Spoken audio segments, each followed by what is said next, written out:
check of a race day.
Going to be an absolute cracker check of a race day.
an absolute cracker jack of a race day.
Going to be an absolute cracker jack of a race day.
cracking jack of a race day.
Going to be an absolute cracking jack of a race day.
check of a race day.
Going to be an absolute cracker jack of a race day.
cracking check of a race day.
Going to be an absolute cracking check of a race day.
cracker jack of a race day.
Going to be an absolute cracker jack of a race day.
absolute cracker jack of a race day.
Going to be an absolute cracker jack of a race day.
cracker jack of a race day.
Hello, and a very warm welcome and thank you for joining us here at our darling iDube KZN race car track.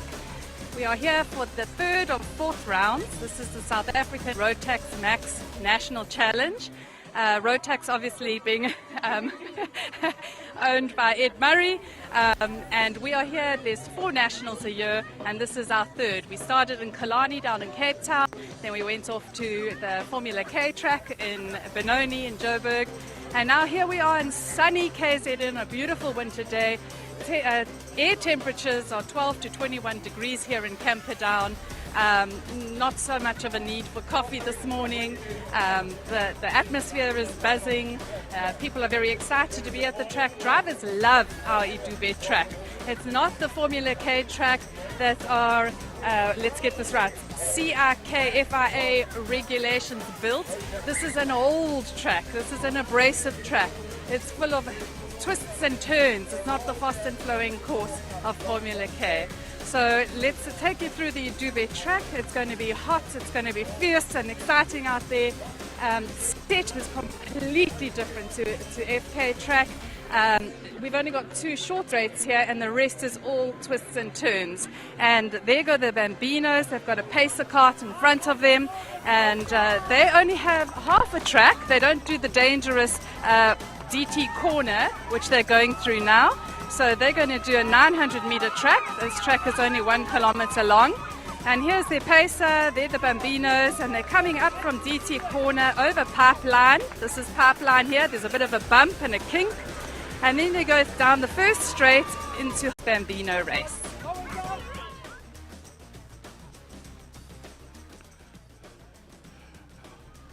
Right, just once again reminding you that all the coverage here, courtesy of DT Film Services, and they'll have a drone up in the sky, so if the drone flows past you on the grandstand, give them a wave. It's only the world watching you, and of course the nation. So well done to them, doing a great job as well. To the Marshals Association of Natal, and Barry and the whole team, doing the honours out on the track, keeping everybody safe and sound. But as I've just mentioned there, championship leader right now there is the very talented Noah Cronje. Kart 24, he's also the championship leader there by 14 points. 14 points advantage going into this round 3. Well, Brody Copper Darling is the man that he's going to be watching out for there, and it's let's see how things go there. But Diego Tunasek was clocked the second best time. So Noah Martins will certainly be hoping to keep his advantage at the top of the table. Well, race 1 there has been completed over 8 laps. And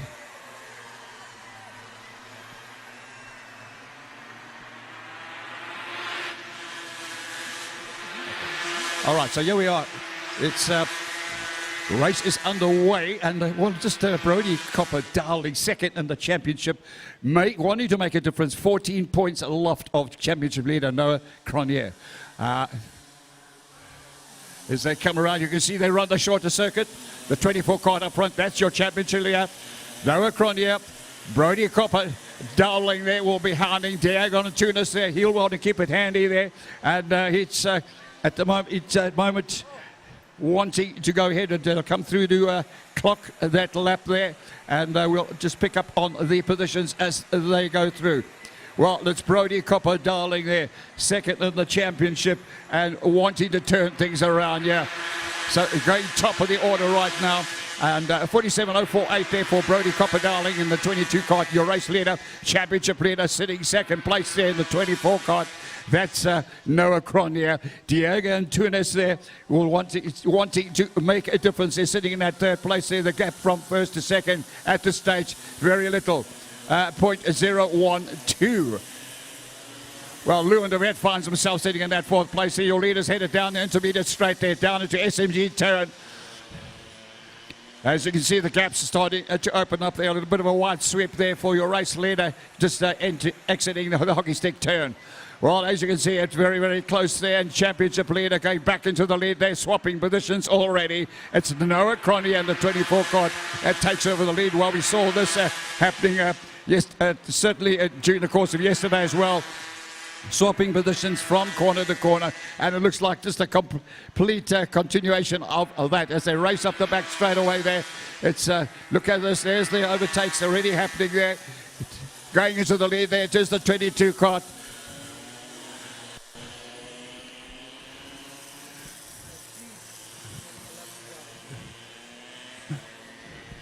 Well, a bit of a breakaway as they exit the hockey stick turn there and race up and over the line.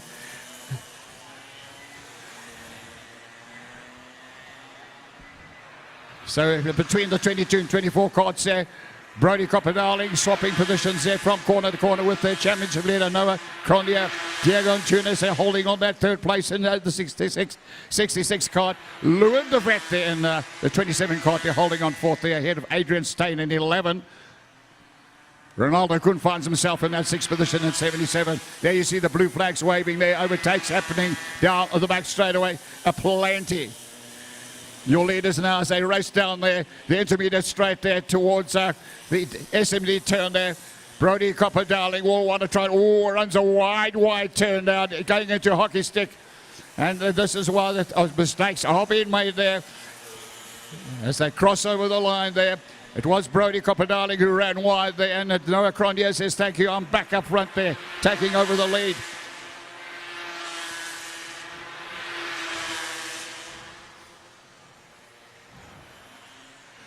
Two laps remaining. So next time around, I'll pick up on that last lap board. The gap from first to second, Noah Cronier to Brodie, 1,135. Just that close there.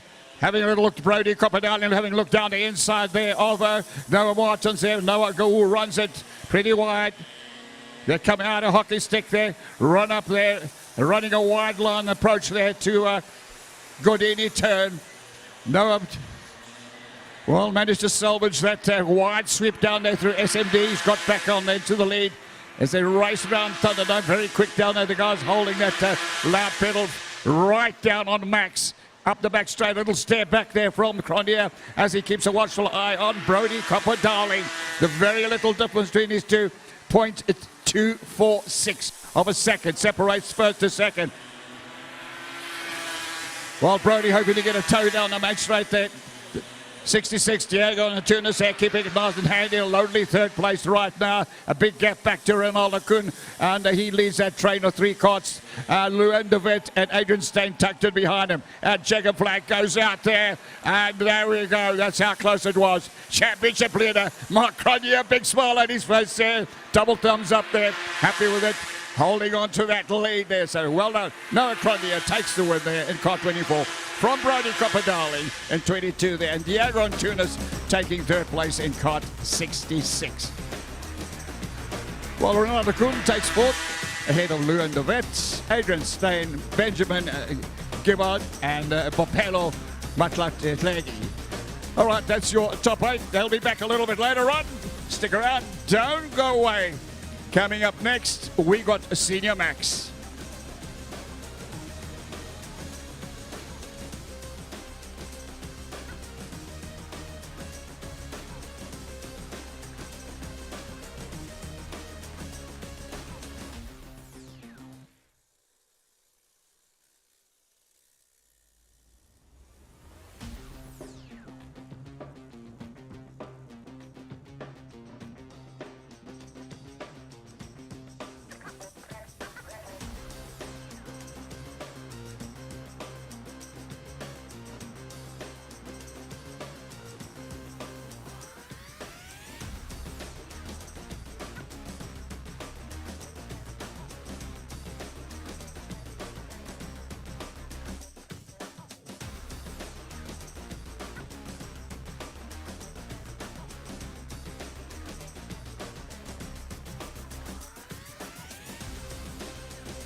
Right, so the man to watch here will be Tate Bishop there, the 294 kart.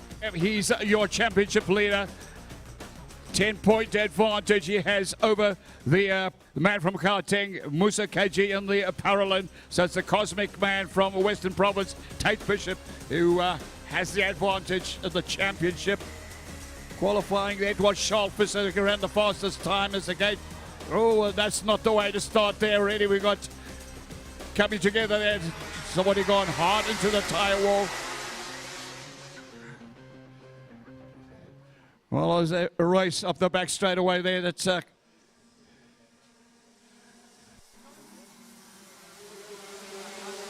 to be 15 laps of racing. 15 laps of racing for... He's a 7-year-old Bambino karter. He's in kart number 24 and he's just completed heat 1. And where did you come, Noah? First. Can you say that a little louder? First. Yeah. You're used to that though, hey? You're leading the national championship at the moment. Yes. I'm used Okay. to it. Is this your sister here? Yes. And what's her name? Bailey. Bailey. Hello, Bailey. Do you like your brother karting? Yes. Fantastic. Are you going to get yourself into a kart too? Well, I did once, but Not your thing. Not your thing. Okay, we're going to leave it up to Brother Champ over here. Noah, all the best for Heat 2 and 3. Who's your biggest competitor here today? I think it would be Uncle Nick. Your competitor? Who are you racing on the track? Brody. Brody Dowling, yes. It was a nice dice out there in Heat 1. All the best for Heat 2. Okay. Thank you. Thanks for your time. We're going to go back to Senior Max, and I'm sure Len's doing the commentary at the moment. Oh, we pick up on the Senior Max. 2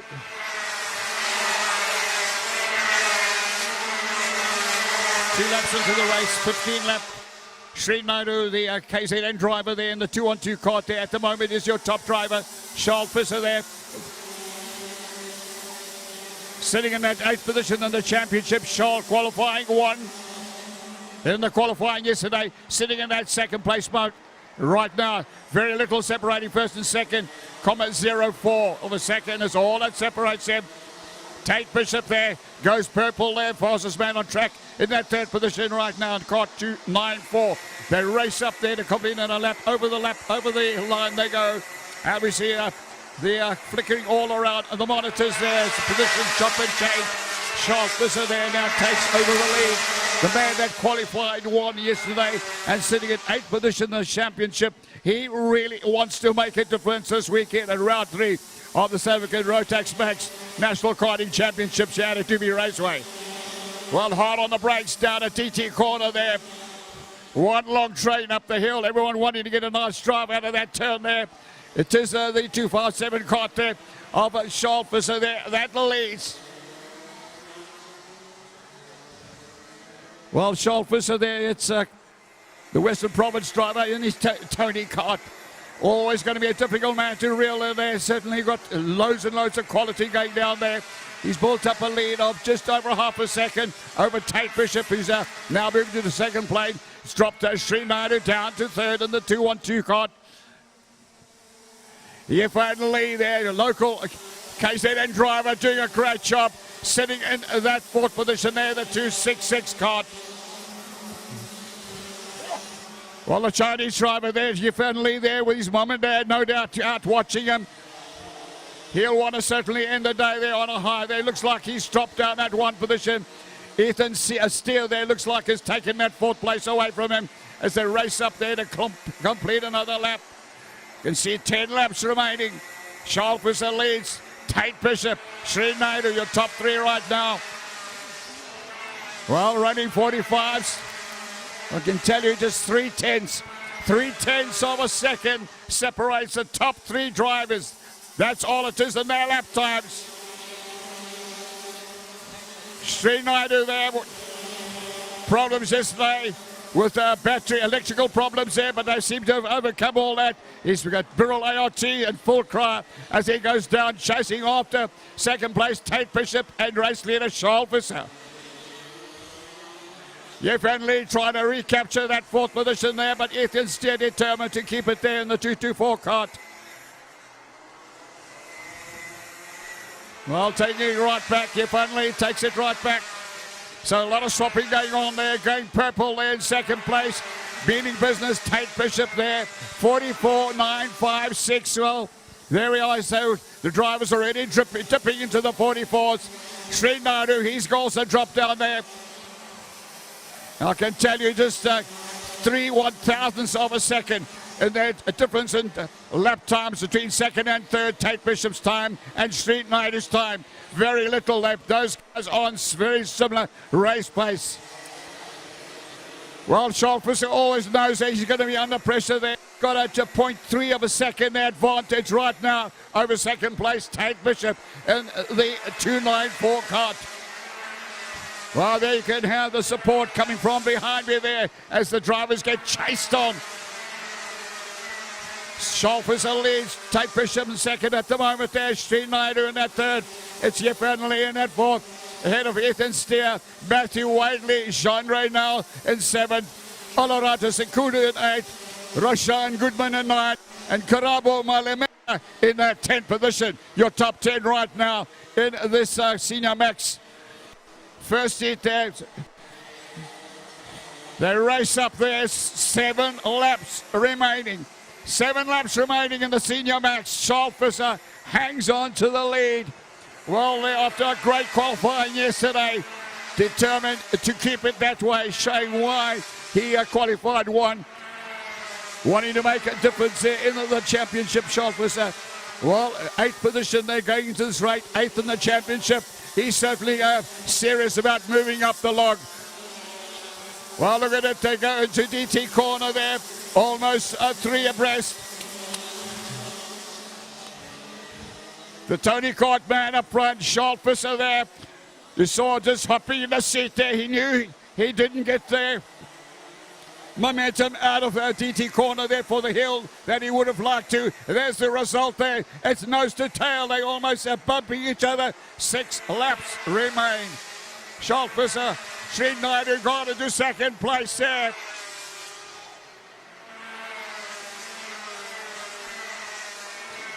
Well, I know there'll be a lot of support there for local band Srinaidu and the Burl ART.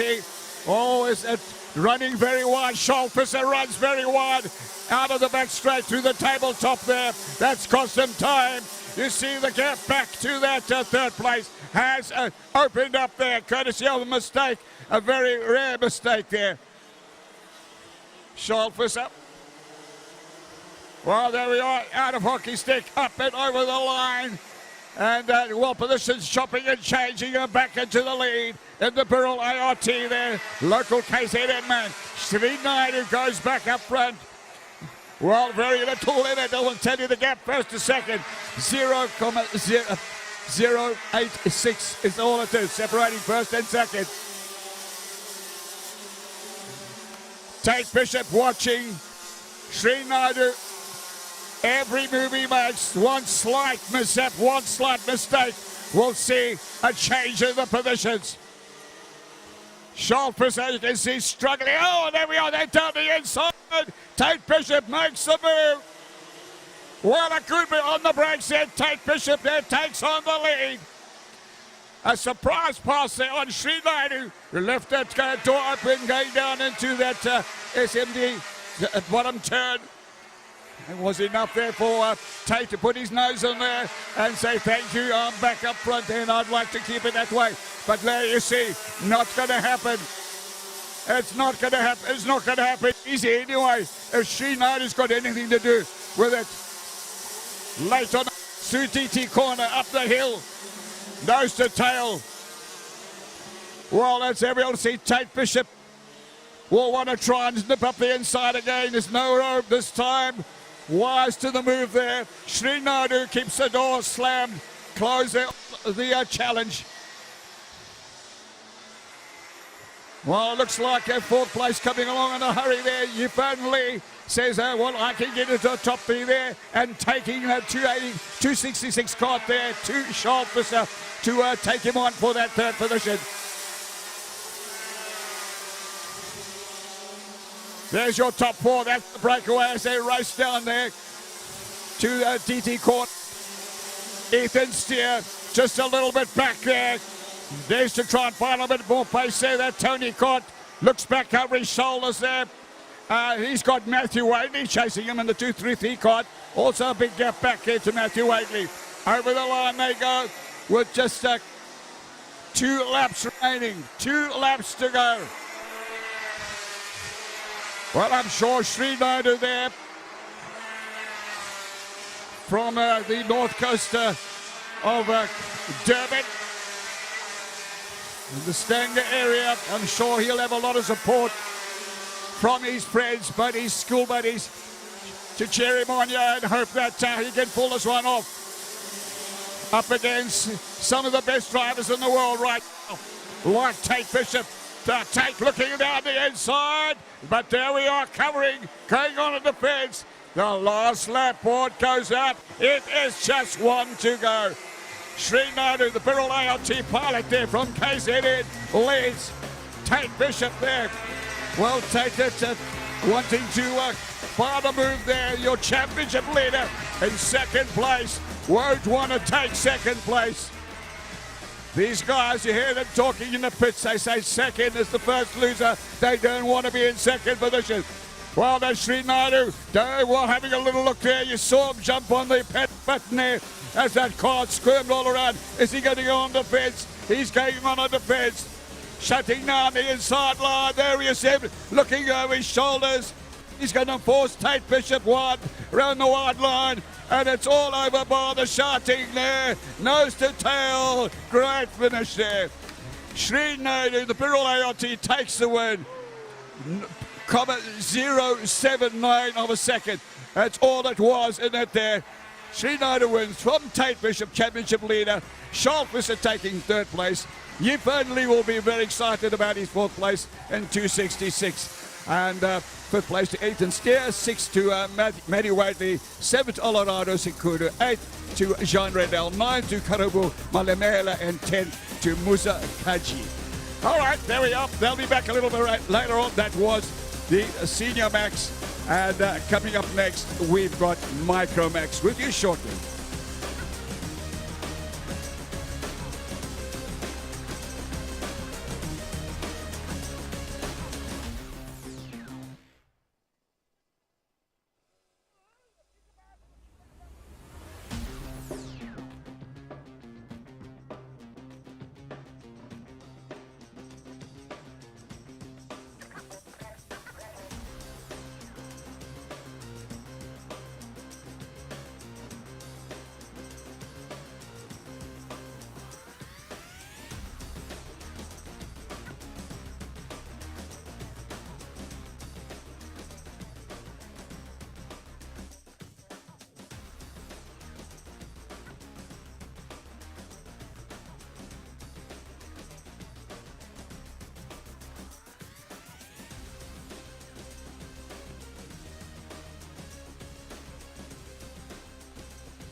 Right, here we are. Warm-up lap completed. This is Micro Max here, man, to watch out there. 4 and 669. Rafael De Silva, the karting driver, and his Tony Kart, championship leader. Well, Rafael De Silva is a championship leader. But the man who clocked the best time in quali is sitting down in 9th position in the championship. Rafael De Silva.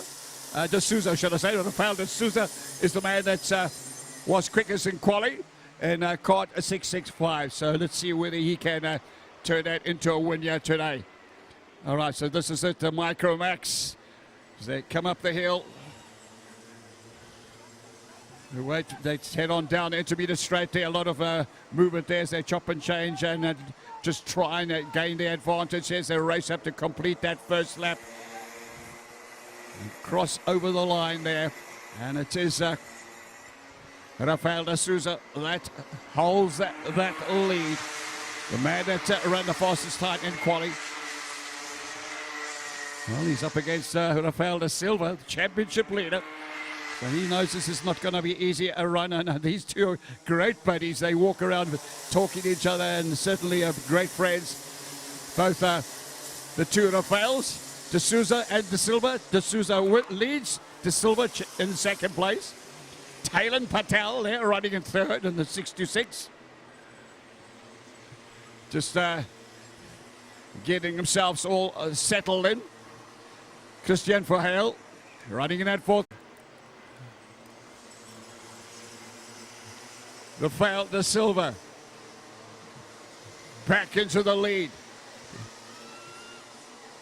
But there's no leading us for more than 1 or 2 laps. There you see the position swapping around there. Taylor Patel says it's about time that I go up front there. And Taylor Patel, well, in third in the championship. Qualified in that second spot yesterday. So we can expect bright things to come from the 626 Kart. Taylor Patel. Well, the gap from first to second, just 1,141. It's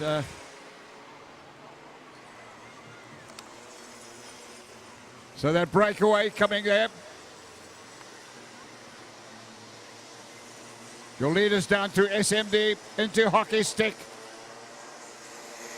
Race to cross the line with 8 laps remaining. Taylor Patel there, your leader. And still holds on the fastest lap of the race. 51.551.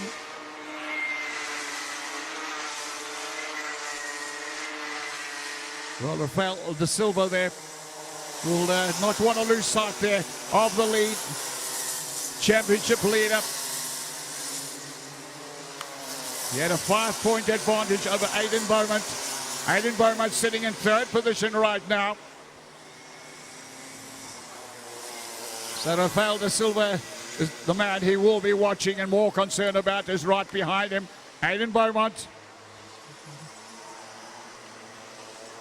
Just a 5-point difference there between the top two in the championship. The racer at the moment there, it's Taylor Patel, third in the championship, but leading race 1. As they race through 7 laps to go. The gap from first to second there, 0.111. That's all that is separating Taylor Patel in Kart 626 and the 669 Kart there of Rafael De Silva, your championship leader. Hard on the brakes down through TT corner.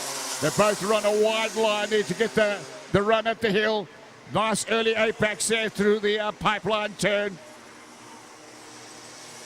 Well, Emma Dowling, I was talking about her early on there, is down in 6th position. Has just run the new fastest lap of the race. A 51.429 for Emma Dowling, down in 6th position. So is Emma planning now to make a difference, to now try and sprint and make up those positions and chase on the leaders. 6 laps remaining.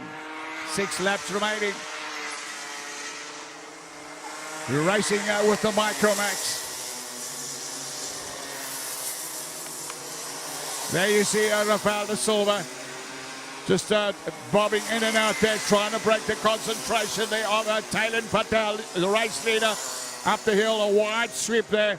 Early apex there into pipeline turn for Patel as he races down wide, leaves her inside open, but he knows he's got that cushion. 1 kart length separating him and the hard chasing championship leader man on his case, Rafael De Silva. That crossover line, nothing in it. 5 laps remain. Aiden Beaumont holds on that third ahead of Santiago Freid. Cristiano Verheil holds still in 5th place. Emma Dowling trying to improve on that 6th position. Rafael De Souza in 7th. Ewan Fenter in 8th. Johan Nolte in 9th. And Maddie Dayglow Shuttleworth in the 612 Kart, holding down 10th position, which I'm sure he won't be happy with. There's your leaders up the hill. No change there. Taylor Patel doing a great job.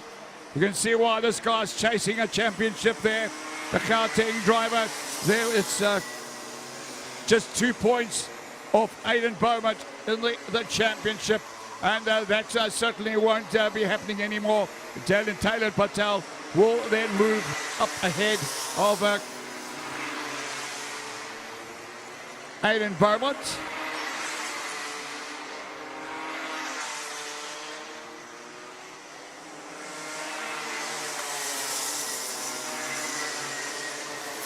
Racing down there to DT corner. That gap once again stretching away.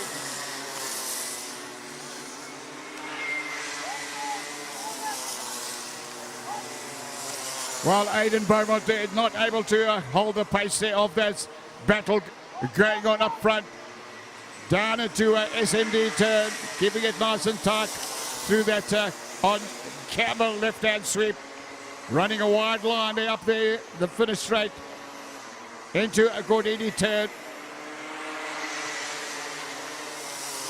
Hardly roll off there, down to corkscrew around Thunderdome. I can tell you the gap is growing slightly. Just 1 3/4 tenths right now separating the two. Taylor Patel doing a great job holding the lead. But the silver there will close up on the brakes. There was almost a little nudge there going down to DT corner. Guys, they're going to have a look up the inside. And well, there we are. Taylor Patel left the inside line wide open. Rafael de Silva saw that. He saw that and thought, well, I've got to take my chances here. And nips up the inside. Now he goes on the defense. He'll close down the end lines. Well, let's see. It's Rafael de Silva there. He's just gone purple there with a new fastest lap. 51.419 for your championship leader, who's now gone back up front. 2 laps to go for this KZN race now. Well, Taylor Patel seems to have had the pace up the back straight away. He's recaptured the lead.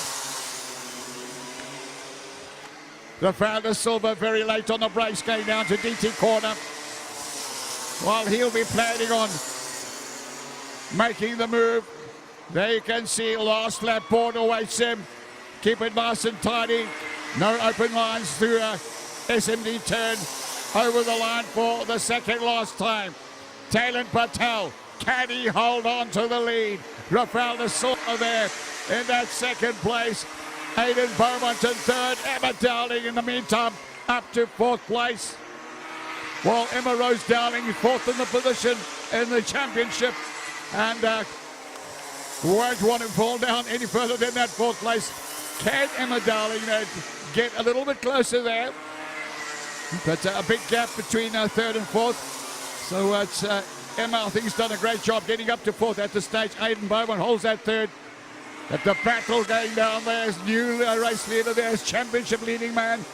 Rafael de Silva there has grabbed the leads, timed it well. Down through SMD into hockey stick and checkered flag there over the line. Championship leader, you can see why this guy is leading the championship. Rafael de Silva takes the flag. Taylor Patel takes the second.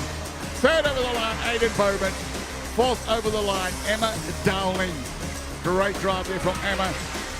Well, 5th place there to Rafael de Souza. He did well to move up the positions. There was way down the field there, so he's got back to 5th. 6th place there, Santiago Frey. All right, there we are. That's the Micromax. They'll be back a little bit later on, but stick around. We're moving into the bigger classes there. We've got the Junior Max coming up next.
Right, I've got Rafael De Silva in Kart 669. He's a Micromax. Micromaxes have to be 105 kgs with their suit and helmet and gloves and everything on with their kart. 105 kgs and 6 to 11 years old.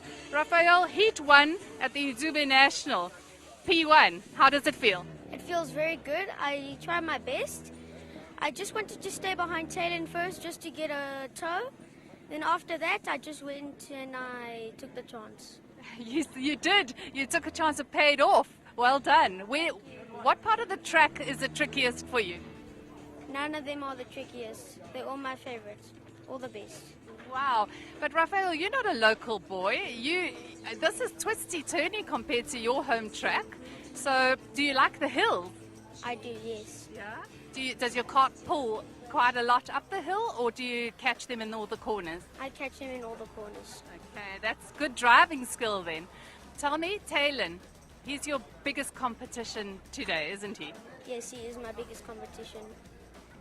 But you're also the national P1 at the moment. So you've done very well in Cape Town and Benoni, yes? Thank you. Okay.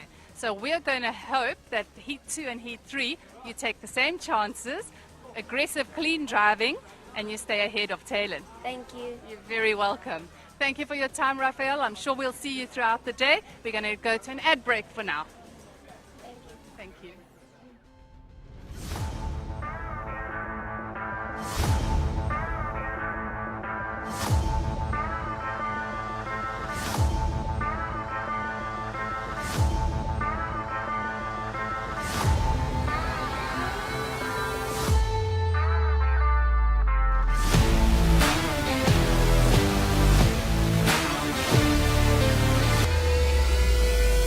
It's going to be an absolute cracker-jack of a race day.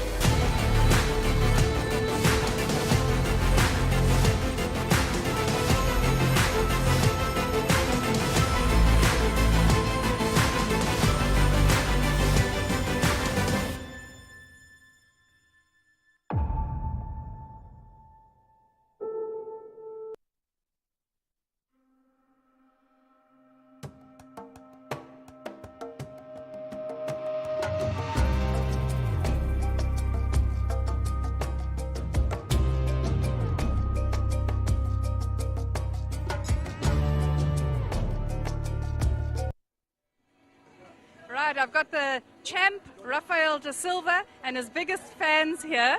He's just won Heat 1 of 3 at the iDube National. Please introduce yourself. Those smiles are priceless. My name is Albert. I'm Rafael's grandfather. Hello, I'm Alexandra. I'm Rafael's VAR granny. And that's Portuguese? Yes. Okay. From Madeira Island. Fantastic. I saw that you were incredibly emotional yesterday after qualifying. Talk us through that. Yeah, no, it was very nice, yeah.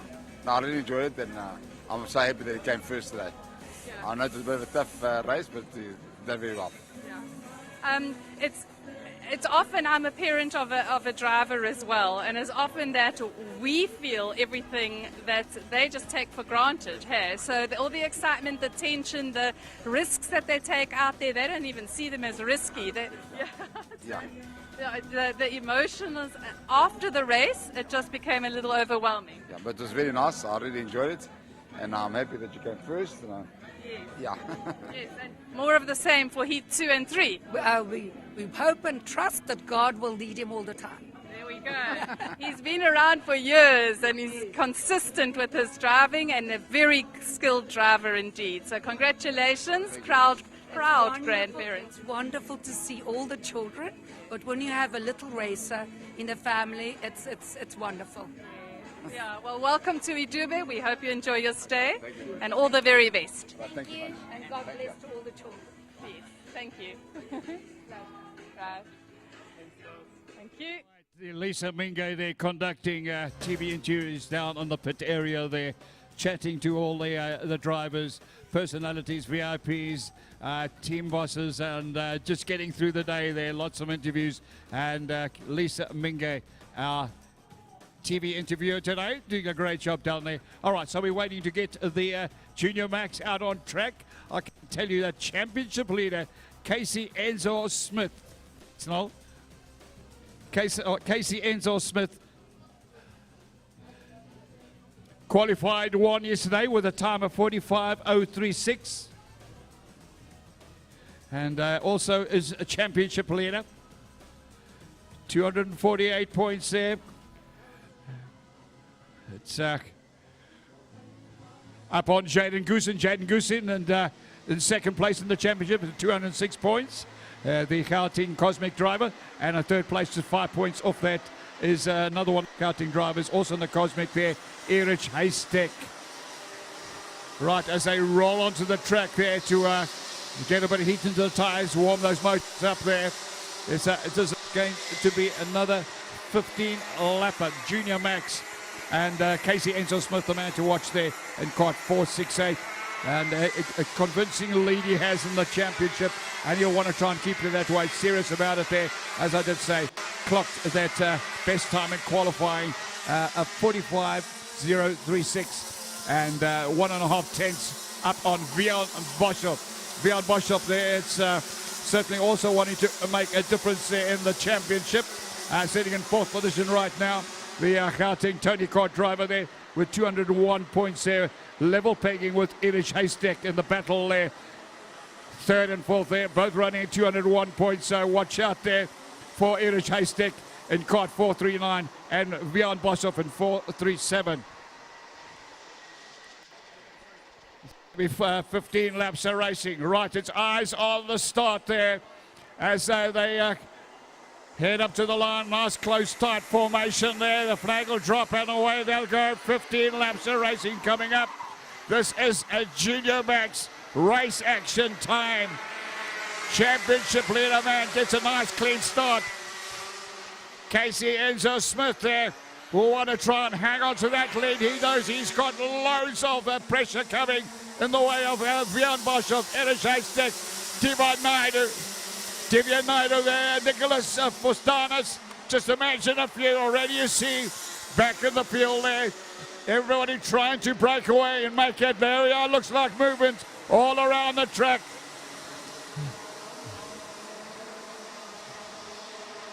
Big field there, that's 15 drivers there. As they roll over the line there, it's your championship leader, Casey Enzo Smith, that leads Erich Haystack there. Erich clocked the third best time in qualifying.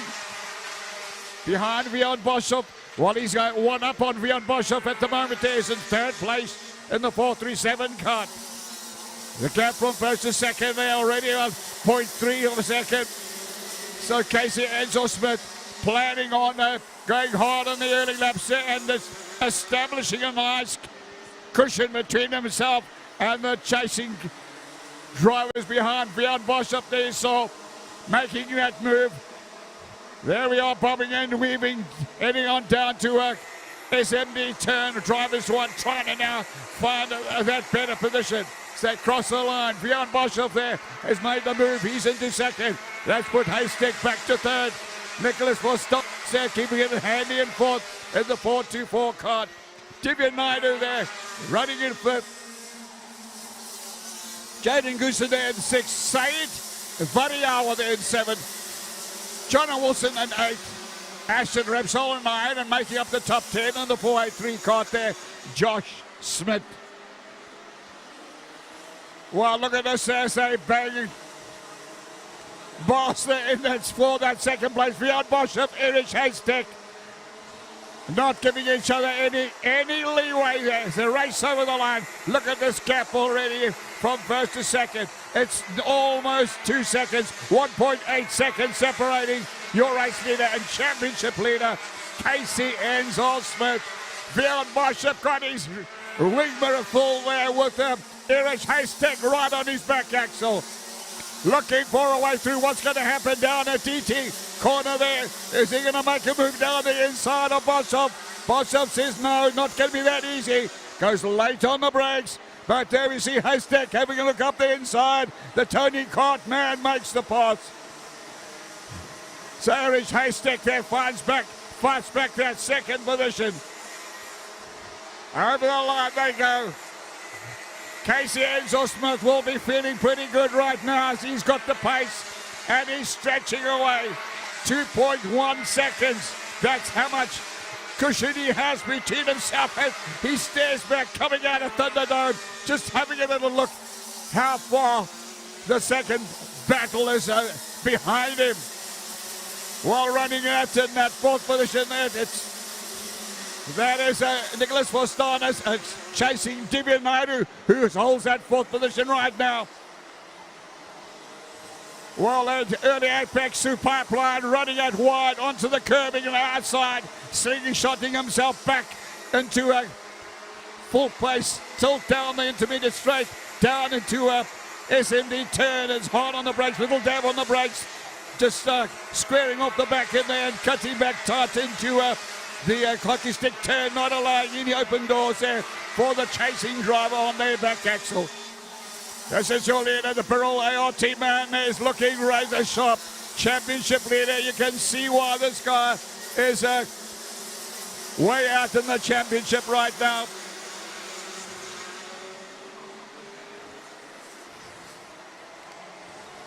Well, 42 points separating first and second in the championship. KZN Smith over Jaden Goosen. Erich Haystack there. Well, it's certainly looking like he wants to try and improve on his championship. Let's have a look there. Goose down in the 7th position right now. The second position man in the championship. So it will be a very, very worried Jaden Goosen right now. He's got to try and improve on that 7th position. Your leader, look at the gap now. Nice clean drive. There gets a crossover view of the battle going on for second place. Championship leader, KZN Smith leading. A bit of a gap opens up between Boshoff there and Haystack as they race down there into SMD turn. When they cross the line, it's 8 laps remaining. 8 laps to go. Right, look at the battle going on for fourth position there as they roll it over the line. Nicholas Fostanis leads that little train there, the 424 Kart there over DD2, the KZN man in 498. Said Variawa and Jaden Goosen there, now deciding he's got to make his move. No time like now. 7 laps remaining.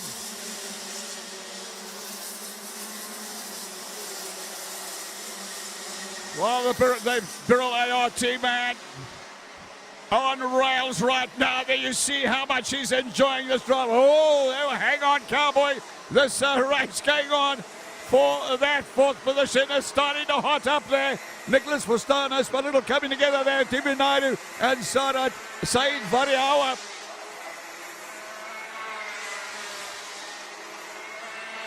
There you can see as they disappear around Thunderdome, 7 laps to go. Are they going to be able to catch this man in Kart 468 there? The karting cosmic race ace, Mr. KZN Smith. So we're back here with the battle on for second there.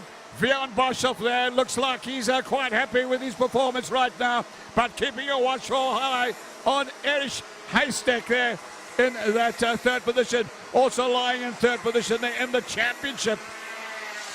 Well, Boshoff there sits down in fourth place in the championship, and that's, well, he shares 201 points there with Erich Haystack, so Boshoff at the moment has got the advantage.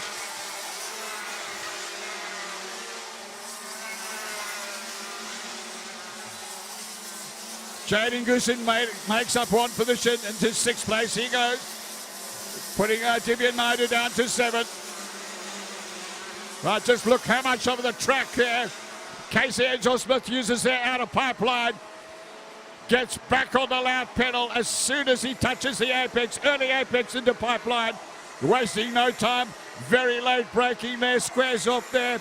Points and knows his line. They're using the curbing out of Gordini there to sling himself back into contention, hard through a corkscrew and not letting up at all round Thunderdome. That Birrell ART looking razor sharp, super quick up that back straightaway. Having a little look, having Erich Haystack has a little look here on Bjorn Boshoff. as they both brake together. Man, it's amazing how they stay off each other's back axles. Up and over pipeline they go.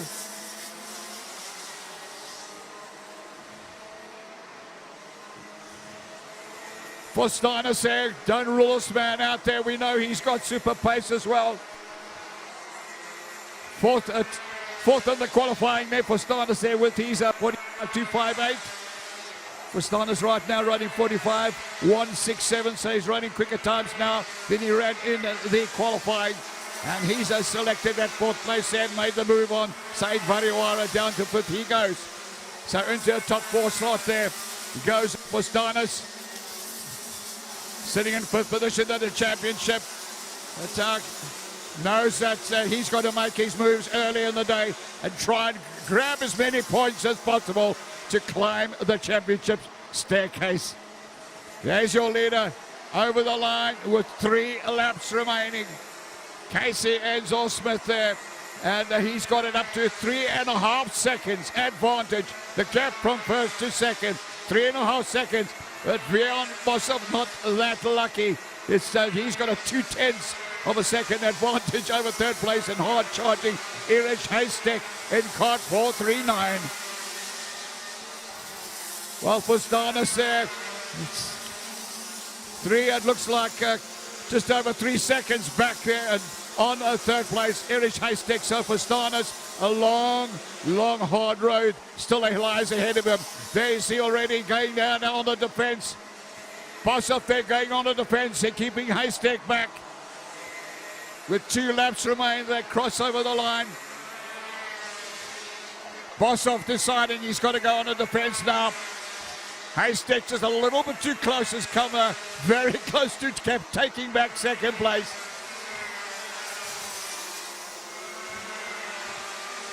So it's KZN Smith there from Bosov.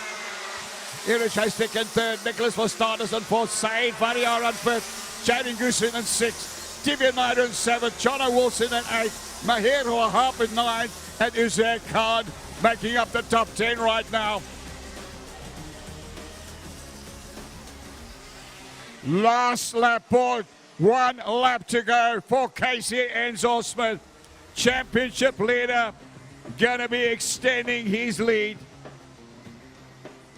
In the championship was already 42 points up on second place. Jaden Goosen, it's going to get even bigger, a hill to climb there for Jaden Goosen, because KZN Smith is absolutely cooking out today in the first heat of this National Championship Junior Max Race Ace. KZN Smith now 4.4 seconds up on the second place battle. Or is that a battle, because the gap has grown? There we are over the line.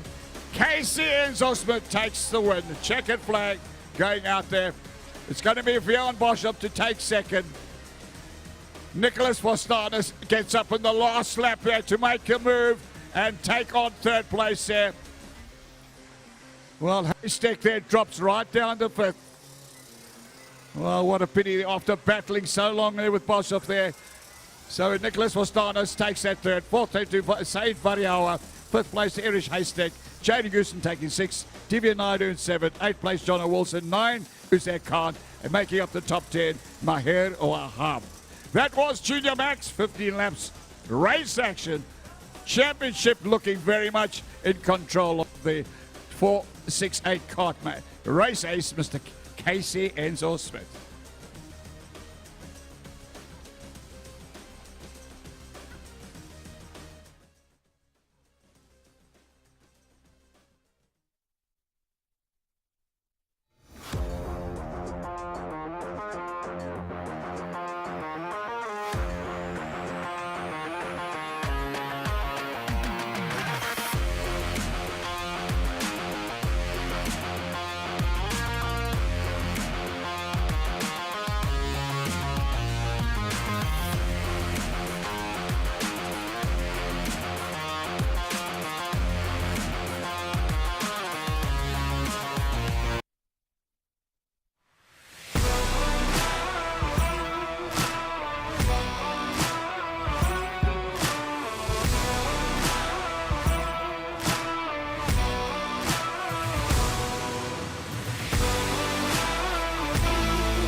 going to be an absolute crackerjack of a race day.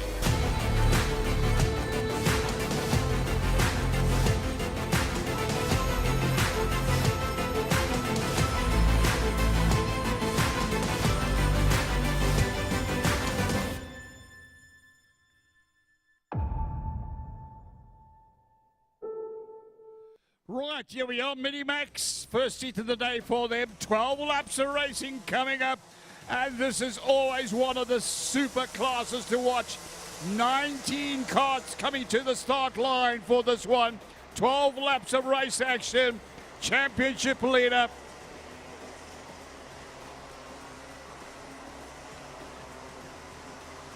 Well, we're just trying to pick up on the points there for Mini-Max.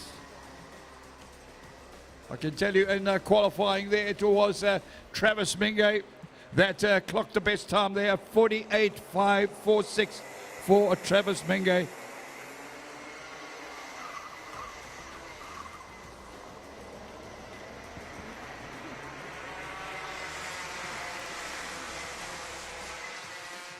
Right, I have got KZN's Smith with me here. He's our national champ at the moment. He's cleaned up at Cape Town, at Benoni, and now in Camperdown in KwaZulu-Natal. Casey, tell me, it doesn't matter whether it's a fast and flowing track like Formula K or this tight technical stuff here at iDube, you just dominate. I've had a lot of experience around these tracks. At FK, we've really put work into that track. And over here, I've been here for a long time. I've been practicing here a lot, and we've been racing a lot of here, different classes. Okay, so it doesn't just come easily to you. This track particularly needs a lot of practice? Yeah, this track, I would say it needs a lot of practice. It took me like a few weeks to get this track starting to get faster and faster and faster going. Okay, well, it doesn't look as though you're needing any extra pace. You're well out in front. You're 42 points ahead of your next rival in the championship. Are you still using this as a warm-up for tomorrow's Africa Open, or are you more interested in getting your ticket legitimately through the Nationals? We're trying to get the ticket through Nationals, and then we're also trying to get the ticket just to make sure we get the ticket for Africa Open. Okay. So it's also going to be full-on racing tomorrow at Africa Open, even though you're sitting well pretty ahead of everyone else for the Nationals. Yeah, it is. Okay, a true racer. He's going to just put his foot flat no matter what. We've got to cut to, obviously the Mini-Maxes are on and my son's racing, so I've got to go watch. But all the very best for Heat 2 and 3. Thank you. Thanks very much, Casey. Enzo Smith in the Junior Max class. We're going to go back to Len, and he's going to commentate Right, so here on we the are. Mini-Max. We're watching the Mini-Max. And this is certainly one everyone's been waiting for. 12 laps of race action from the Mini-Max there. It was Travis Mingay, the KZN driver in Kart 510 that ran the fastest time in qualifying at 48.546 over Caleb Odendaal, who ran the second best time in Kart 575 of 48.548 for him, and Ken Swartz in Kart 558, who ran the third best time in qualifying 48.795. Right, so as we get into the race there, they cross over the line. It is the man that qualified one yesterday that leads. And, well, let's have a look. Trav Mingay in the championship there. The KZN Esprit driver there with points accumulated, 201. He's 10 points off Ken Swartz in the championship. Ken Swartz in Kart 558. And at the moment there, let's have a look there. Ken Swartz there, where he is sitting at the moment there. Looks like a lot of work still to be done for Ken Swartz.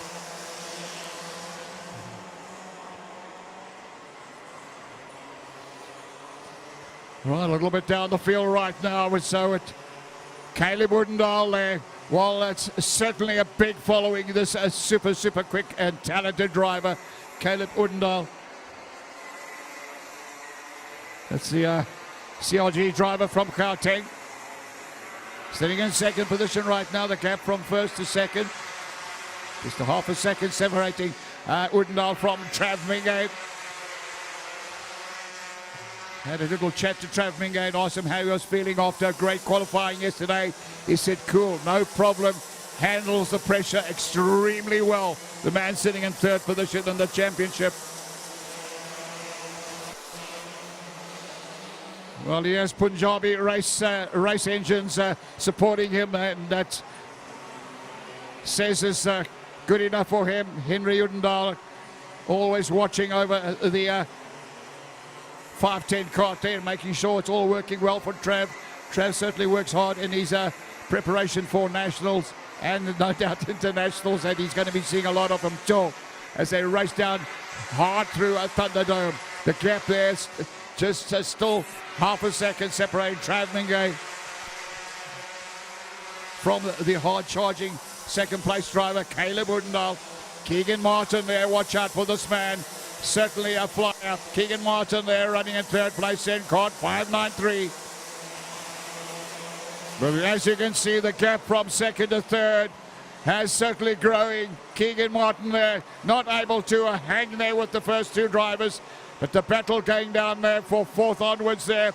It's Georgia Lennards in the 586 there with Carl Spies right on his tail in 512. Keegan Beaumont there, Adrian KG and Jordan Wadley all looking for improvement on the positions they hold right now.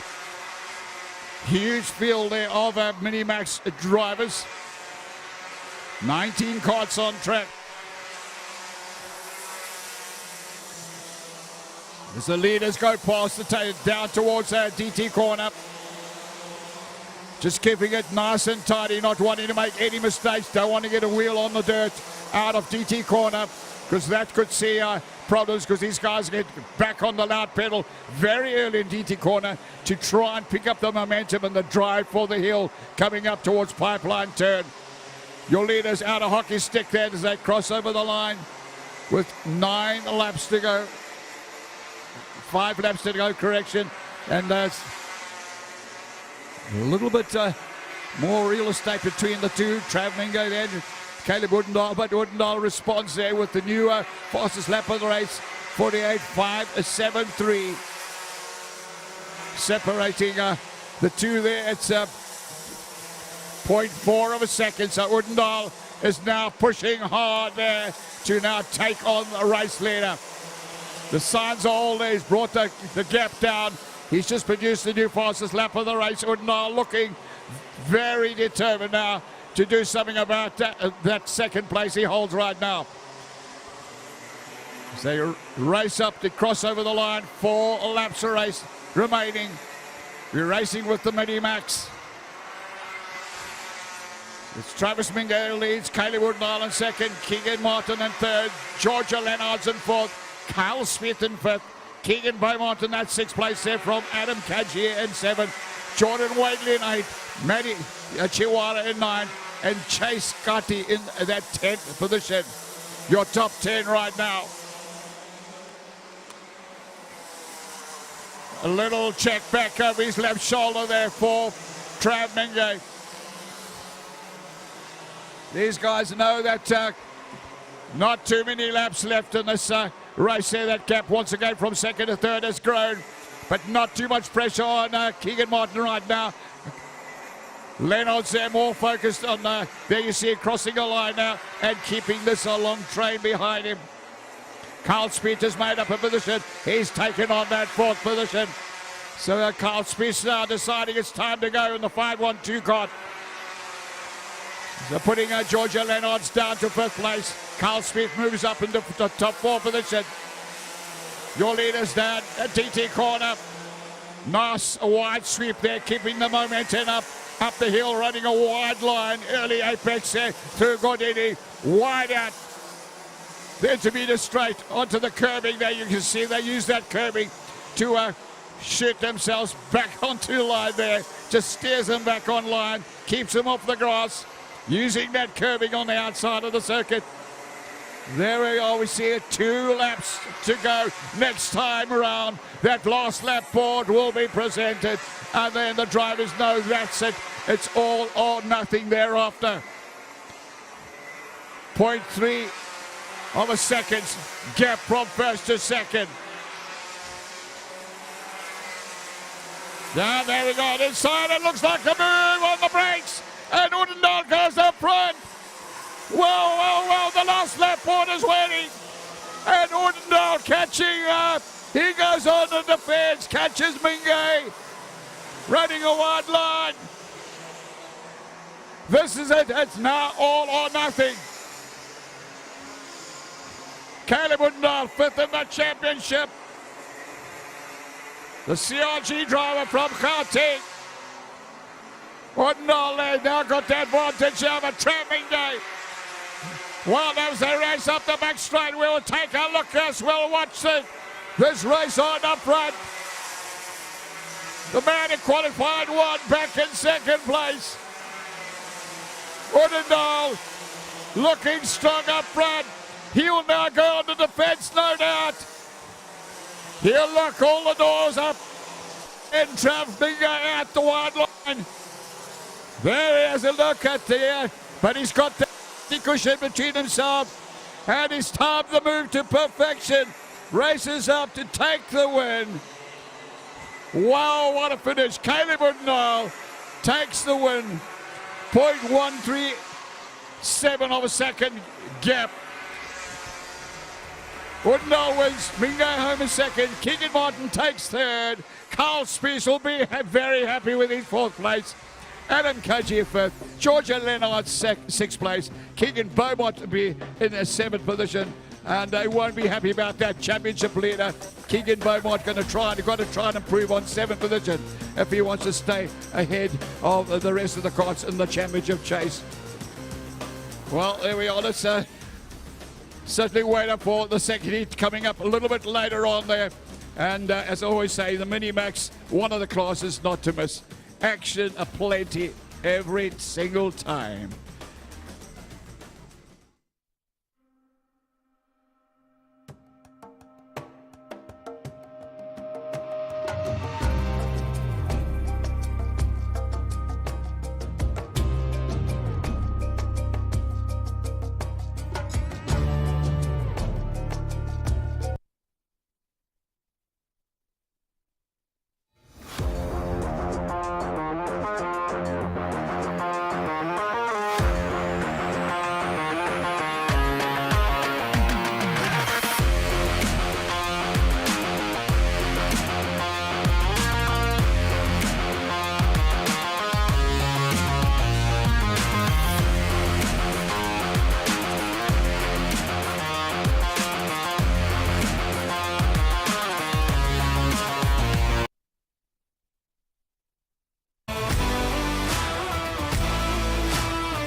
Going to be an absolute cracker-jack of a race day.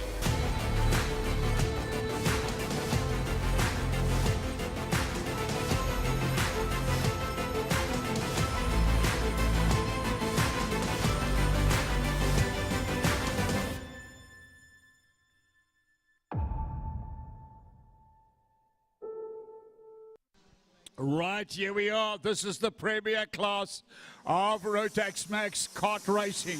The DD2 and the DD2 Masters. Well, let's have a look. They said they qualified separately. It was the man who's been out of the seat for 2 years. In kart number 12, ran the fastest time in qualifying, a 43.258 from 5 times world champion Cristiano Morgado there, ran a 43.415, 2/10 difference in their times. And in the Masters, that was Nick Verheul there, who ran a 43.8 and 1/10 quicker than Jonathan Peterson with a 43.9. That's the 101 kart and the 169. So we need to watch this as the flag drops, and we are away racing. 15 laps of racing for the Premier class. Hang on to your seats, because this is going to be one busy trip. You see the staggered start. There's the Masters there waiting to get their start. Away they go. So the Bradley Limburger gets a nice clean advantage. Right, we're going to bring away there for a TV interview. We've been in a while. Right, here I am with Caleb Oedendaal. He's a Minimax racer, and of course Dad Oedendaal as well. Family affair, biggest fan, a big fan. Caleb, you were patient. This was Heat 1. You qualified 0.002 of a second behind Travis Minge, and Travis being a local boy, homeboy track. And you were patient and persistent, and you reeled him in, and then second to last lap, you took him on DT corner. Yeah, it must feel pretty good. Caleb, tell us about your race, Heat 1. It was good. In the beginning, in the start, I struggled a bit. In the mid-pack, I struggled to catch, I was second, and throughout the race, I struggled to catch Travis, but through the end, I caught him. Do you think you got the right tire pressure?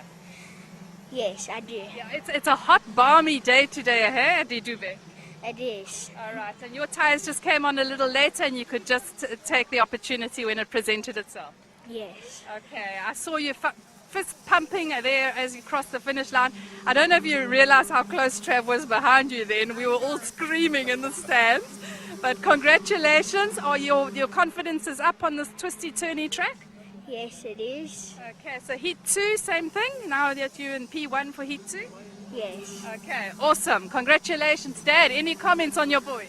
No, just super proud. It's a privilege to be able to be racing and to be able to support him. And just super proud with his pace that he's found.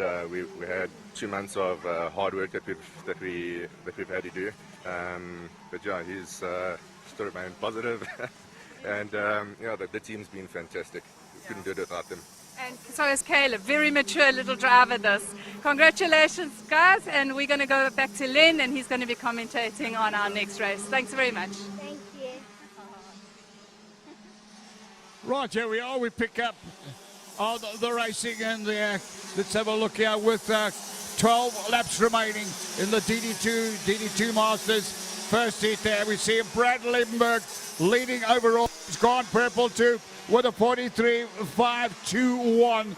And it's 43.521. He's running a best time in the race. And he got down to a 43.258 in qualifying yesterday to select that pole start for this first heat here today. So holding the lead at the moment there is over Sebastian Boyd in the 69 kart. Cristiano Morgado's dropped back to that third place. The 5 times world champion. He was 2/10 off Liebenberg's time yesterday in qualifying. And clearly that is not the pace that he wants. He'll be looking for more. They see already looking back over his shoulders. Is a worried man now. Has he got a problem with that kart? Is there something not right with that kart? Because he's already looking back now to see who else is going to come at him. So it's Liebenberg and Boyd right now, the gap from first to second. A half a second separating the two. Morgado in third, Joseph Olsen fourth. Kian Grottis in that fifth place from Nico Ziparis sixth. Nicholas Spanianos running in seventh. Brandon Smith in eighth. Waylon Wyman and Nicholas Vota running 10. Let's have a look at the Masters right now. It is the 101 kart there of Nicholas Verheul that leads, Jonathan Peterson second, and Eugene Brits running in third.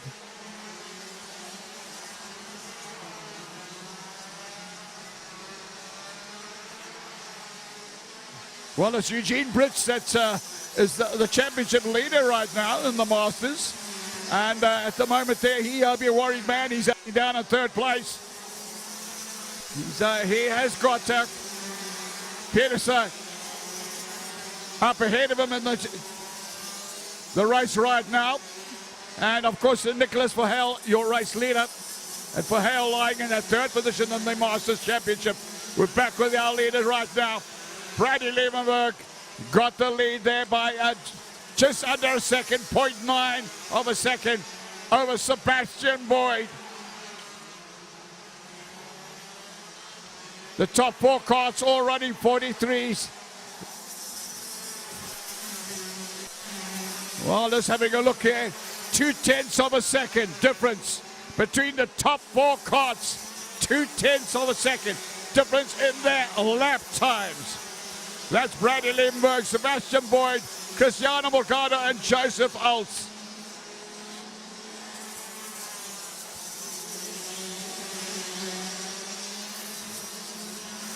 While 7 laps remain in the DD2 and DD2 Masters first heat. While 15 laps of hard racing, serious concentration, and no room for any form of mistakes. There's the battle there, the front end of the Masters. Down through Gordini. Oh, it looks like Peterson there. Peterson there. Having, looks like problems there with Eugene Brits. Well, pointing fingers at each other as they exit the Gordini term. So the battle is on for that second in the race for the Masters right now. We're back there with the DD2. Well, they were released first. The bulk of the numbers there. DD2 drivers, Brad Levenberg, back in the chair after a 2-year break from karting and dominating like he did back in the day. 2 years back, this guy, Birrell ART driver back in the days, was unstoppable. Look at this battle there. Jonathan Peterson, well, not able to hold on to that second position in the Masters. Well, that sees Eugene Brits nip through. So Peterson will go down to 15th overall. Brits will move up to 14th overall. It is Nicholas Verheul that leads the Masters. He's in 13th position. Cristiano Morgado, 3.1 seconds off the pace right now. He'll be very concerned about that. Almost 1.5 second gap from first to second. Bradley Levenberg on rails right now. Sebastian Boyd battling to find a way to not only pass him but to hang with him.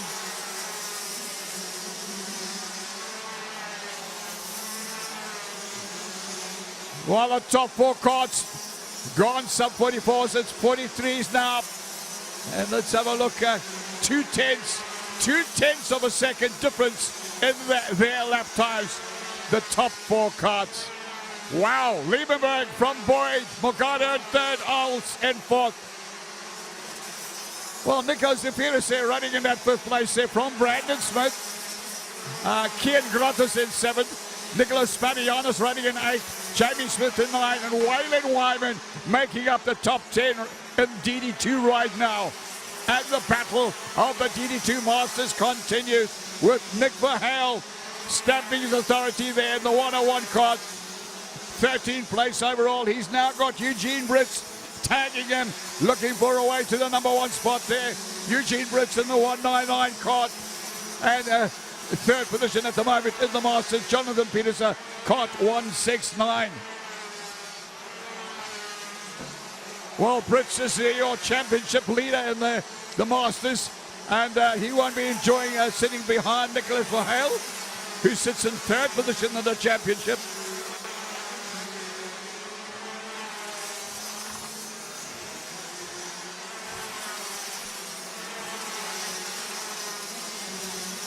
So 3 laps remain in the DD2 first heat here.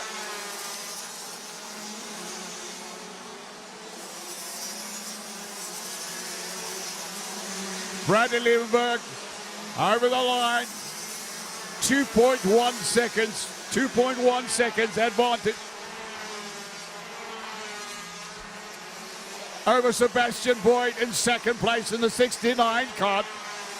Cristiano Morgado will go back to the pits and be pretty serious about trying to find why that Kart is not delivering for him. He's back in third place, and at no stage of the race yet has he looked like being able to hang with the two karts up ahead of him.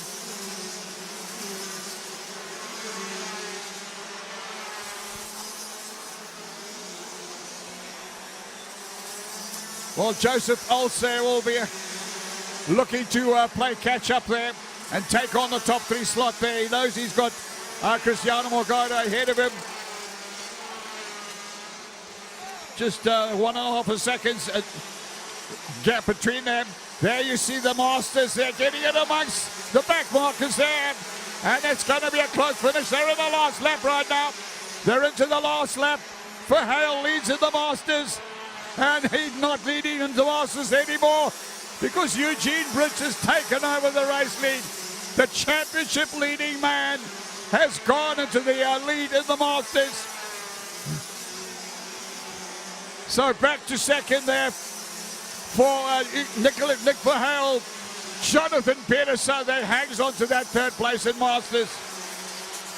Fourth in Masters at the moment is Shane Foley, and fifth is Alistair Mingay. So we're on the last lap. Checker flag goes out there. Brad Liebenberg, 2.5 seconds up on Sebastian Boyd, takes the win. Cristiano will finish in third place here. As I say, the world champion. They will not be happy with the way the kart delivered for him. There's the Masters all congratulating each other as they roll back in there. Well, that's the first taste of the Premier Class today. They'll be back a little bit later on. Well done there to the DD2 winner, Bradley Liebenberg in kart number 12, and the winner in the Masters there, the reigning points leader and championship leader, Eugene Brits, who took the win in kart 199 in the Masters. All right, they'll be back a bit later on.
Going to be an absolute cracker jack of a race day.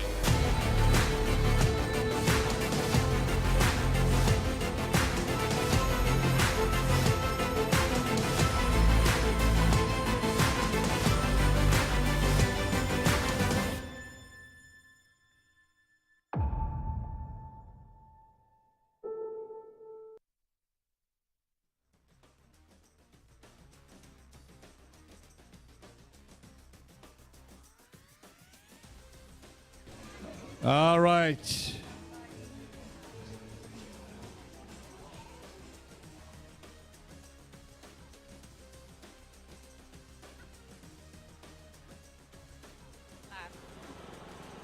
Thank you. I've got Bradley Liebenberg here. He's a DD2 racer and he is an out-of-towner, but man, he has shown us his driving skill today. He has got Cristiano Magado chasing him down. Cristiano, 5-time world champ, and Bradley, you just put your nose in front and just stuck there. I mean, what a phenomenal race. Rate your iDube National so far. Oh, right now it's a 10 out of 10.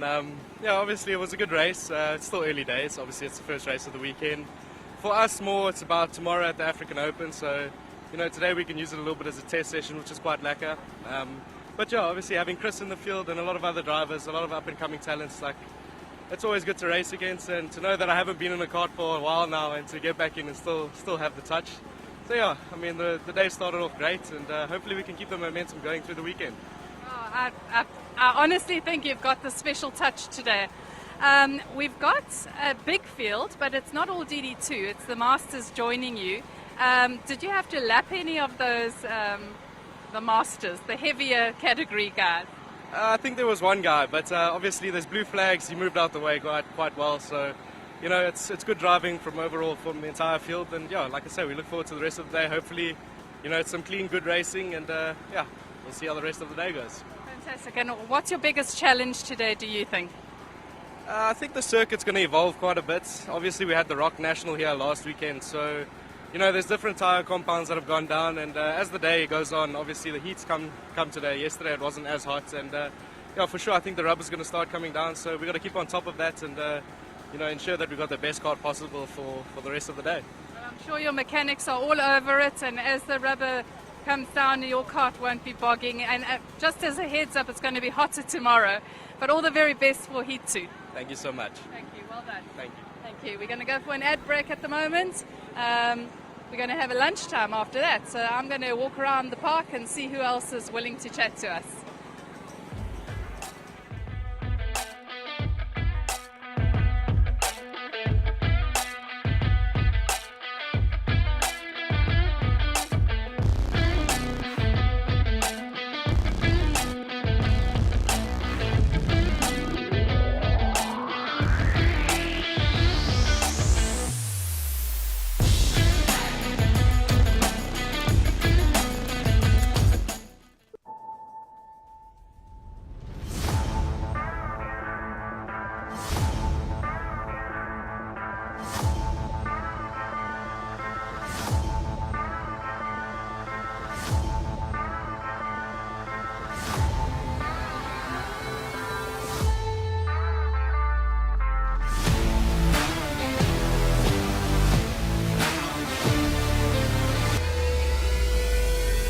Going to be an absolute cracker-jack of a race day.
crackerjack of a race day.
Right.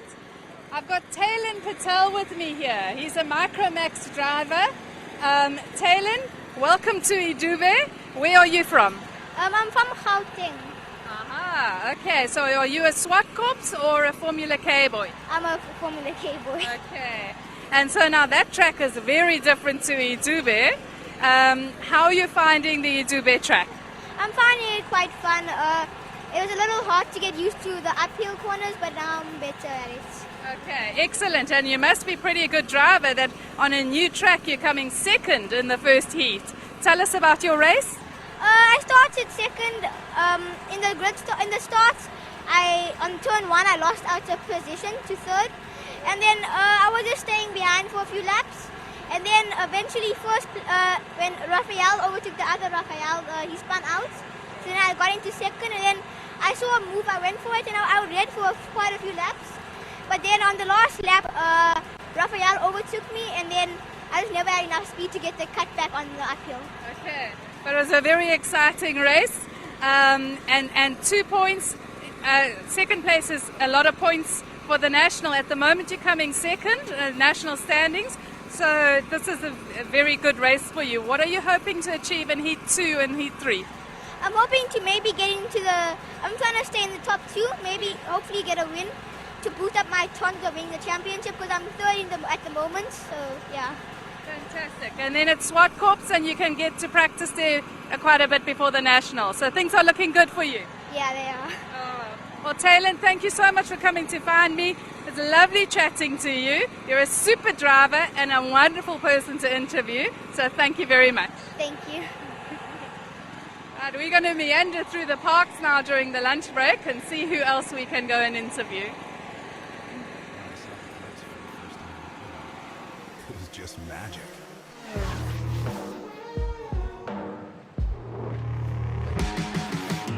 I loved my first race suit, helmet, gloves, and boots. I looked like a hero, my own superhero. And when I went on the track, I knew this was my dream.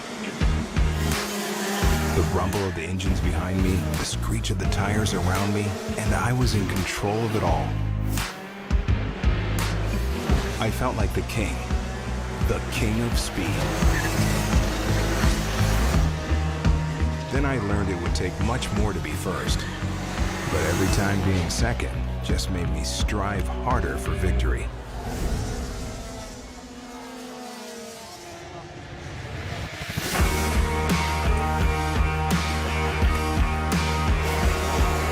Week after week, month after month, we learned, we practiced, we traveled, and we raced. We couldn't buy speed, we had to learn it. horsepower was always there, and it was down to us to unlock it. Every year we set out with one goal, one dream: to earn my ticket to the Rotax Max Challenge Grand Finals.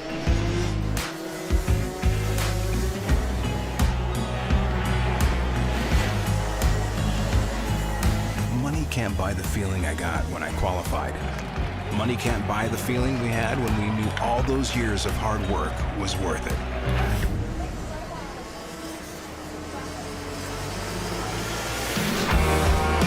And now I am here. I raced my way to a ticket to the most spectacular, most colorful, most unique karting event in the world.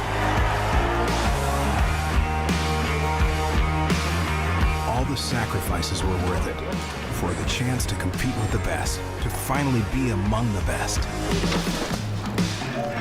and to give it all I had. To hit every apex perfectly. To be the best Rotax driver in the world. To be part of this is like a crazy dream. To get to the final, to hold your flag, to hear your anthem on the podium.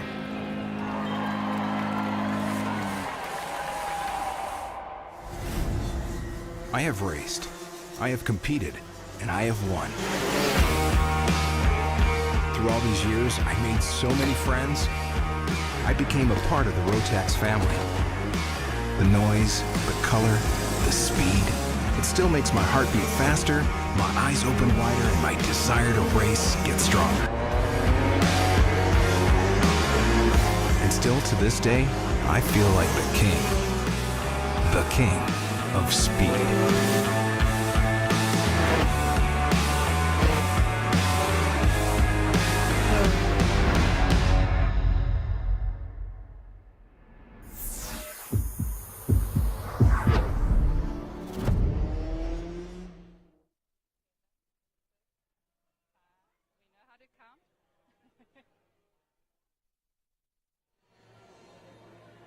I've got with me Eugene Brits. We're in his pit here during the lunch break. I didn't catch him as he came off the track, but I'm sure that smile must have been priceless.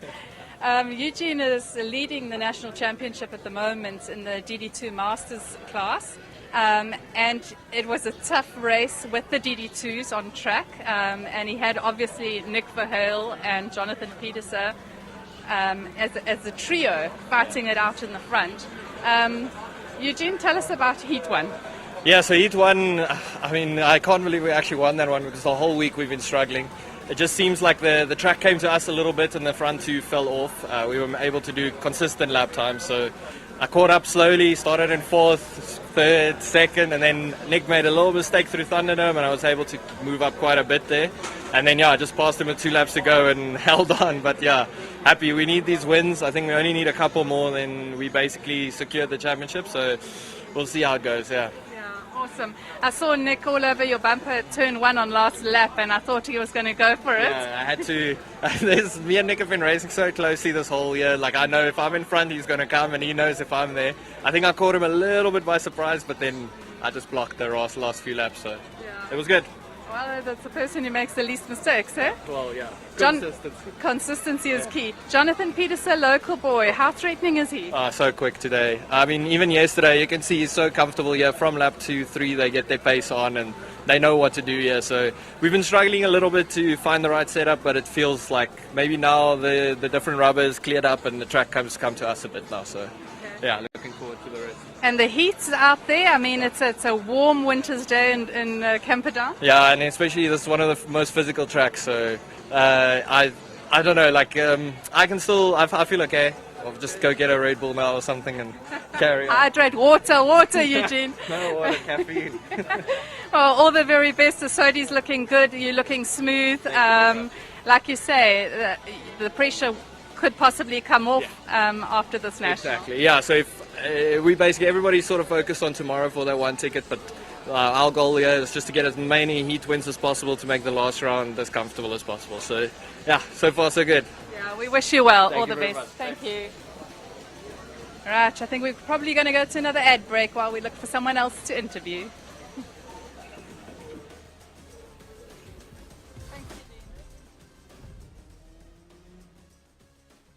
There is no feeling like winning. The glory, the emotion, the memories. But there is so much more to the Rotax Max Challenge Grand Finals than the world-beating, adrenaline-pumping racing.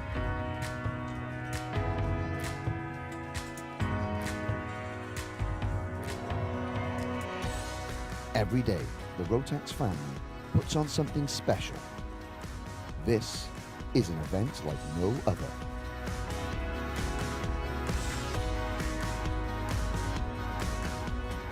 The Rotax Max Challenge Grand Finals is about making new friends and catching up with old rivals, to smile, to laugh, and to support one of the 60 competing countries. It is an annual gathering of the biggest, most colourful, most unique family in karting. It is about putting on your race suit and waving your nation's flag. This is a celebration of our sport.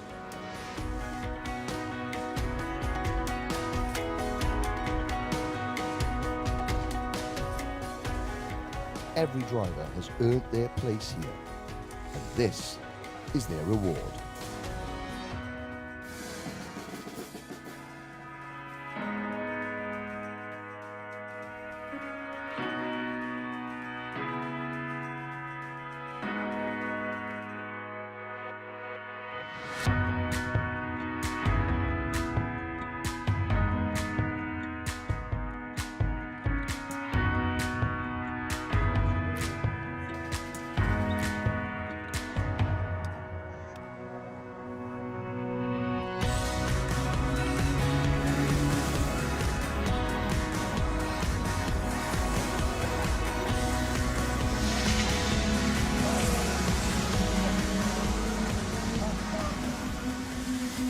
Winners go down in history, but every driver fights their own battle, pushes their own limits, and celebrates their own achievements.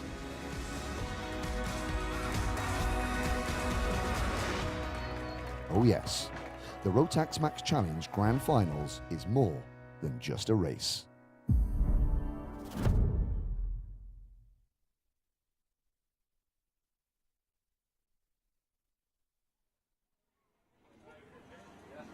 Right.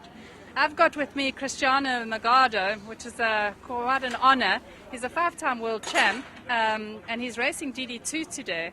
An interesting choice, Cristiano. DD2 today, DD2 Masters tomorrow, I believe. Can you tell us what the thought plan is behind that decision? I mean, it's just because I just wanted to mix it up with the drivers in the DD2 and just get that experience in, and then maybe switch over tomorrow and race with different guys. So it's almost like getting a taste of both, so it's more fun. Okay, and it's all about fun. The DD2s are combined with the Masters today. I know there was a back marker. Did you have to pass anybody out there? No, I mean, I actually got past. I started second and finished third. So it was quite a pretty quiet race. They had a gap behind me, so it wasn't too exciting. It was just bring it home, and it was not too much action. Okay. Who's your biggest competitor? I interviewed Bradley Liebenberg earlier. He's looking very smooth out there. He doesn't know the track as well as you, I suppose, but his kart is on point. Yeah, for sure, going very well, but not just him. There's about, I think, 6 guys that are going very well. So as the conditions change, like one of them might creep up and things change around, so it should be fun. You're used to the warmer temp tracks here at iDube, and it's going to be warmer tomorrow. You're obviously going to keep that in mind, and it's you and your dad as a mechanic, yeah? So have you got any, I don't know, tricks up your sleeve for Heat 2, or are you just going to test it out for the rest of the day? No, there's definitely things I need to change. It wasn't the best setup for the conditions because it got a bit sunnier now, so it didn't really work for my setup. So I do have a few things to change, so I'm going to change, and then you never know if it works out, but I have an idea what I need to do, so hopefully the next race it'll be feeling a bit better. Okay, well, you're really experienced, you know what you're doing. If you've got changes to make, I'm not going to keep you, but thanks very much for your time and all the best. Appreciate it, thank you. Thanks. Thank you.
Well, the Grand Finals, I think that it's one of the biggest events in karting, but in terms of countries, the number of people from different countries is really the biggest event in the karting world.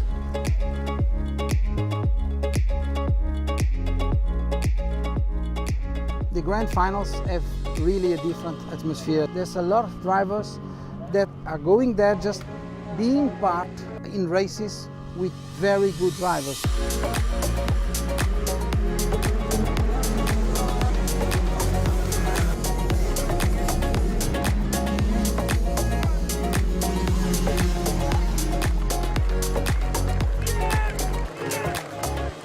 Living during all those 7-8 days inside a big tent with 360 drivers with different country flags spread along the tent.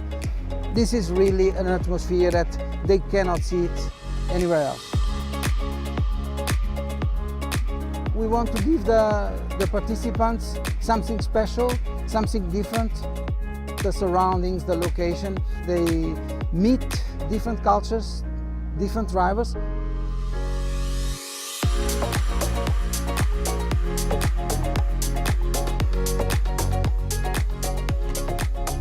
They all have the same equipment. It's equal for everybody. They have the same chances, and the driving skills are the most important thing.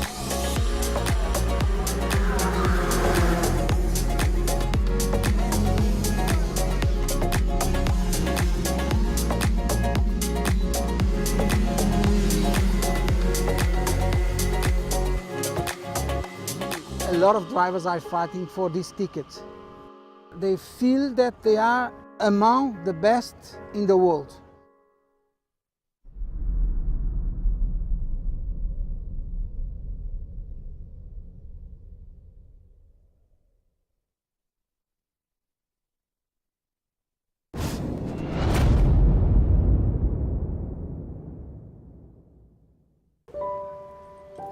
It's a really immediate kind of adrenaline buzz. Nothing has the excitement of karting. My name is George Robinson.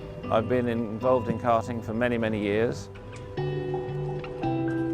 Fairness and sportsmanship in karting is a very broad subject, but before Rotax Max came along, there was many different engine manufacturers competing in the same class. Rotax Max was really the first major attempt at running a one brand racing, which is what we have here today.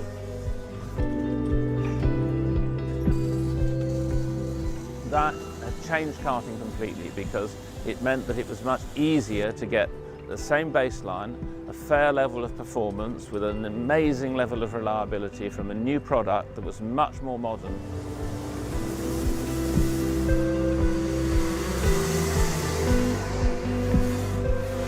It was the dream of the Rotax company to introduce this category. The Rotax Max was designed to be as much a leisure use engine as a racing engine. But what's happened throughout the world, not just in the UK, it's proven to be the most popular class worldwide. Racing is very difficult to say it's completely fair, because things happen on track that might be an incident you say isn't fair, but as far as the equipment is concerned, as far as the engines are concerned, it is the fairest it has ever been in this sport in the 50 years I've been involved.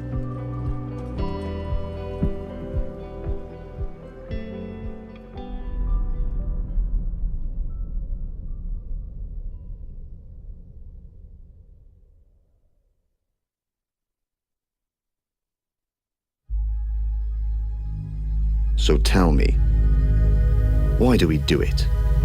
Why do we push so hard? Why do we test our limits? Why do we reach for perfection? When others leave, we stay. When others pack up, we work harder. When others keep in the dry, our blood turns to ice. When others give in, we dig deeper.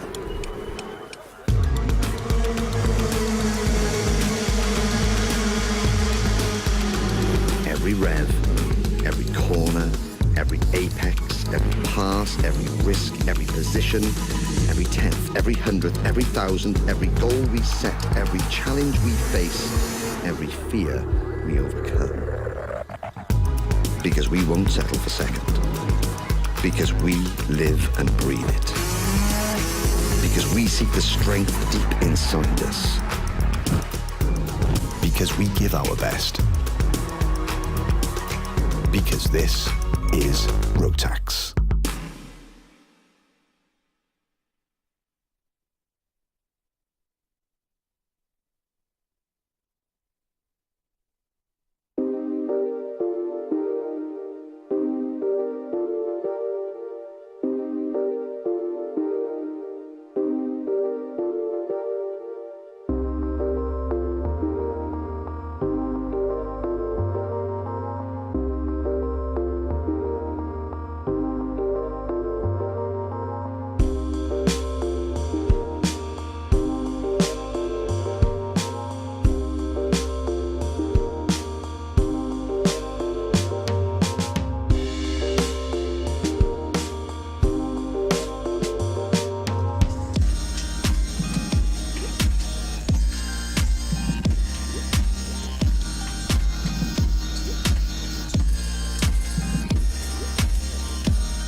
Right, here we go. As the flag drops there, it's 8 laps of racing. Race 2 for the Bambinos gets underway.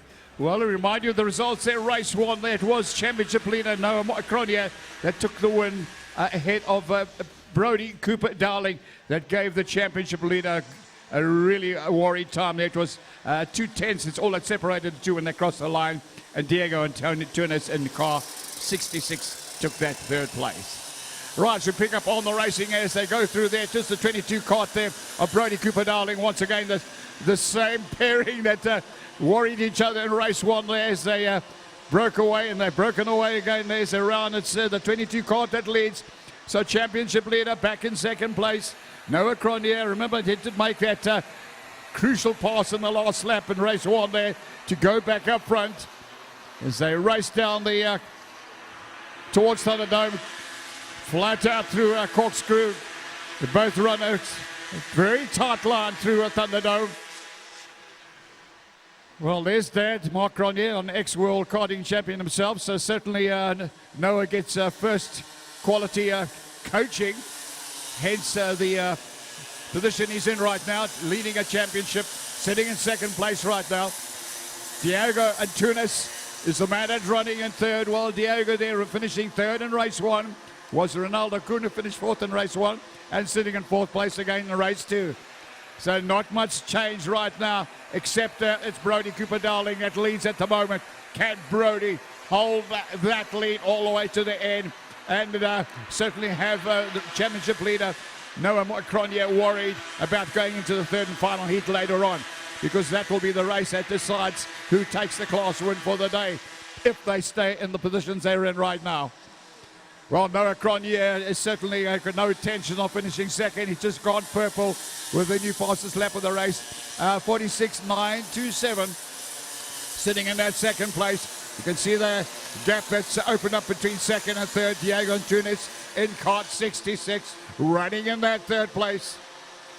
Hardly measurable, the gap from 1st to 2nd, just 0.1 of a second, just over a tenth. Just under a tenth and a half separating 1st to 2nd place. There you see the whole train there crossing the line now from 4th downwards there. Ronaldo Kunle, he's been kept busy there by Lewin de Vet in Kart 27. Adrian Stein in 11. Popello Mototlegi there in 18. And Benjamin Gibbard in that 13 Kart, sitting in that 8th position. Well, down the intermediate straight there. 1 Kart leg separating 1st to 2nd. Yeah, you saw Noah Cronje have a little look up the inside, going down into SMD. Had a little look, poked his nose up the inside.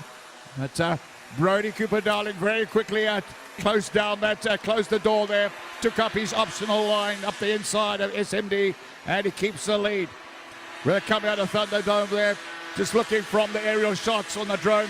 There they go. It's almost Noah, almost bumping the back axle there of Brody Cooper Darling up the back straight away. A wide line into the tabletop here. There's keep it out wide. They can't go too wide there. Otherwise, they find themselves dropping almost like a serious drop-off on the wide line of the exit of the back straightaway. So there we are, down intermediate straight. Look at the gap that's opened up already between the leading pair and the 3rd position there, which is Diego Antunes.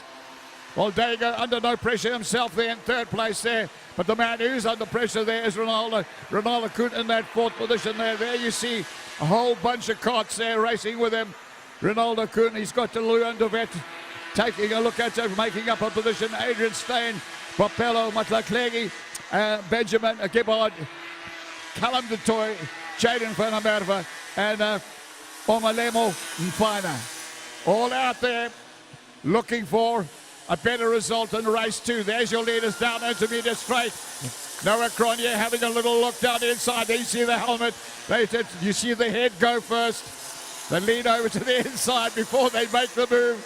That's the way they do things there. Noah having a look up the inside now to drag race here to the Gordini turn. But not able there to outpower the pace there of Brody Cooper Darling. 2 laps remain.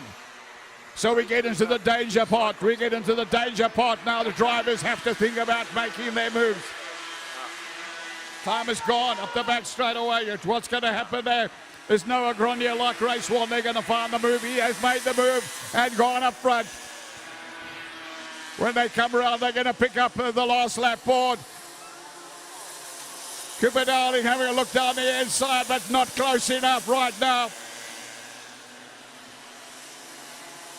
Well, these guys have different strategies there. They work with coaches. They work with their mums, their dads, whoever has the knowledge and a way of teaching or coaching these young drivers. They know what to do. It's not always a case of going up front and be there. That's the pressure point. It's always easier to be back in second or third and in with a chance there of moving up rather than holding on to a lead there under a lot of pressure from behind. There's your leaders now. As the drone follows them, they will take them down the intermediate straight there. It's the championship leader in 24, Noah Grenier. That he knows he's got to put that. He's got to put one kart length. There it is. It's over. If you see that one kart length or more going down into SMD, not much chance of catching a leader. Done and dusted there. 2 kart lengths separating. Mark Grenier absolutely over the moon about that. Well done, Mark. Nice one. And well, a nice performance. It's got to be said from all these young drivers because they are super young. From 5 years of age, they step into these karts right up until 9. So they all pretty young, learning the art of the racing karts. Noel Martins takes the win. There's 2 wins to his credit today. Brody Cooper Darling takes second, and Diego Antunes takes third. Well, it's pretty much a repeat of race 1 results. Bambinos will be back a little bit later.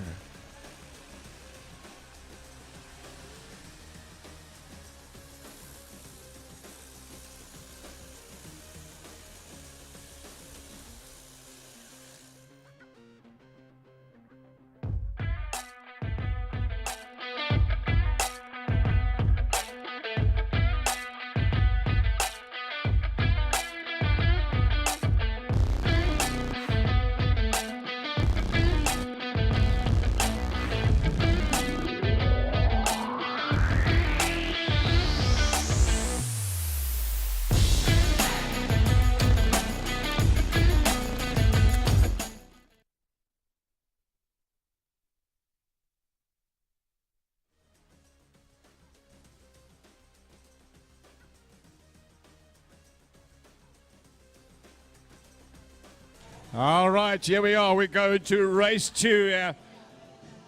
15 laps of racing. Senior Max on track right now. Senior Max, and always going to be an interesting tussle. 21 karts there will line up. Well, it was Shri Naidu took the win in race 1 there, and the 2-1-2 kart from Tate Bishop. And that was a great tussle there. Third place went the way of Charles Visser there. That's hoping that he can hang on to that top 3 finish in race 2. Yifan Lee took third. That was 4th place to Yifan Lee. Well, race 2 there. Let's just see how things pan out there. It's going to be 15 laps of racing.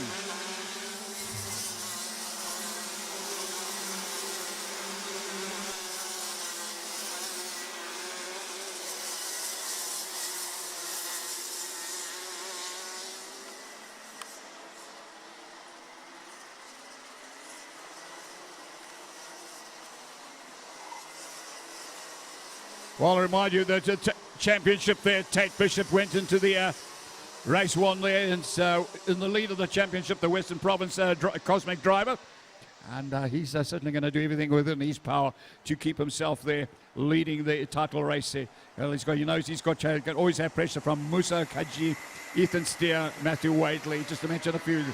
Right, so there we are, flag down, and we're racing for the beginning of a 15-lap second heat for the Senior Max. Well, the gap first to second in race 1 there between Sri Naidu and Tate Bishop there was a .079. Almost a photo finish there. And look at this. Absolutely amazing how they stay off each other's axles there. Full tilt down into the DT corner there. Down the hill there. Late minute, last second braking there. Keeping it nice and clean, not wanting to bump. There we see movement. There we see movement around the fourth position there. That looks like that could be Musakaji having a look at Charles Visser's position as they cross the line. In fact, there was a Charles Visser that had made that move there. Great move there from Charles. He puts himself in fourth place. So Sri Naidu that leads Tate Bishop. Karabo Malamela, much improved driver there for this man here in race 2.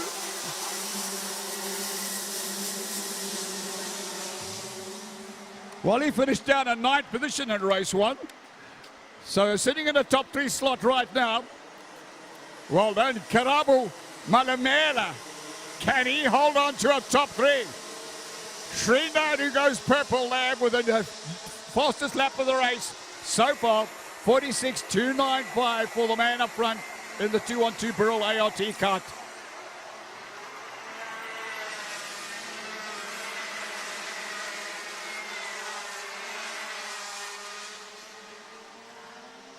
Well, Sri Naidu, there's studying medicine right now, like his mum and dad, both doctors. So spends a lot of time with his head in the books. Doesn't get out to race at too many race meetings. When he has come out of the woods, he's certainly, he cooks. He really does cook.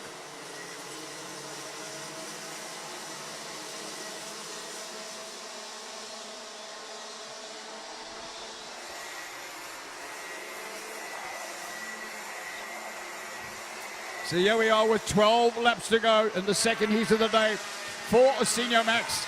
Sri Naidu got an advantage of just under 2 seconds, 0.184, separating first to second. Whoa, that's narrowed out.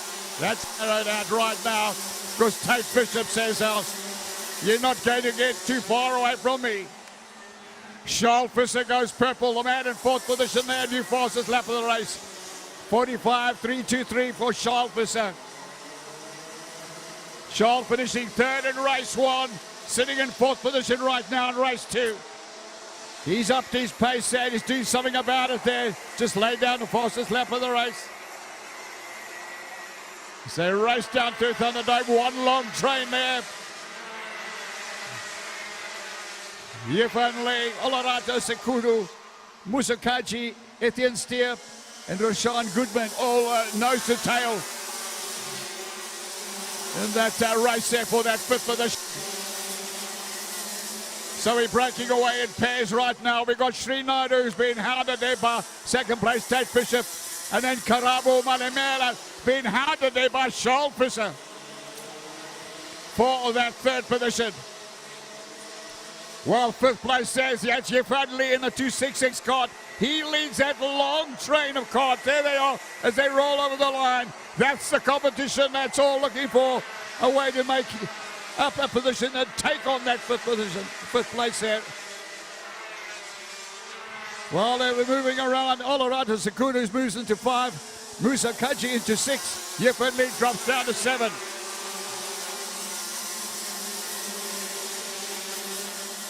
There you see a Sri Naidu, that kart snaking around on braking down into DT corner. Last second braking there. Well, it was worrying times yesterday in qualifying. That kart experienced electrical problems. They eventually found out it was a faulty battery, but managed to get it sorted last night. And he's back there full tilt, full pace today, and running up front there at the moment. Looking strong and once again contender.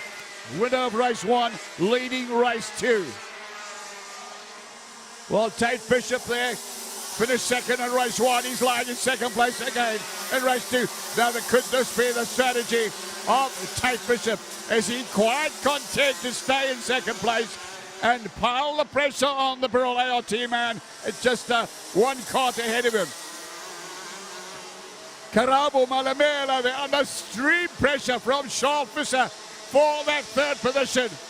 Almost nudging each other as they cross over the line. It's 8 laps remaining. of the 15 laps that they've taken on you.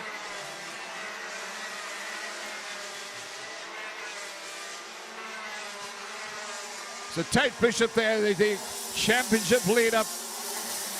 He had a 10-point advantage over Musa Kaji. Well, Musa Kaji down in 6th position right now. Will be dropping points there. With Tate Bishop extending his lead. But Ethan Steer, man, he certainly has been working hard today. But not hard enough in race 2 because he's down in 8th position. And at the moment they're sitting in 3rd position in the championship. And 13 points off there, the 2nd place. Ethan Steer, Musa Kaji. So Kaji is the man that he'll be watching. He's 2 positions up on him right now. Just look how hard Srinathar is braking. You see that 2-on-2 Birrell ALT Kart there. Snake on braking down at DT corner. Now he tucks down there. He's trying to limit the wind resistance and get as much of the helmet and body down behind the front number board there. He knows that he's being pushed into the max by Tate Bishop. Championship leader. 2nd in race 1. And line 2nd again in race 2. Well, Tate realizing now he's got to find a win here in race 2. Otherwise, it's going to be too much pressure on him in race 3 later on. With 2 wins under the belt there of the man that leads right now, the Birrell ALT, Srinathar. But it ain't over yet. Still lots of racing to be done. When they cross the line, it will be 5 laps remaining. There's your leaders into the home straightaway. 5 laps to go. Look at this race on for that 3rd place now. Schalpusser has made the pass on Karabo Malemela, who drops to 4th place. 1 position down. Now will come under fire from Alerato Sakudu.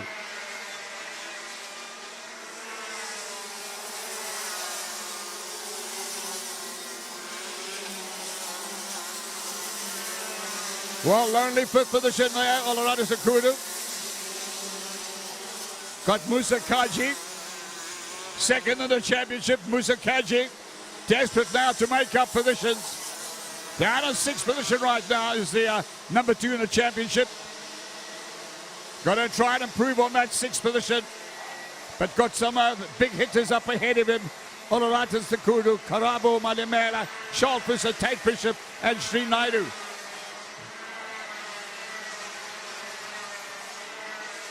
4 laps remain. Your leaders up the back straight away. Full tilt there as they come into the tabletop in front of a packed grandstand here, which witnessing the action of race 2, Senior Max. .321. That's the gap from 1st to 2nd. .321. So 0.3 of a second.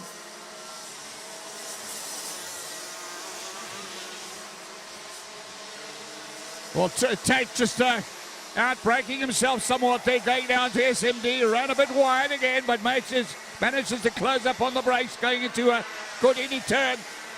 Makes up for that round Thunderdome, and there's just now time to make his move. Oh, don't be looking back. Srinathar out of Thunderdome, a big stare back over his shoulder. That will be exactly what the championship leader, Tate Bishop, wants. Anything that will break the concentration of the man up ahead of him. Just over 2 laps remain. Schalpusser hangs on to that 3rd place here. Looks like controlling that 3rd place with Karabo Malemela trying to get back in the top 3 slot. 2 laps remain. Lonely 3rd place for Schalpusser.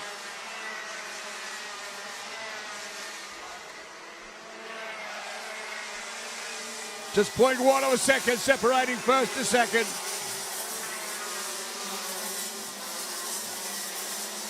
Schalpusser and that Tony Kartek once again coming under fire there from Karabo Malemela in the 263 Kart.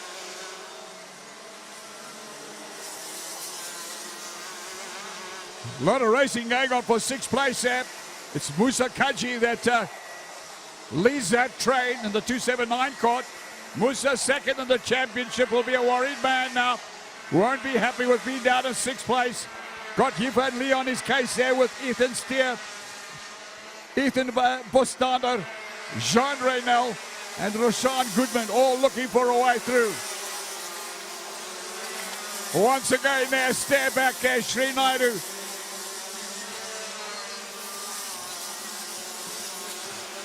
Well, doing a lot of looking back now. I'm sure his dad, mum and dad, oh, there we go. Now mum and dad will be on to him about that. Don't want to be doing that. Race leader. The checkered flag goes out and it's a half a cart leg. Wow. Sri Naidu, well, that was his way of controlling the race. Continue looking back there and certainly had us on edge there. Sri Naidu takes the win. 0.1 of a second difference there. Tate Bishop second, third to Schalpusser. Karabu Mera takes that 4th place there. Olarata Sikudu will take 5th. Musa Kaji will take 6th there. Yvan Lee in 7th. Ethan Steer 8th. 9th there goes to Ethan Boslander. And 10th place, Jean Reynel. Great racing there from the Senior Max. They will be back a bit later on.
All right, here we go.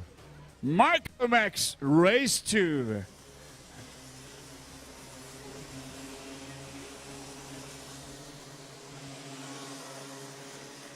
Railway racing well. Let me remind you of the race 1 results there, Micromax. It was Rafael de Silva that took the win there from Talon Patel.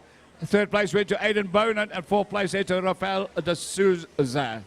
All right, so they just get into position, the formation lap. Ready for their second heat. It's going to be decided over 12 laps. Micromax.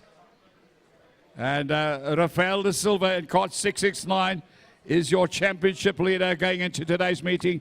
Just 5 points separated him and Aidan Beaumont. So they'll be watching each other like hawks. Watch the flag when it drops. We'll be racing. Away they go. Nice start there for Rafael.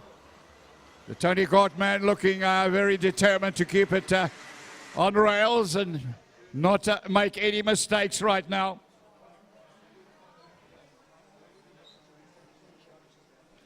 So up the back straight away they go. A nice busy field there, long, broken up into a long train of Rafael de Silva with Talon Patel, who knows that he's got to watch Talon Patel very closely. Talon, who gave him a good run for his money in his in race 1.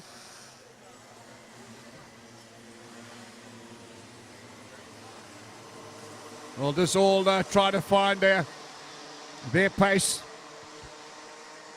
and get into a position that they can strike. As I say, not everybody wants to be running up front early on in the race there. Well, Rafael de Silva there, he's certainly got the pedal to the metal there because he has gone up with the fastest lap of 52.559 in the early stages there.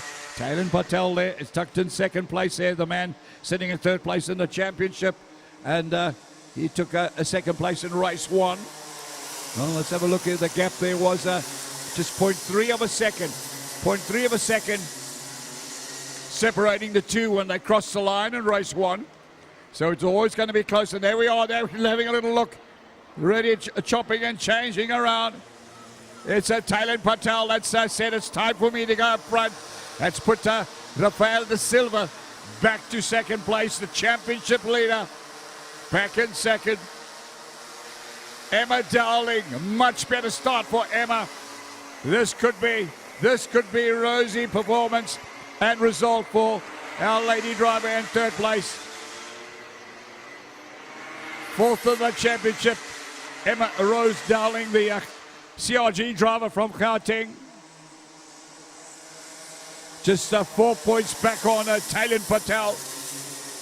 Taylor's had a great day. He would have found a little bit more points to stretch that lead a bit more. Once again goes purple. Taylor there with a new fastest lap, 51.856. Look at this there. Emma having a little look. Emma having a little look there. Down the inside. Are we going to see things change here between now and the checkered flag? Taylor Patel holds on to that lead. Rafael de Silva wrestles back that second. Emma Darling in third. And Aiden Beaumont goes purple in fourth position with the new fastest lap of the race, 51.715 for Aiden Beaumont. Madison's in second position in the championship. The Western Province driver with his CRG Kart. Remember, he was just 5 points back on Rafael de Silva going into this round 3 of the South African National Rotax Max Karting Championship. So it's close, and the guys are fighting all the way. They run 3 heats today, and they will fight for every point that's available.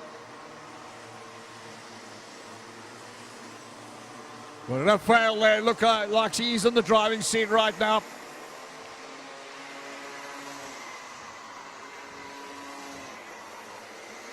It's strange, every time he looks to his left or right, he's got the blue nose cone there.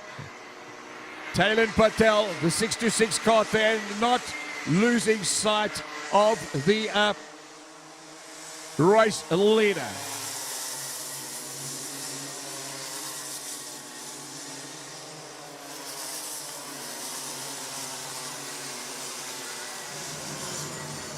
Hello, hello. I have got Tate Bishop here, Senior Max Carter. This is the 162 kgs, the 14 years and up. Tate, how old are you? Turned 16 in June. Oh, awesome. Great. Nearly legal. Yeah. He drives like a champ, but he doesn't have his driver's license yet. Tate, iDube National, very warm today on the circuit. You've come second to Shrien in Heat 1 and in Heat 2. But you are top of the log for the national standing. So you must have a bit of an emotional roller coaster day today. You're not used to coming second? Yeah, well, I mean, it's not really Shireen that I wanted to beat. I mean, if I wanted to, I could have passed some early race, but I probably would have let Malamela and Fisser to catch me in the Shireen. So I just figured I'd rather take the 2 points on Fisser for this race and the previous race. But yeah, no, we'll see what happens in race 3. Going to try to get the cart up to a little bit more pace, just so we can have that little bit more of an edge on the Shireen. But yeah, no, I mean, I'm happy with where I've been today, but we'll be focusing on tomorrow for the African Open. Okay. That's bizarre coming from you. If you're leading the national championship, surely the smart money is on taking as many points from this national, and Africa Open must take care of itself. Yeah, well, I mean, ideally I want to get the ticket to go to the World Finals sooner than later. Because I mean, I'm third in the Paddock Cup Championship and I want to be able to win that. So I want to be focusing on cars a little bit more than go-karts at this point. So hopefully I can just get this tickets tomorrow and then be done with karting for the rest of my life. My goodness, Tate, he's racing so many circuits he can't keep up with himself. Well, all the best. You've got one more heat to go. We wish you phenomenal clean driving. We support Shrien, obviously he's a local boy, sorry Tate. Yeah, it's good, it's close, and maybe you'll just find that extra little in the tank for Heat 3. All the best. Thank you so much. Thank you. Right, we're going to go to ad break or back to the commentary box with Len. Getting back to Lisa Mingay conducting an interview. And we're back with racing now. And, well, we saw Emma Dowling have a Little look at that second position, but immediately Taylor Patel is after dropping down to third place, responded there with the fastest lap of the race, and he's back into second place. But it's still championship leader Rafael da Silva that is back on top of the pile. The 6X9 Kart there, the karting driver and his Tony Kart leading by a 0.1 tenths of a second as they race down to SMD turn. 1, 2, 3, 4 karts nose to tail. Patel is in second. Emma Dowling has had a taste of second. Aidan Beaumont in third place. Aidan determined to get in the action as well. And remember, he was only 5 points off the championship leader going into today's national. He knows that he cannot let the race leader Rafael da Silva get too far away from him. So 4 laps remain. Rafael da Silva goes on the defense, closes down that inline there. Nobody diving down inside of him. Once again, defending the inside line. Gets a nice run at the hill there. Patel drops back a wee bit there. Here comes Emma Dowling. Had a little look down the inside. Decided against it last second and pulls back in. Tucks into 3. And Aidan Beaumont on her case. There they are. 1, 2, 3, 4 on the strong line. Nose to tail crossing the line. Rafael de Souza in that 5th position and Kart 665. A lonely 5th position right now. It is Christian Verheels holding down that 6th position. Matty Dayglow Shuttleworth in 7th. Santiago Freid in 8th. Iwan Fente in 9th. Franco Gibrard in that 10th position. And Johan Nolter in the 636 Kart back in that 11th position right now. Well, just over 2 laps remain. Look at this here now. The bobbing and weaving. Emma having a little look. Emma Dowling had a little look down the inside of Taylor Patel. Going down to the SMD turn. Decided against it there. They would have been a bit risky. They were carrying a lot of speed going in there, and she would have gone in. Maybe just outbraking herself and running wide. Decided against it, but I'll look for another opportunity. Are we going to see a move down here in DT corner? Yeah, they came up the back straight away. Yeah, this is how close it is.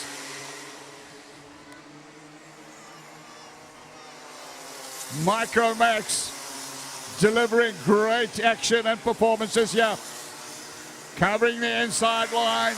Rafael da Silva, you can see why this man leads the championship. Wise head on his shoulders there. Knows just when he's got to close the door. Limit the options to the drivers behind him. They are always going to be looking for opportunity to make a break, to come through. Last lap board goes out. It's this now all or nothing. Just poking his nose out. Taylor Patel has a little look around and wide line through a corkscrew. Up the back straight now. It's going to be full call on these cars. Every ounce of power performance they can get. Emma has a look down the inside. Emma Dowling not able to get there.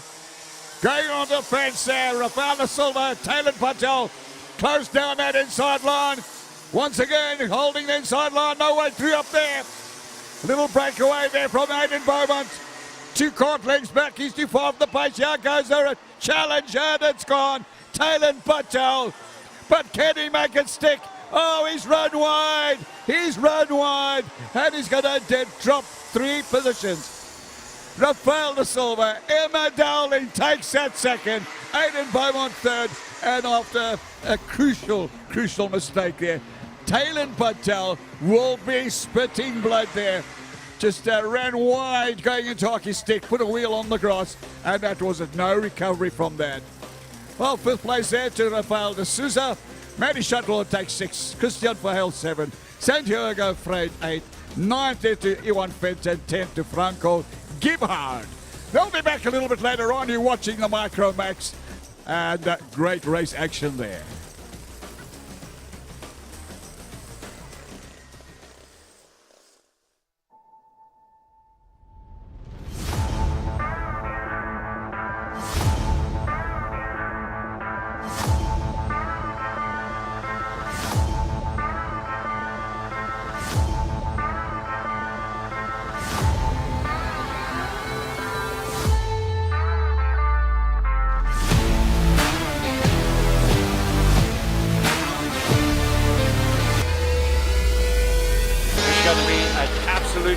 crackerjack of a race day.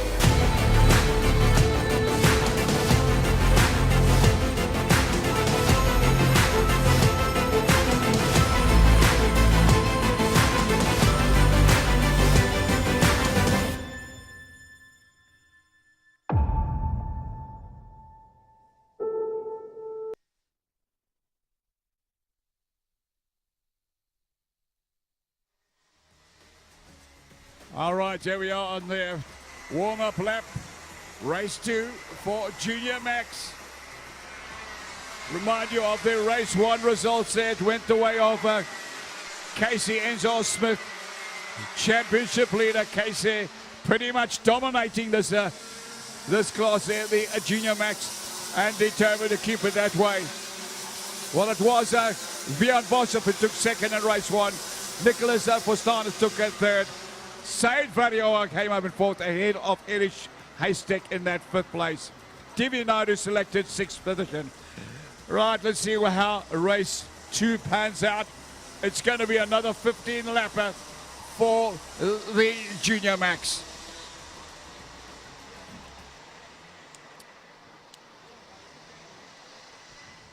Well, another big field of karts and an interesting class to watch. So much talent out there. It's the flag drops and we're away racing. It's the Birrell ART man there that gets the jump on the crowd there. KZN Smith there not throwing away any advantages that come his way. Grabs a great start there. Said Varioa will be looking to find a way through early on.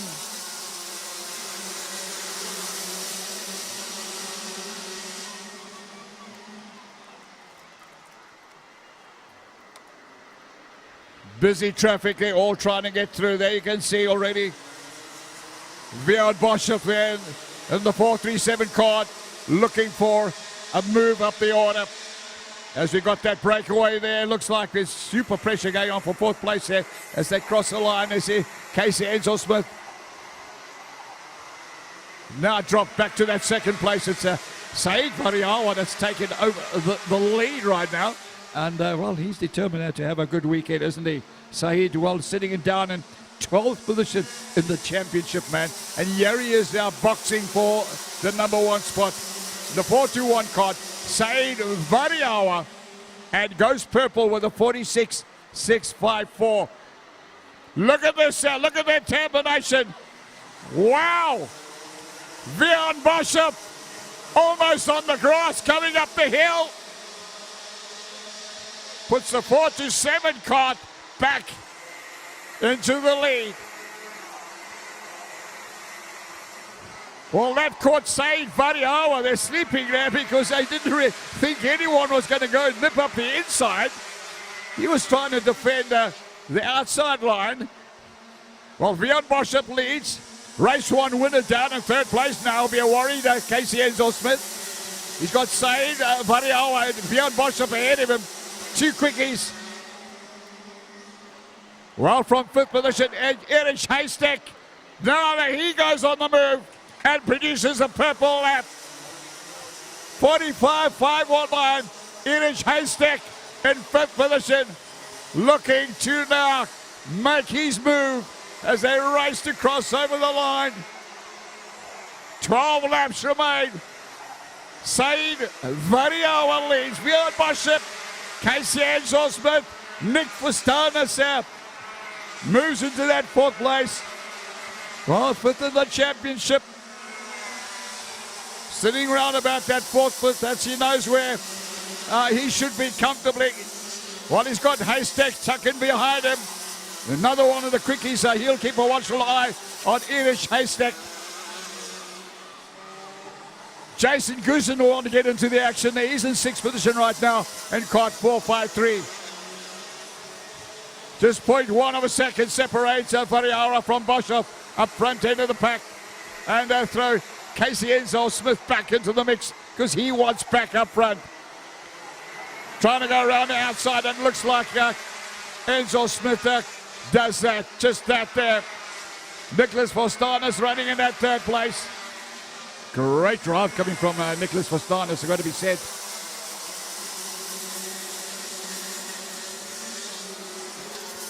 sitting in 5th position in the championship. Looking solid.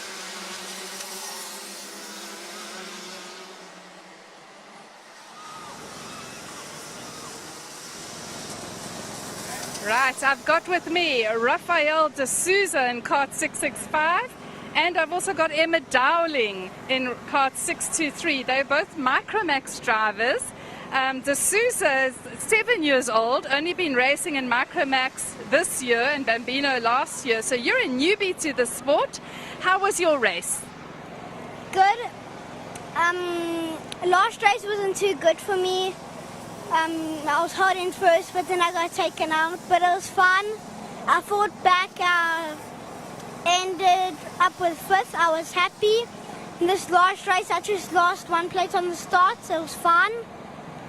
And yeah. I think you're a little champ, 7 years old, and you can remember what happened in the race, and it's a new track for you. You don't know this twisty-turny track. And 5th place in a national. You must be super proud of yourself. We wish you all the best for Heat 3. Thank you. You're welcome. Emma Dowling, my goodness, my darling Dowling, 2nd place. Tell us what actually happened in the last turn of that race. It was so exciting. Any 4 of you could have won. We were all going into the hockey stick, and Talon tried to do a nice move. He did it. I don't think Raf saw him, and they just both went in it. Talon was in first, and he's super excited, but Raf tried to take him back, and they both went on the grass. Yes, they did. And you snuck through. So where did you land up at the end? 2nd. Wow, you must be super proud. Checkered flag, 2nd position. That's amazing. You stuck with those boys the whole way around. So Heat 3, where do you want to come? It is a national, so I hope I can try to stay in top 3, but top 6 has also been nice as well. Awesome. All the very best. Thank you for your time, guys. Enjoy the last heat.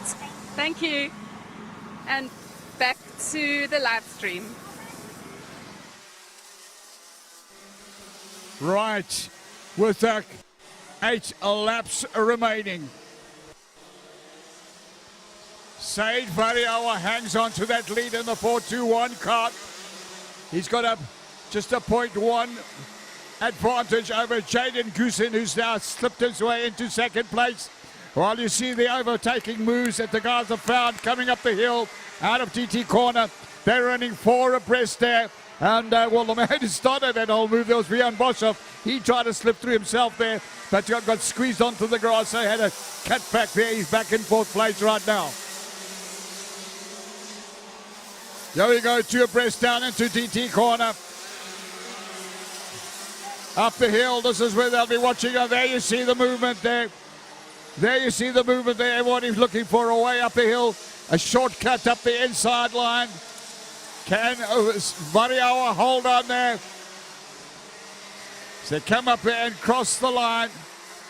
Said Varioa, Rian Boshoff, the Pearl AOT. Well, he's been doing a lot of movement, a lot of passing.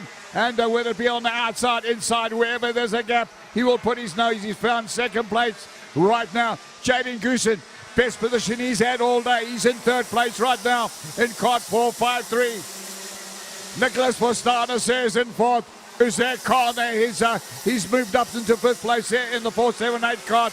He's got Bambino, 2 KZN drivers right on it with each other, running for 5th and 6th position. Well, right down there, championship leader and race 1 winner in big trouble right now. Down in 7th position is Casey Enzo Smith. Won't be loving life right now. Well, it just shows you the depth of quality in this class here, the Junior Max, where you can win 1 race and the next race find yourself down in the middle order of the field.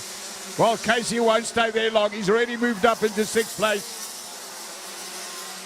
Down to TT corner, up the hill, covering the inside line, but can't get back. Just goes to show, Rian Boshoff will be now looking for a way to be up front there and holding on as they race up over the line.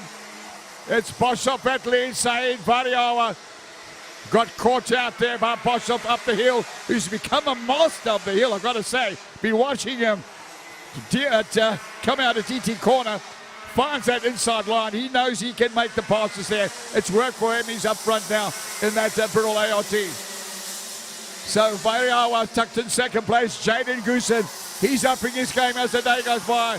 Well, there we are. They're putting each other onto the grass there. There's movement all around through the field.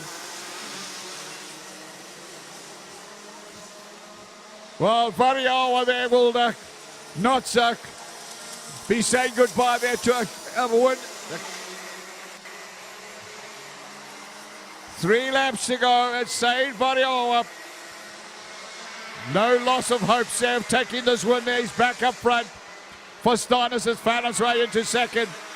Jaden Goosen running third, just getting stronger and stronger as the race go by. KZN's Osmond Championship leader back up to fourth there after a drop down through the order. Uzair Khan has moved up there into fifth place there and brought fellow KZN driver up with him. Divya Naidu in Kart 498 into sixth position. So they race down the intermediate straightaway. Bjorn Boshoff there, well, he's the man who went farming down at DT corner. He's down in 8th position right now, but we know he's pretty quick on the hill. Can he fight his way back up the order? Erich Haystick there won't be loving life right now. He's down in 9th position. And he finished in 5th position in race 1. So they're dropping down to 9th in race 2. Let's see how quick he can move up the order again.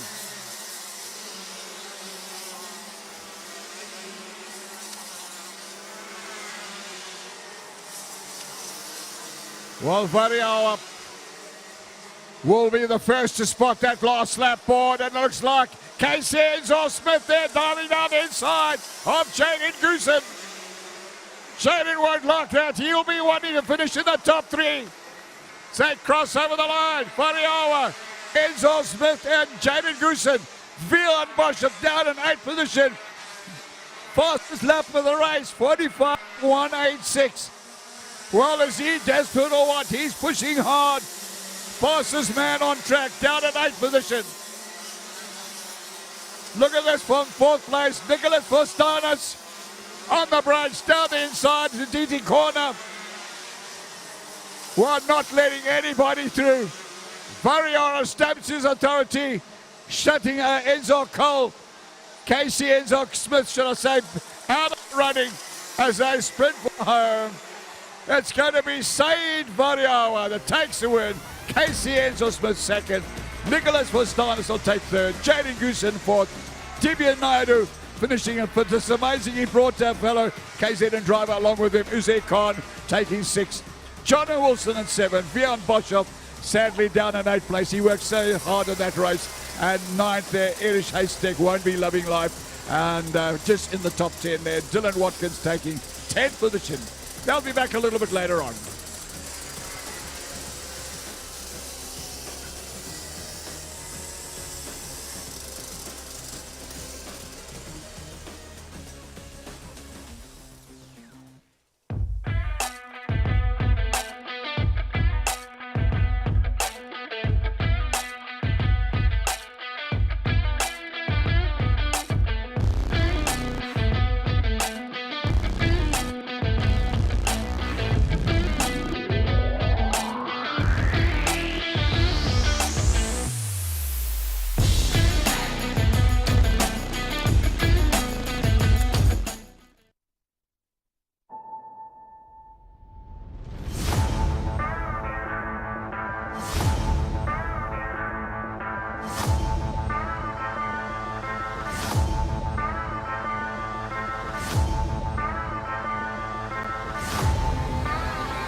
Going to be an absolute cracker-jack of a race day.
2, 1. Right, I've got with me a Heat 2 winner in the Junior Max class, Saeed Varilava from... Sorry? Saad Varilava from Joburg, I believe, in Kart 421. He's just pipped Casey Enzo Smith to take Heat 2 win. Saad, tell me about the race. It was the most action-paced, the packed thing anyone could imagine here at iDube. Yeah, from the start, I just wanted a clean start, and that's what I got. And then exit of turn 1, I found myself in first, and then I led most of the way, fighting with Vian, Casey, Jaden, all of them. But yeah, and when I seen last lap and I seen Casey behind me, I defended well. So I never want to lose that on the last lap. No way. So you're not going to, you're not going to let him even think that there's a chance. No, no way. All right, Saad, why is it that you don't have a national standing and you're here at iDube on a very technical track, proving you've got the driving skills to beat the best of the best? I missed one. I did the Cape Town National, and then I missed the Benoni one because I had to go watch my father racing also, so that's why. The family racing, so you got lots of circuits to follow. Well, congratulations. Heat 3, any plans to change anything? Well, I'm going to see where I'm starting first, and then from there I'll see. All right, I think P2 suits you. I think it suits you. You like a bit of a chase. You didn't see the action and the mayhem behind you, but hopefully you go home and watch a live stream tonight. That was a race people are going to be talking about. I'm very happy that you came out tops. Congratulations. Thank you. Thank you very much. Right. And we're going to go back to the live stream. Saad, new name on the racing circuit. Right, so here we are. All right, we're into race 2. Mini Max. Lisa Mingay doing TV interviews down on the pit area there. And that's completed now. We're back into the racing. This is the second heat of the day for the Mini Max. 12 laps of racing. Remind you of race 1 results. Caleb Woodnall took the win in Kart 575 from Trav Mingay in 510. Keegan Martin took 3rd place and Carl Smith home in 4th. Well, let's see how things pan out. Race 2. Caleb Woodnall has gone purple. Your race leader with a 5-7, Kart 575 with a 49.513.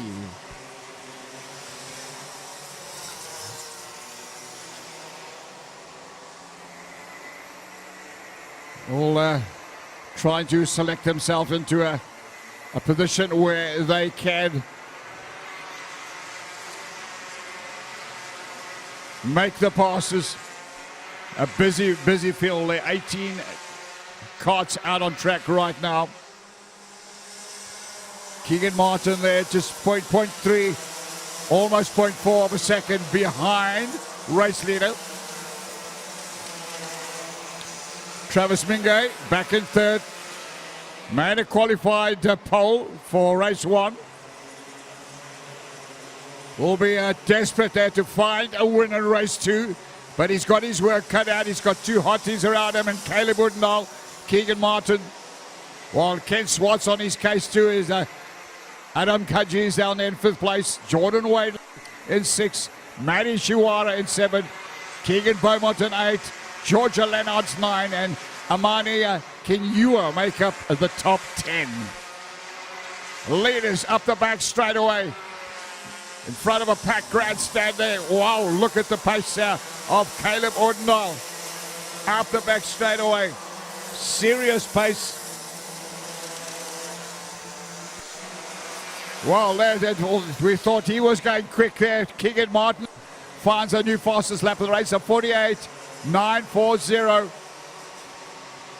And he's in a 2nd position right now.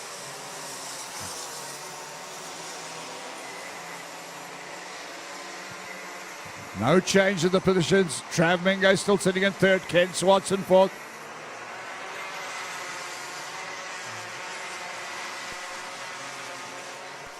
Eight laps still remain. 2.5 tenths separating 1st to 2nd place. Not so lucky for Keegan Martin there. Trav Mingay nudging his back axle there, saying that the slightest mistake you make, I will take up that second position.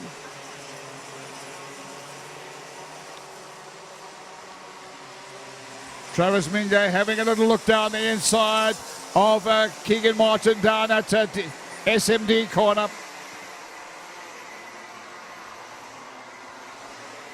A bit of a gap opening up back to foot. Ken Swats just dropping a wee bit off the pace there. But he's been hounded there by the fifth place driver there, Adam Kaji and Jordan Wadley. Back with your leaders here. A three-way breakaway at the front there. Caleb Woodendall very much controlling things. Oh, look at this late braking there for Keegan Martin. Almost ran into the back end there of Caleb Woodendall.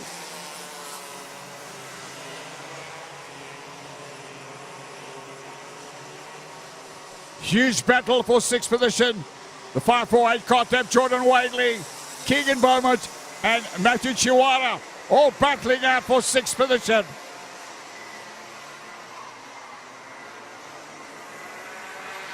Through Corkscrew and around Thunderdome. These guys are full tilt there. Caleb Woodendall, Keegan Martin and Travis Mingay.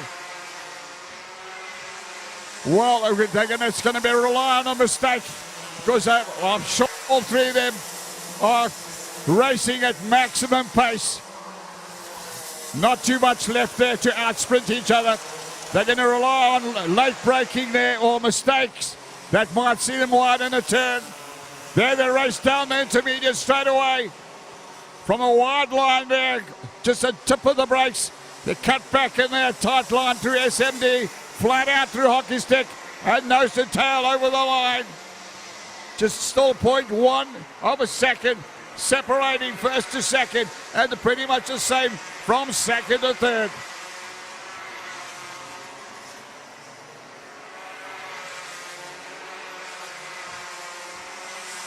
Well, it's always a big field in this, the Mini Max. Always big field, racing right through the pack.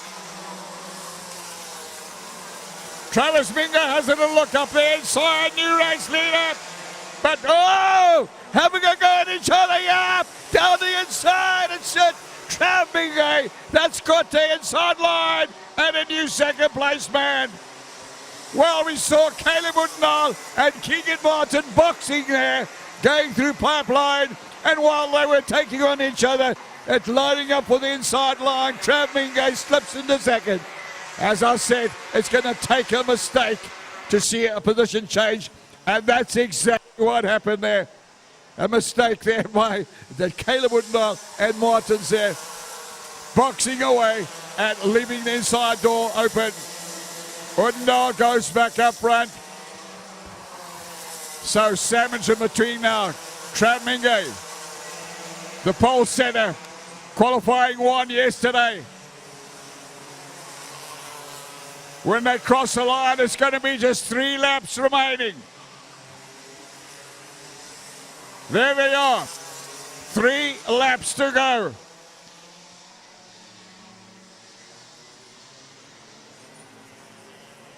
Caleb Woodendall leads. The CRG driver from Gauteng. Travis Mingay, the KZN man and the Esprit. And third place there, Keegan Martin there, working pretty hard. Keegan Martin there, well, driving the Paralyn from Gauteng. He's the man in that third position. Well, looks like not too much pressure there on Ken Swats in fourth place. 2 laps to go.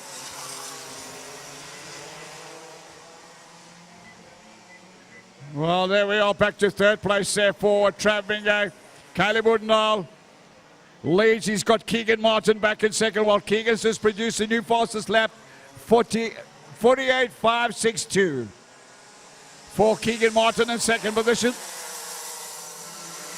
1.5 laps remain. There we are down the inside. Keegan Martin there. Oh, no. Oh! Wally went As I said, make a mistake in this class, you're gone. Keegan Martin puts a wheel on the grass out of DT corner, and he's thrown all his chances away. It's now a two-way battle into the last lap. Caleb Woodendall versus KZN's Travis Minga in second.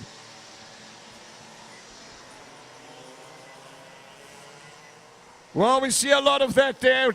Drivers going too quick, too hard into DT corner, running wide, putting a wheel on the dirt, and losing the back end, and no pace or momentum for the hill. Well, what's going to the mind? Travis Minga in second.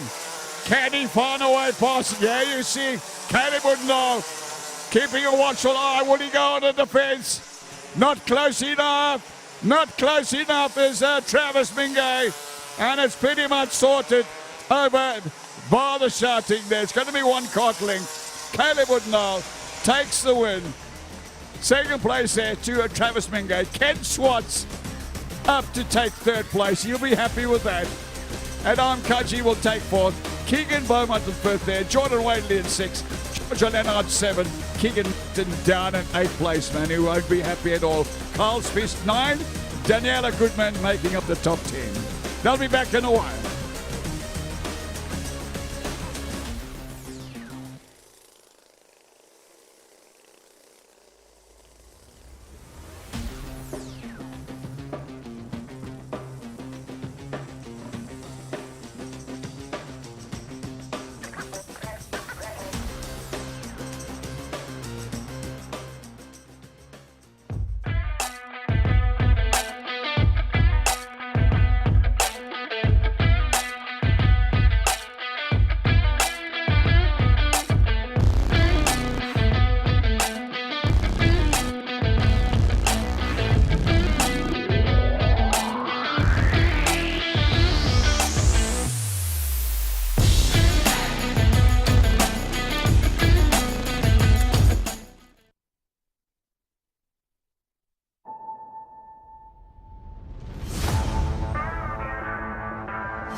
Going to be an absolute cracker-jack of a race day.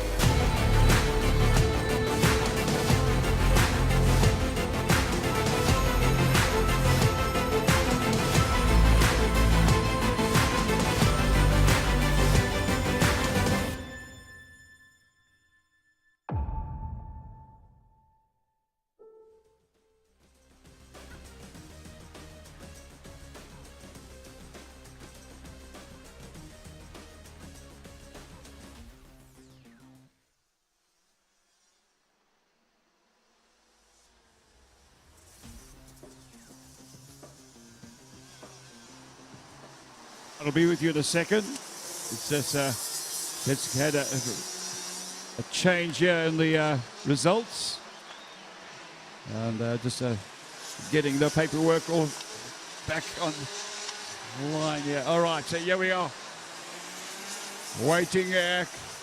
Well, there's no way, you cannot get them started at that pace. They're all over the show right now. So it'll be another warm-up lap.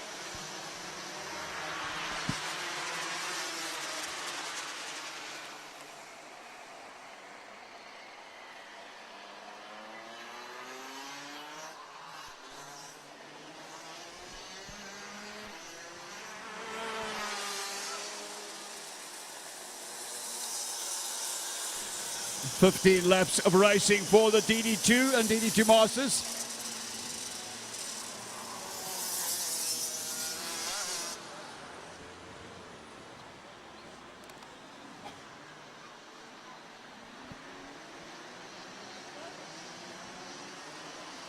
Right, so Masters will be lined up there. We can see them being held up, the red flag on the start. That's the DD2 Masters. And it looks like they're might have to do another rolling lap there. It's these guys will.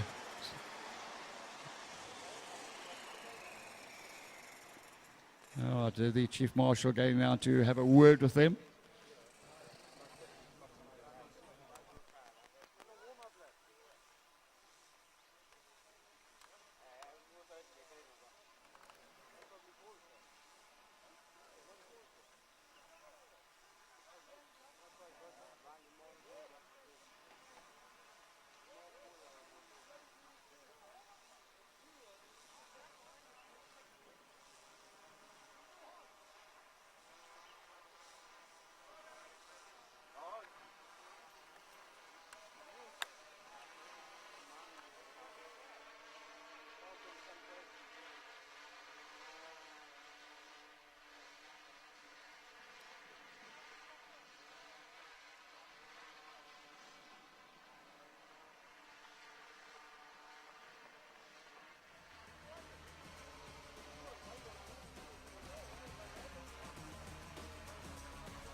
Right. I've got Keegan Martin here. He's a Minimax driver. Keegan Martin is doing really well in the National Championship. You started third in Kart 543, yes? Yes. So I was third. In the start of the race we were going nicely. I was second coming out of turn 1. Then I was hunting down the leader, caught him, and we had an unfortunate accident. And going down into Kangaroo, I came up and I overtook someone, but I was on the outside and he hit me off. It's when we came off second best. But then I carried on and I think we got like a 7th overall. So it's not terrible, but I really thought I could have done better. We had the pace to win it. I completely agree with you, Keegan. It was an unfortunate racing event. I'm sure the COC is going to have a look at that. Not many people can get off the grass after bogging, after DT corner, and still join the race. So I think you did exceptionally well to even get some points in the final race. You had to go for it. You were in third, you started in third, you were in third, you went into DT corner, last lap sort of thing. You had to go for it. Heat 3, would you make the same move again? I probably would. I'll go every race trying to win it. We're here to race. We're not here to play. I probably would make that decision again, or wait until the last lap and do it. Yeah. Thank you. All right. Thanks so much for your time. All the best. Right, and we're going to go back to the live stream. That was Keegan Martin, very disappointed and frustrated, but mature enough to handle it, regroup, and come back in Heat 3.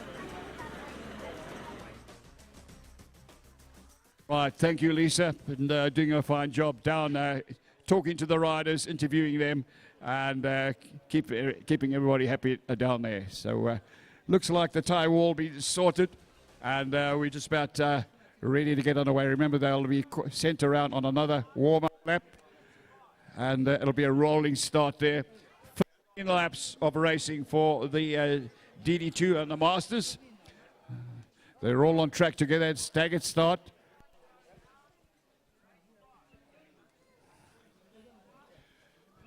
Can Brady Liebenberger hold on to a second win here? Certainly going to come under fire there from Sebastian Boyd and Cristiano Morgado. I know they were working on making changes to that kart to get it quicker. Oh, looks like they're going to bring the DD2 up front. You're right, they're going to go back like as race 1. Whereas the DD2 will start ahead of the Masters as they get sent around on another warm-up lap just to get heat back in the tyres. Get those engines back to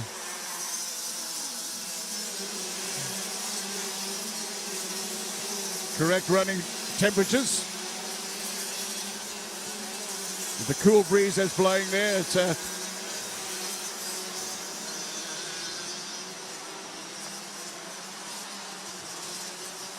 nice for the 2 strokes here. The guys all seem to be quite happy with their mixtures. They're set up there with 2 days of setup here, getting the balance right on these karts. And apart from 1 or 2 of them that made changes, it looks like everybody's happy. There's the DD2 getting the start. There's the getaway. Nice. Clean start there from Bradley Liebenberg. Liebenberg gets a start and a great start there. Moving his position and watch the Masters. The man to watch there will be in the 199 kart, Eugene Brits. He took the win in race 1. Down into DT corner, you see Bradley Liebenberg got the lead. Cristiano Morgado back in that third place there behind Joseph Olds. Very late on the brakes. I did see them making adjustments to the brake balance. Down on the pits there, there was getting more braking from the back calipers than the front. They just balanced the balance, got the balance right there, so you can see Cristiano Morgado able to stop that kart a lot quicker and later. Out the back straight away they go.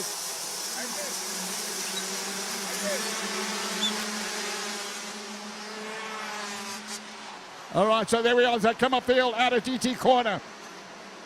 Bradley Liebenberg doing an amazing job there, keeping Boyd back in second. Jamie Smith.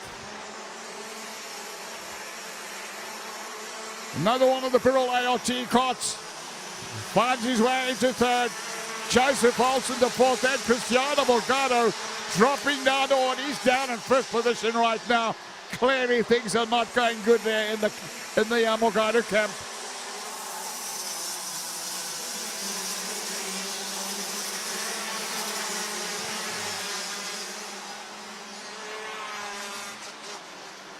Well, they're looking at the DD2 there. I can tell you, 13th position overall, but your leading Masters is Nicholas Verheil on the 101 card. Jonathan Peterson in the 169 card finds himself in second place. And Eugene Brits running in third. Shane Foley's got himself in fourth ahead of Alistair Mingay and Andrew Thomas. That's the positions right now in the Masters. Brandon Lindbergh goes purple there with a 54.036 at the front of the pace.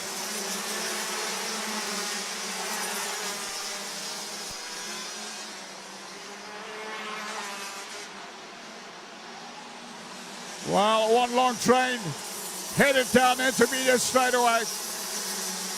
Liebenberg with a 0.2 of a second there advantage over Sebastian Boyd as they roll it over the line.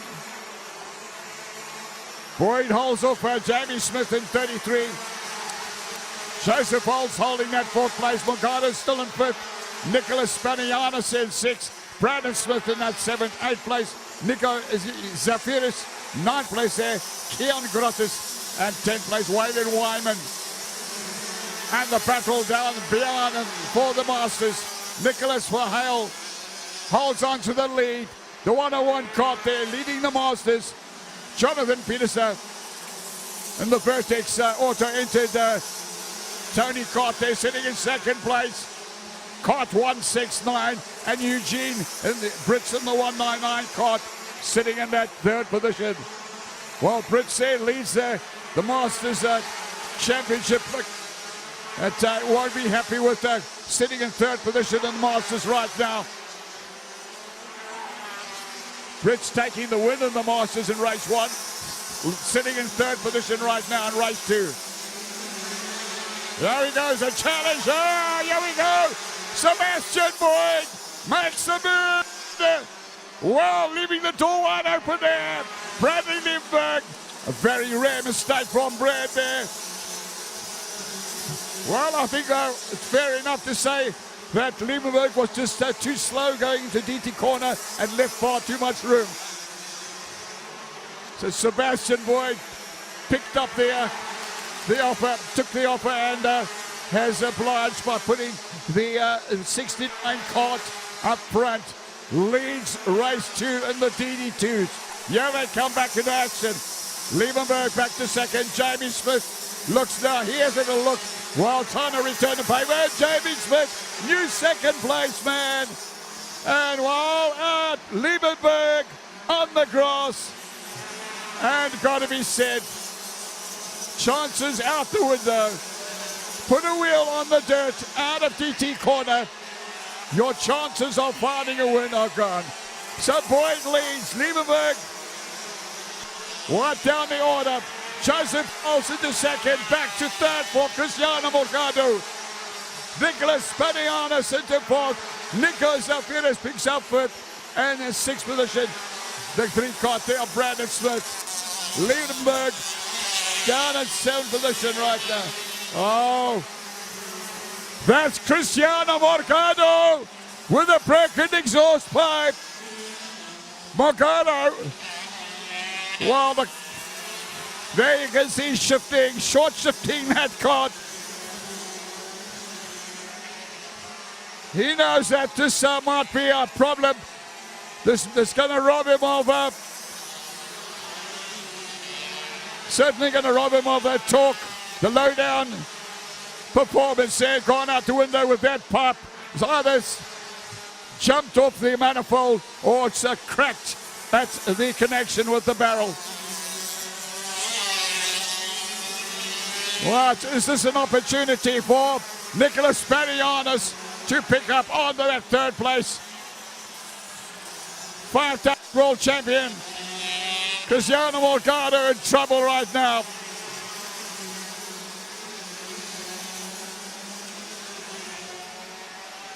Well, Cristiano Morgado will be scratching his head and wondering what else is going to go wrong with the kart. It just has been a struggle to get the perfect balance, the perfect setup on that kart. Just when one thing is not corrected, another thing goes wrong. Right now, in trouble with a cracked or broken exhaust. Here comes the battle on for fourth position right now. Nicholas Spanianis fighting with Nico Zafiris for that fourth place. The 63 and 70 karts. We go down once again there to the Masters. Nicholas Verheul leads, and the 101 kart continues to lead.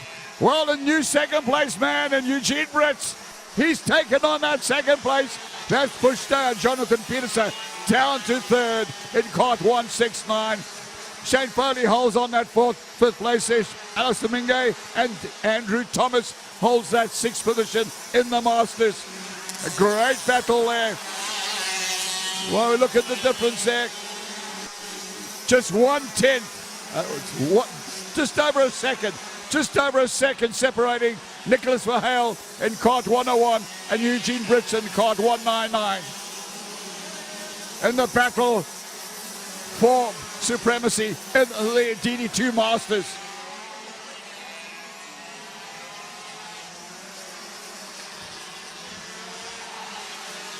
Four laps remain.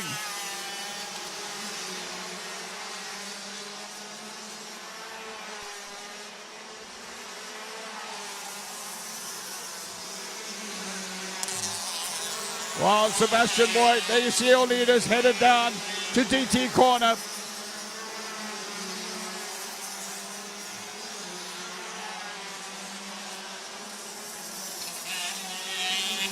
Well, can Cristiano Morgado stay off the challenge of Nicholas Spanianis in kart 63 and Nico Zafiris in kart 70?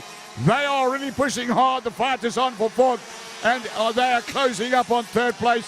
Cristiano Morgado in all sorts of trouble with broken exhaust in that 37 kart, running in third place right now.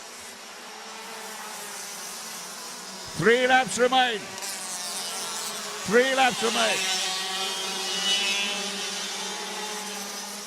Well, I don't know if he's going to hold on to it because he's got 4 karts chasing him down. Cristiano Morgado, Nick Spanianis, Nico Zafiris, Brandon Smith and Bradley Limburg, all knowing that the world champion is in trouble and losing out pace. There he is now being caught by the Birrell ART there of Nicholas Spanianis. The 63 kart.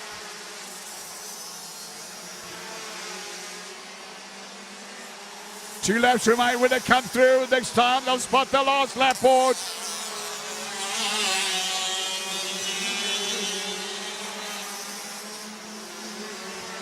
Well, it's just a possibility that Cristiano Morgado is going to fight his way through to keep that top 3 slot in that A-ring kart. The 37 kart there, the last lap board is out. They're on their last lap right now. Just 2.2 of a second separates first to second. There's the battle there for third.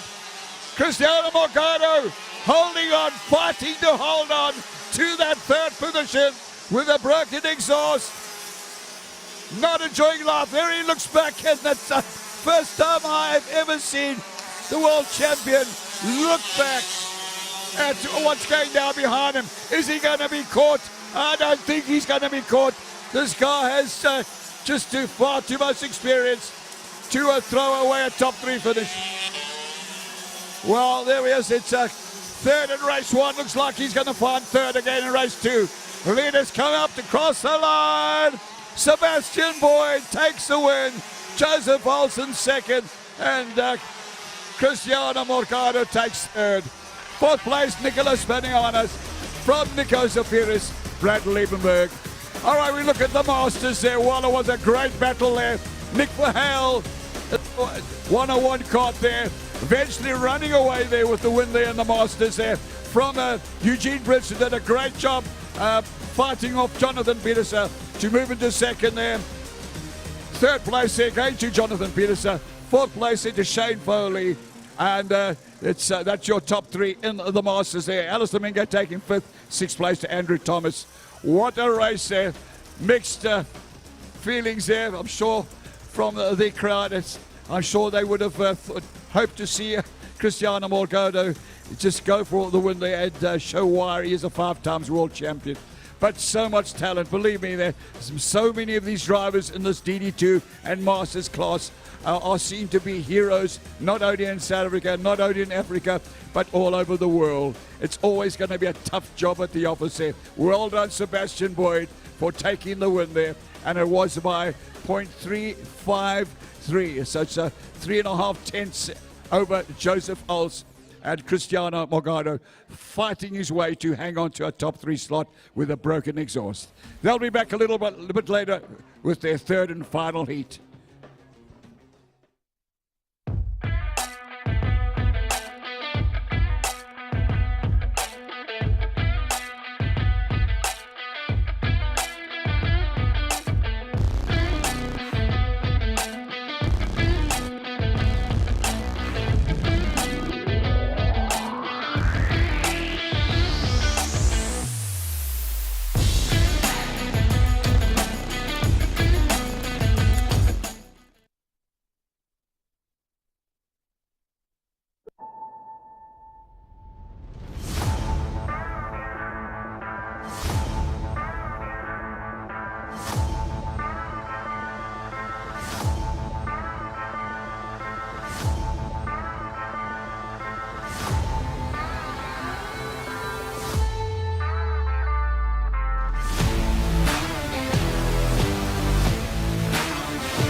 Going to be an absolute cracker-jack of a race day.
Right, so here we are. We are into the third and final heat of the day for the Bambinos.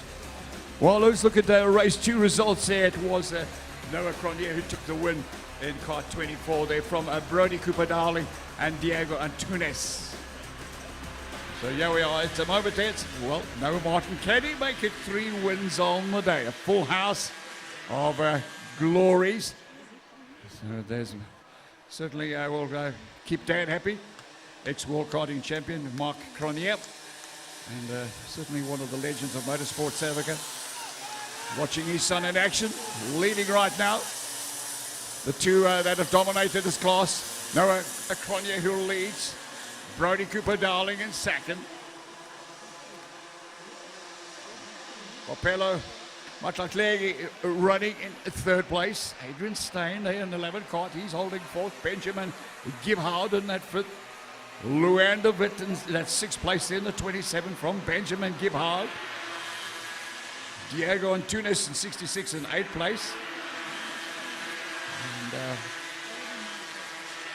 we're watching the leaders up the back straight there. Well, I tell you, it's Brody Cooper Dowling in second place. Goes purple there, fastest lap of the race, 47.149. The gap from first to second, 0.224. Just over 210 separating them. Look at this race on for third place. Popello Matlaklegi, and I can hear roars from the grandstand, a packed grandstand, just urging the drivers on there to get in there, chase down the two drivers that are escaping up the road. And was literally up the road because the undulated circuit there, coming up the finish straight away, it's pretty much uphill through right hand, good any turn, and then down hard through corkscrew, flat out round. Right, I've got Nick Verheul with me. He's a DD2 Masters class driver, doing exceptionally well here on our twisty, turny iDube track. Tell us about your heat 1 and 2, Nick. Yeah, heat 1 was fantastic, all was going to plan, just taking it easy, looking after the tyres. And then a little gremlin crept in with a gear change, and I nearly had a huge off there at Thunderdome. The kart went into neutral, and I tried to grab a gear, and then I nearly crashed. So I was happy to finish second in that heat. Yeah, Eugene said you made a mistake. It's good to know the truth. Yeah, no, it was a mistake, a big one, but I managed to save it, so second place will work for me with that. Luckily, we didn't end up in the tyres. And then this heat, same thing. Sorry to interrupt. Just so the viewers know, Thunderdome is our fastest corner on the track, and if you don't get a good exit out of there, it costs you all the way up the back straight. So it's important to get Thunderdome right and not land up in the tyres. No, exactly, and also the tyres are very close, and I think they're like 100 years old, so they're extremely hard. We apologize. So I know from experience those tyres bite, so very lucky to walk away with that one. So second place, I'll take that. I don't like finishing second, but that'll work. And now it's Eugene's turn to finish second, so tell us about heat 2. So yeah, heat 2, same thing, went to plan, everything was going to plan, just kept the pace, didn't want to catch the DD2s too quickly, so I was also just controlling the pace, trying to look after the tyres for the last heat, because now it's going to be a repeat of FK. Yes. One win each, and the winner takes all in the last. So yeah, hopefully this time is mine. I feel very confident here. I like this track. Yeah. You've always performed well here at iDube. We wish you all the best. Thanks a lot. Thank you. Cool. Thank you. Right, and we're going to go back to the live stream. That was Nick Verheul. Right there, thank you, Lisa, and conducting an interview down on the pits there. We're back with racing with the Bambinos, and well, look at this battle going down there for that third place. It's Popello Matlaklegi who leads that whole troop of karts down through SMD. 7 karts all jockeying for that third position. But up front there, it's jockeying for the others. Noah Cronje, championship leader. That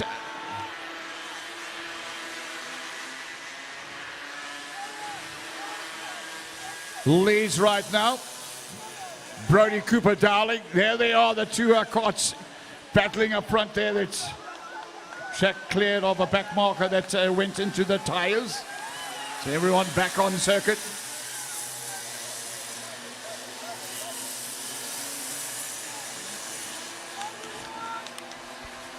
So 2 laps remain.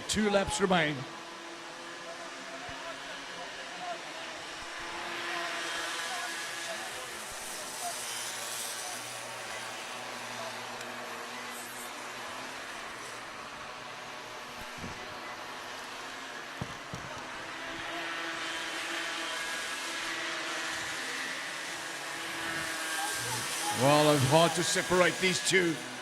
Very, very hard to separate the two. Let's have a look at the championship here.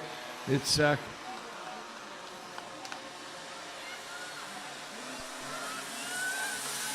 Cronje came into today with 230 points.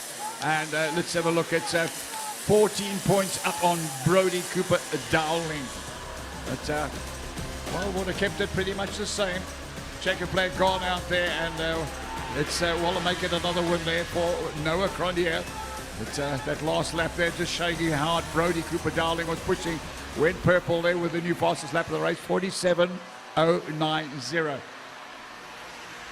All right, so it was eventually well done. Adrian Stein there, he has really worked well. This is by far his best drive so far here today, and taking a top 3. Third place there for Adrian Stein and Kart 11. That's taking just out of the top 3, Luan de Wit, Diego Antunes, Benjamin Gibhard, Callum de Toy, Ronaldo Kuhn taking 8th there, Amar Lemo Mfano taking 9th, and Jaden van der Merwe in 10th, ahead of Bapelo Matlatlegi, who ended up right down the field. All right, well, there we go. It's back to Lisa, who will be conducting an interview. In the meantime, we wait up for the next race, which is going to be Senior Max. Out with you shortly.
Jack of a race day.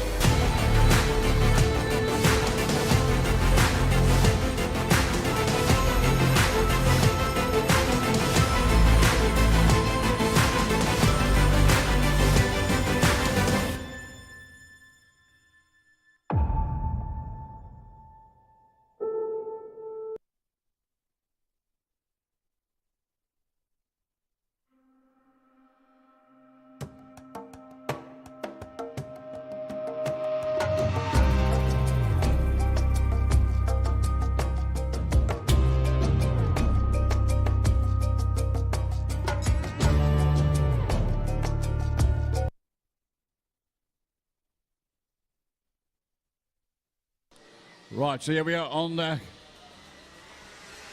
out on track right now. We have Senior Max. Well, the one man to watch out for there is Sri Naidu, who took the win in race 1, Kart 2-on-2 from championship leader Tate Bishop, who came home in 2nd place. Charles Visser took 3rd place there, and Charles Visser improving from his 8th position in the championship. That'll get him up the log a little bit more if he continues with those type of performance there. Karabo Malamela took that 4th place here ahead of Musa Kaji, and for 6th place, Yifan Lee, your top 6 in race 1, as we get them into formation for race 2, and it's going to be decided over 15 laps of racing is the second heat of the day for Senior Max. Remember, all classes run 3 heats. We're into the second session right now. Senior Max, nice big field there of karts, all waiting to show what they got. That flyer goes there. Oh, there we are. It's really coming together. Several karts there in Gordini turn as they race around Thunderdome. Now this might see an upset in the positions there as they come up the back straight away. 257 kart there, Charles Visser, that leads.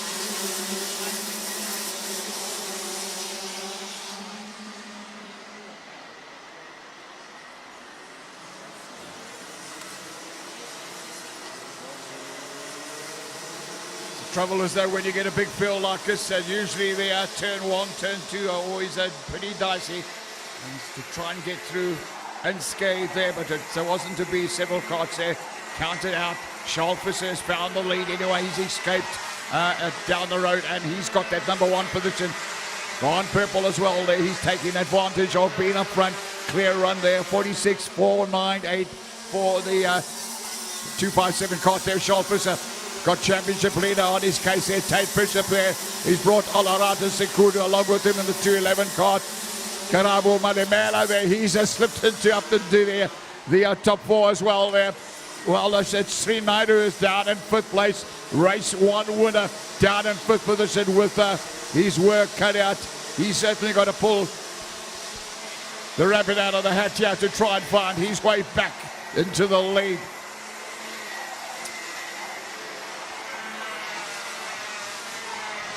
Well, expect to see a lot of changes going down.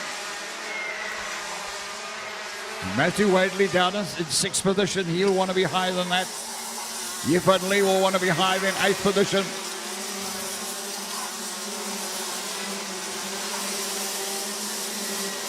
Ethan Steer very definitely won't enjoy being down in 15th position. Caught in that turn 1 mayhem. Ethan Steer there, third in the championship. Now this is going to knock his points for a loop if he can't get back up to the top 3 or 4. The Schalfisser there, he's got a 0.7 of a second advantage over Tate Bishop.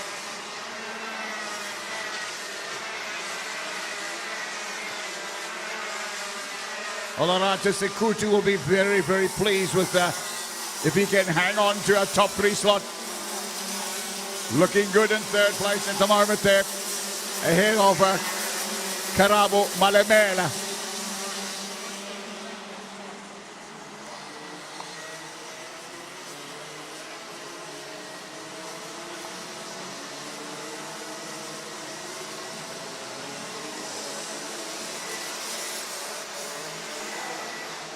Well, Tate Bishop there, he's found a little bit more pace there, so much so that he's gone purple with a 45.444.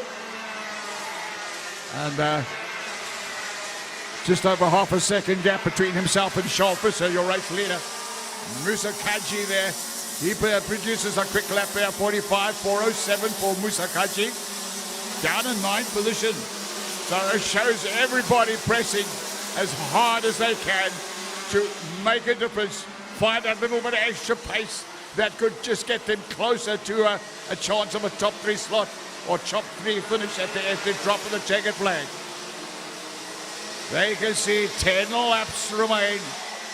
10 laps remain.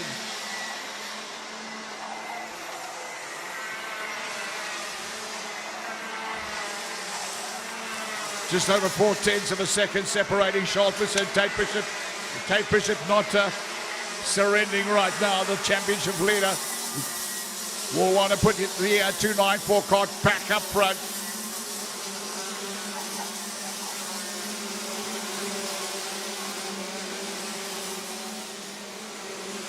Well, now closing in on some of the back markers who move right over to the side. They won't want to interfere with the race going down there with Schalfisser, Tate Bishop.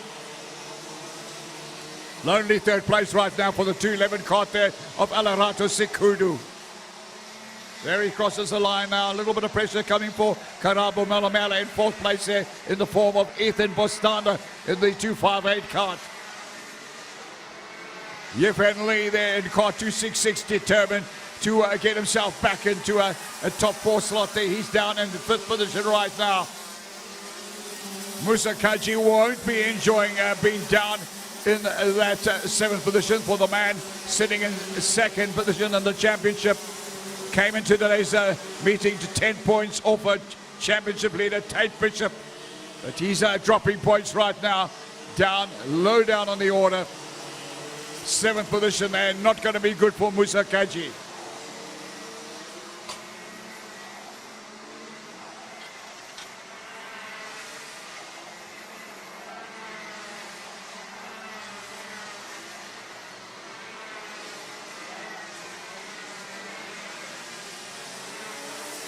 We're back with your leaders coming through there. Well, that's Schalfisser. Just watching where the challenge is going to come from. He knows he's got championship leader on his tail. Tate Bishop there. Well, is Tate Bishop quite happy to sit back in second and await an opportunity? Let all the pressure be taken in by Charles Visser. It's always better to be back in doing the chasing than doing the defending. Charles Visser there doing the defending right now. He knows that Tate Bishop is going to come at him somewhere, but where, who knows? Alarata Sekudu hangs on that third place. The third place there, I'm sure he'll want to keep all the way to the end. The 211 cart. The gap first to second there, very little. 2.5 tenths separating Charles Visser and Tate Bishop.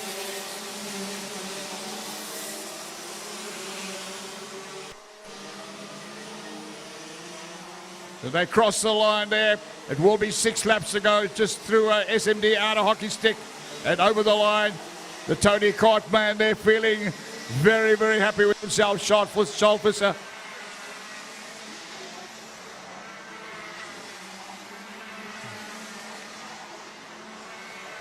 Well, Charles Visser there went into today's meeting in 8th position in the championship with his 276 points, all the way from the province. The Tony Kart man will be very happy with where he is right now. Going to make a huge difference in his championship chase.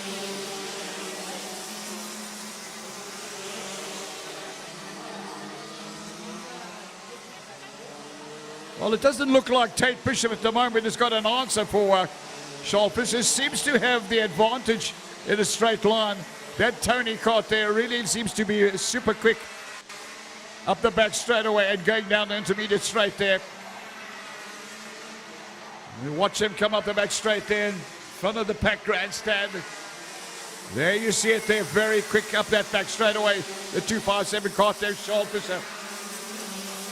There you see how hard Tate Bishop has to brake, leaving his braking to the absolute last down a TT corner.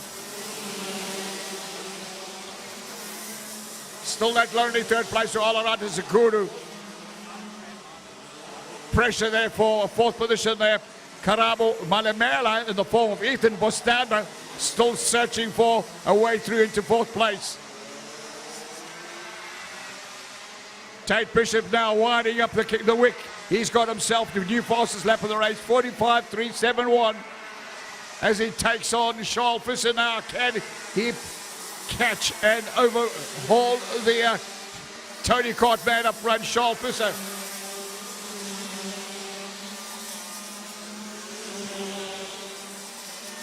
Nice exit from DT corner there for Bishop.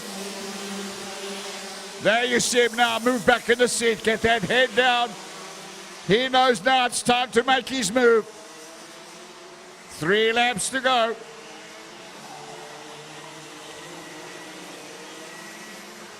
You see the battle on for 4th place there. Hots up there. Karawa Malamela there. Now got Ethan Bostana climbing all over the back end of his cart. The race on for that 4th position.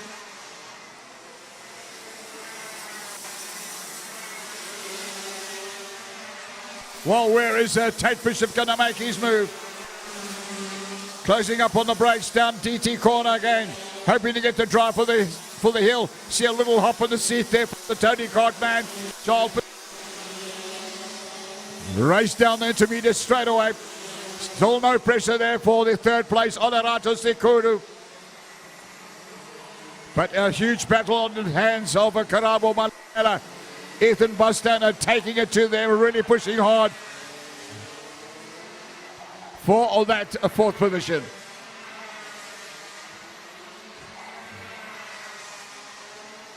Next time around, they'll spot the last lap board.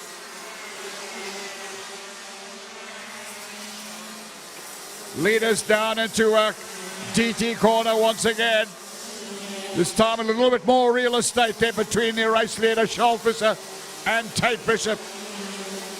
Bishop running out wide and shows out into the intermediate straight there, out of pipeline, using all of the black stuff there to get an early pedal, early loud pedal to get the momentum drive for that intermediate straight there to out-drag the chase on by Tate Bishop in 2nd place.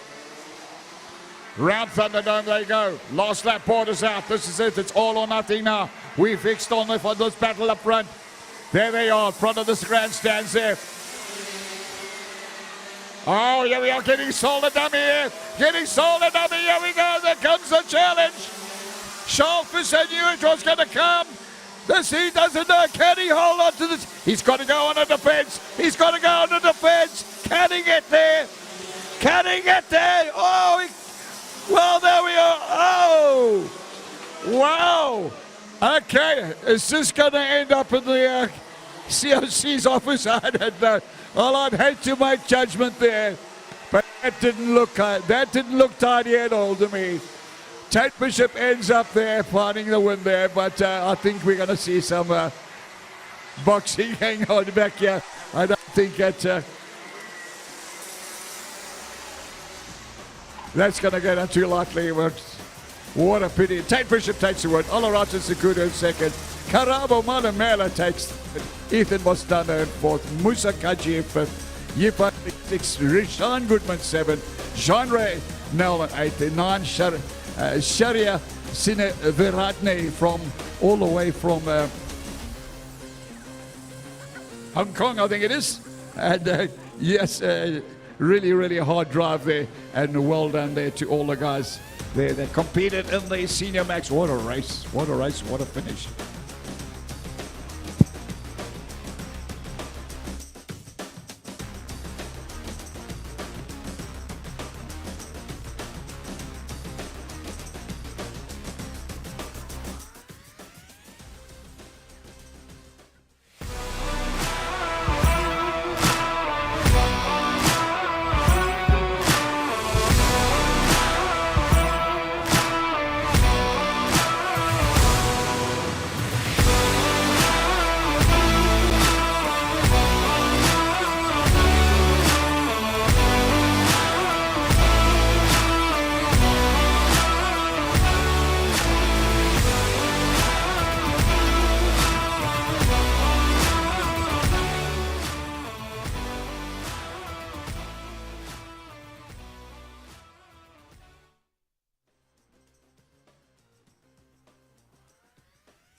Well, here we are. We got the Micromax coming out onto track.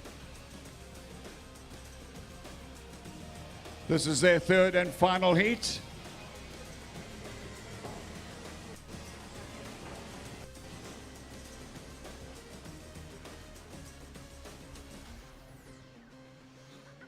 Well, to remind you of a race 2 results there in the Micromax. It was the 6X9 kart of Rafael de Silva, your championship leader, that found the win there from a great finish for Emma Dowling, the fourth place championship chaser, finishing in second position. That's absolute brilliant drive from Emma Dowling. And Aidan Bowman taking third. Taylor Patel ended up down at fourth place. Certainly one of the dominating drivers there. Won't be happy with that. See whether he can redeem himself here in race 2.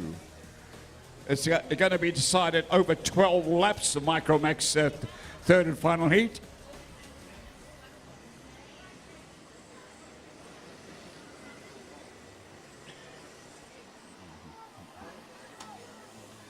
Right, just getting the formation lap all together as the drone flies over there, capturing all the action. Just reminding you, DT Film Services doing the honours there, taking the message out to the nation, the masses, and certainly all the fans, karting fans or petrol heads, race enthusiasts all around the country, around the nation, around the world.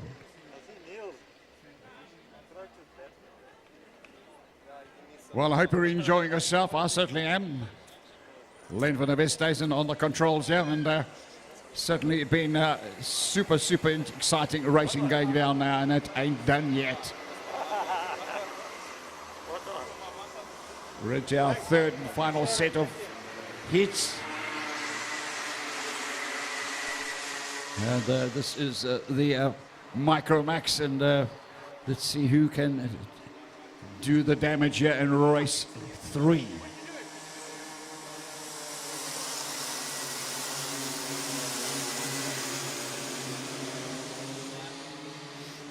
Well, these guys, it's always nice to see it. No sense of urgency. They know it's 12 laps ahead of them. No need to take any chances just yet, yeah. And go and make those crucial mistakes early on the race that weren't necessary.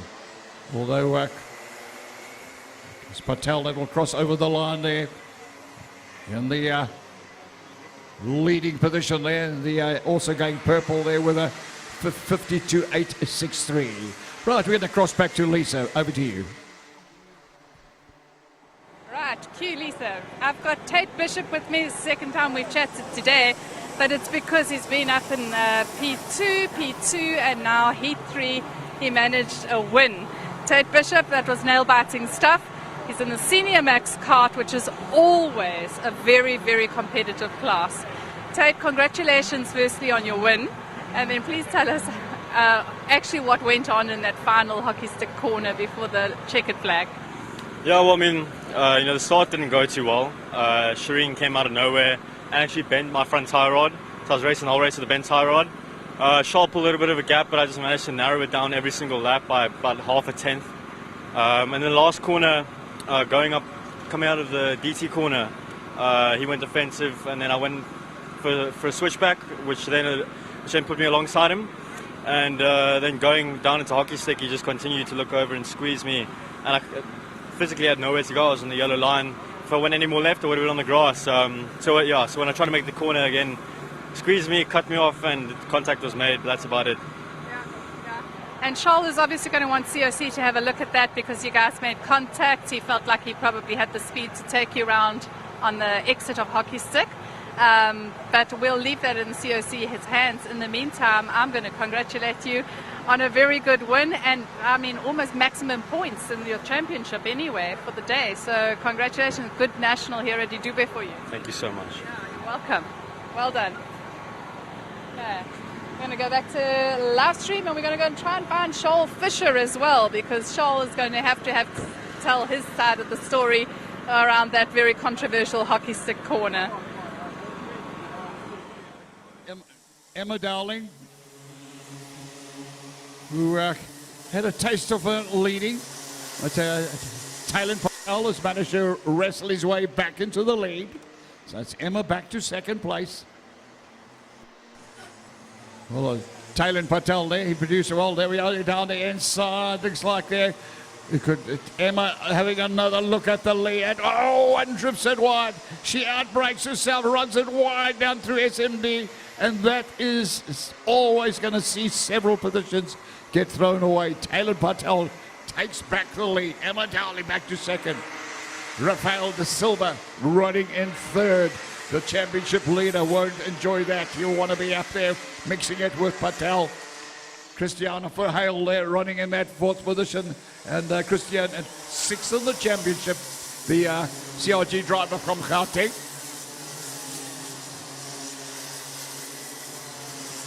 Right, so we're going to go back to Lisa, who's conducting another interview. Right, I've got with me Odie Lee. Odie is a local here at iDube. He races Senior Max. Odie, this is your second national at iDube, isn't it? It's actually my third. First one was where everyone remembers when I had that crash in 2020 at Paddock, but this weekend was way better than that weekend, that's for sure. Yeah. All right. So talk us through your day. Has it improved from Heat 1 to Heat 2 to Heat 3, or has it been a mixed bag for you today?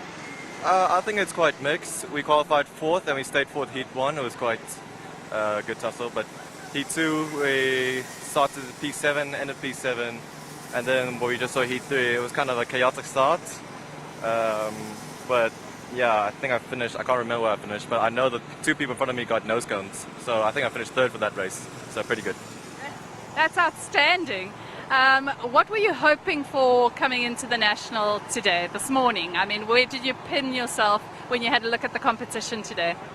To be honest, first, but you know, to be realistic, I wanted that like a trophy, so top 6 at least. I think right now it looks like it. So yeah, seems like a pretty decent weekend. Okay, well, as a local boy, we're all rooting for you. We hope you get a podium. We hope you take home a trophy today. In spite of everything, it's been good weather and you've managed to test your kart out for Africa Open tomorrow. Are there any nerves for tomorrow? Not really, it's just another race for me. I aim for first, just drive quick. That's it. Okay, awesome. Thanks for your time, Odie. All the very best. I'll see you at prize giving. Thank you very much. Thank you. Thanks.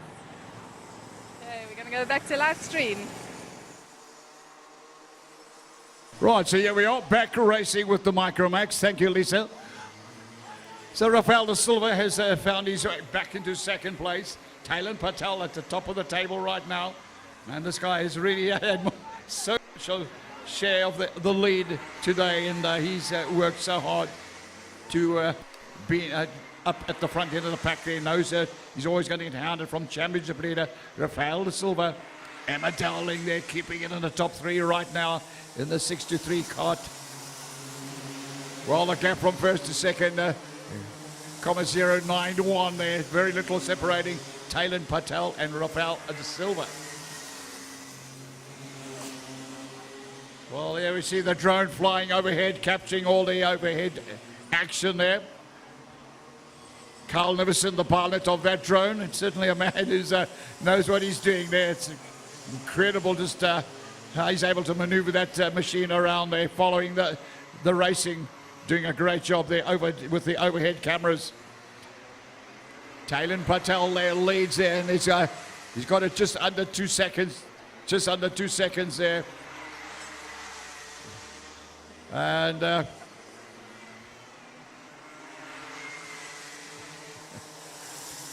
da Silva there. Emma Dowling chasing Rafael da Silva there, trying to rescue back that second position.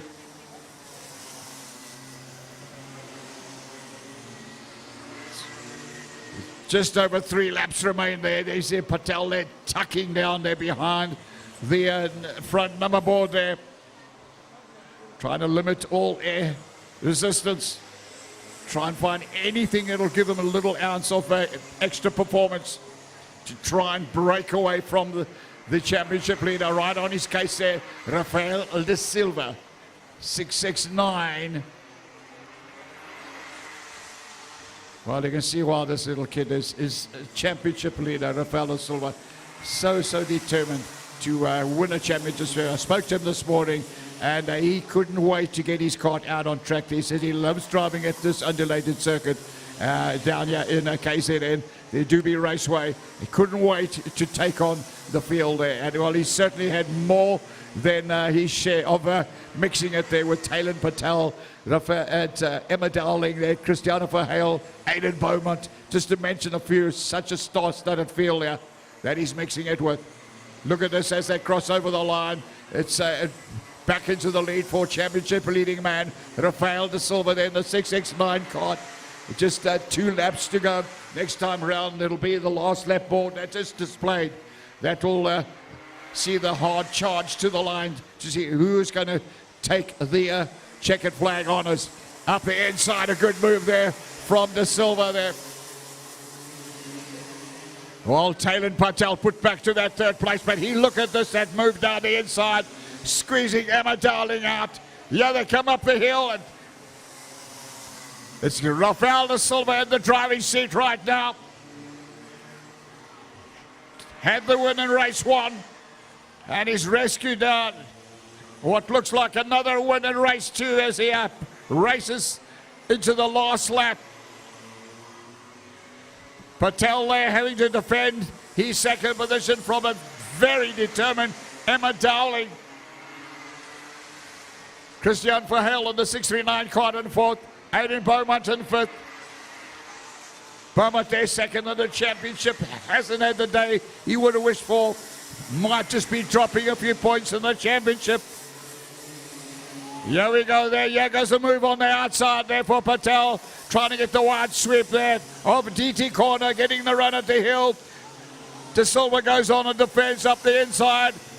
Just a quarter of a lap remains. Patel, is he going to nip down the inside? Is he enough room? He's gone down the inside. Oh, and gets his nose squeezed off there by right down in the SMD turn on the defence. And look at that. Whoa, how's that for defence? Well, we see exactly why this guy's a championship leader. Rafael De Silva defending with everything he's got, keeping Patel back in second. Emma Dowling takes third. Kristen Verhel in fourth. Hayden Beaumont in fifth. Maddie Dayglow Shuttleworth takes sixth. Rafael De Souza in seventh. Eighth place, Santiago Freire. Ninth, Franco Gibbard making up the top 10. Iwan Panta. Oh, well, give them a round of applause there. That's their race day done. Great racing from this incredible class. Micromax done and does it for the day. So stick around, don't go away. Up next, we have got the Junior Max final.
Going to be an absolute cracker-jack of a race day.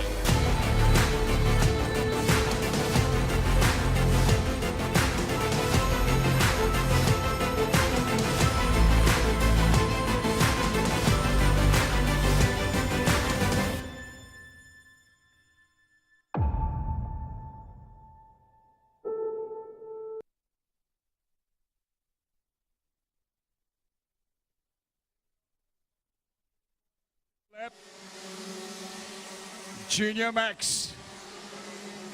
Third and final heat there to be decided over 15 laps. Race 2 saw it's Said Variawa take the win in kart 4-2-1 over Casey Enzo Smith, and third place there going to Nicholas Fostanis. A very narrow win, it's got to be said, just by 0.092 of a second was the victory there for Said Variawa over Casey Enzo Smith. Right, flags down, we are racing. 15 laps, and we've seen quite a bit of that today. Turn 1 mayhem. All right, back to Lisa. Right, I've got with me Alex Lyson. He's our TC basically for the Dubai National. And we've also got Wayne Robinson. Wayne Robinson is actually busy at the moment. He's doing all the lilies, the Bambinos, Micromax, Minimax. But Alex, what is it that you do as a TC at a national, and how busy has your day been? Well, what we actually do is we check and make sure that the guys play fair. You know, little bits and pieces, little checks of the trade that get applied, and we catch them because they're not allowed. Good. Levels the playing field. Yeah. We level the playing field, so we keep it honest and fair. And the day has been crazy, yeah, for a bit of whip. Oh dear. So the guys are trying things. Yes, they do. Unfortunately, they do. Some people race at win at all costs, and we're trying to eliminate that. You know, it's a family sport, and it's a great sport. Right, there we are. That's an interview there with Lisa chatting to Alex Lyson, the technical guru down on the pits, making sure everybody's legal. And we're back racing out with the Junior Max final. Rian Boshoff is the man that hangs on to the lead, your dominating factor right now by very small margin.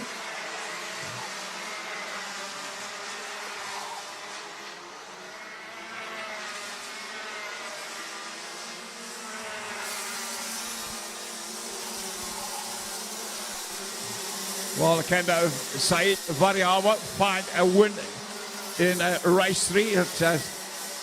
He certainly had to really drive his socks off there to get the checkered flag in race 2.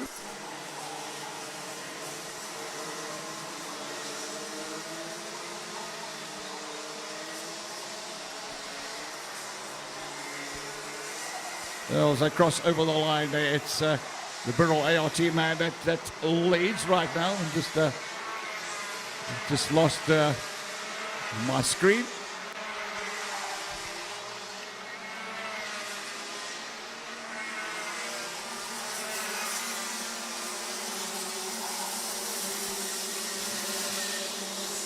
Well, this is a 15-lap Junior Max final. A long race, and drivers won't be over eager to pounce too early on.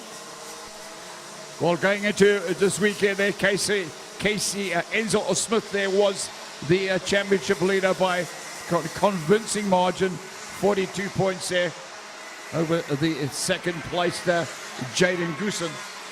And he's once again running up top of the field there. That's Casey Enzo Smith there over Vian Boshoff. Well, Vian Boshoff, we saw in race 2 just how strong he was up the hill coming out of DT corner, making the passes. And at the moment there, big gap between the positions. And Vian Boshoff not close enough to take on Casey Enzo Smith. But is showing purple laps right now, 45.416. Fastest man on track, Nicholas Fustanis there, running in that third place in Kart 424. Jaden Goosen there, it's second in the championship and won't want to be finishing any lower down than where he is right now. He's in fourth. The closer he is to Casey Enzo Smith, the happier he'll be. Well, Eric Haystack, he's shown hot and cold today. At the moment down in that 5th place. I'm sure he believes he should be higher than that. Uzair Khan, the KZN driver there, he's in 6th place.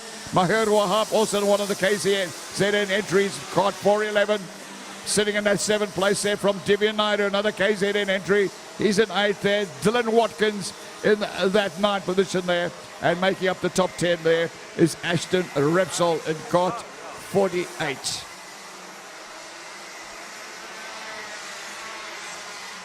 Four to 8, Ashton Repsol. Sitting in that 7th position on the championship right now. And well, Irish Haystack there, he's just gone purple there with a good lap, 45.227 for Irish Haystack there in 5th position. Your leader down at DT corner there has got an advantage of just under 2nd. Casey Enzo Smith over Vian Boshoff. Vian Boshoff still desperately trying to close in there on the leader. Look at this battle going on for 3rd there. 3 karts involved there. Nicholas Vastanis in 44. Jaden Goosen and the fastest man on track, Erich Haystack there. It's a 3-way battle right now for that 3rd position. As they cross the line there, 7 laps remain.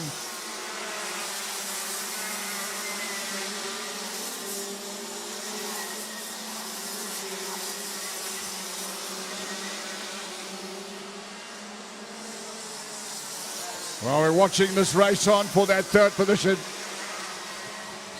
Huge pressure on the 424 kart there of Nicholas Fustanis to keep that 3rd position. I'm sure his pit crew are biting their nails. In fact, it's Jaden Goosen that's put himself into that 3rd position there ahead of Fustanis. Eric Haystack in the 5th place there, so Goosen on the move. 2nd of the championship, so he'll be happy to be closer to Boshoff and Casey Enzo Smith. Well, there you see the gap narrowing out there between Vian Boshoff and the lead up down intermediate straight. Casey very late on the brakes there. Once again builds up a little bit of a gap between himself and Vian Boshoff there in second. Back to that tight 3 in third place there. Jaden Goosen there under huge pressure there from Nicholas Fostanis and Erich Haystack.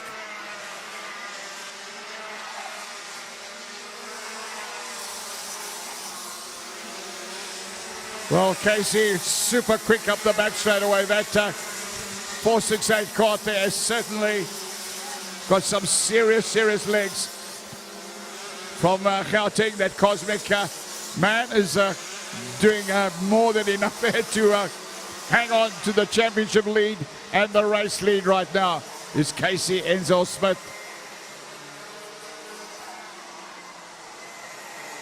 4 laps remaining. A little bit of breakaway there for Nicholas Fostanis there, leaving Haystack there to contend with Goosen, who's dropped the position. So Haystack into 4th. Goosen running in 5th.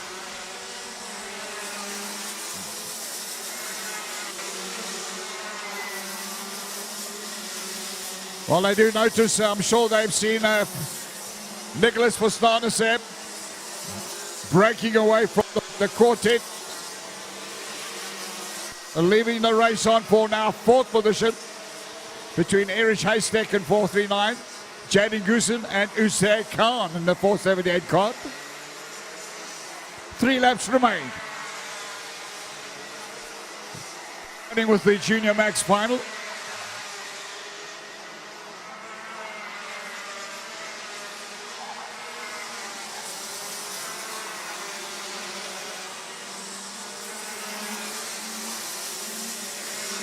Closing up on the brakes, Bjorn Boshoff. Well, is he going to have a look up the inside? He's certainly closing up there.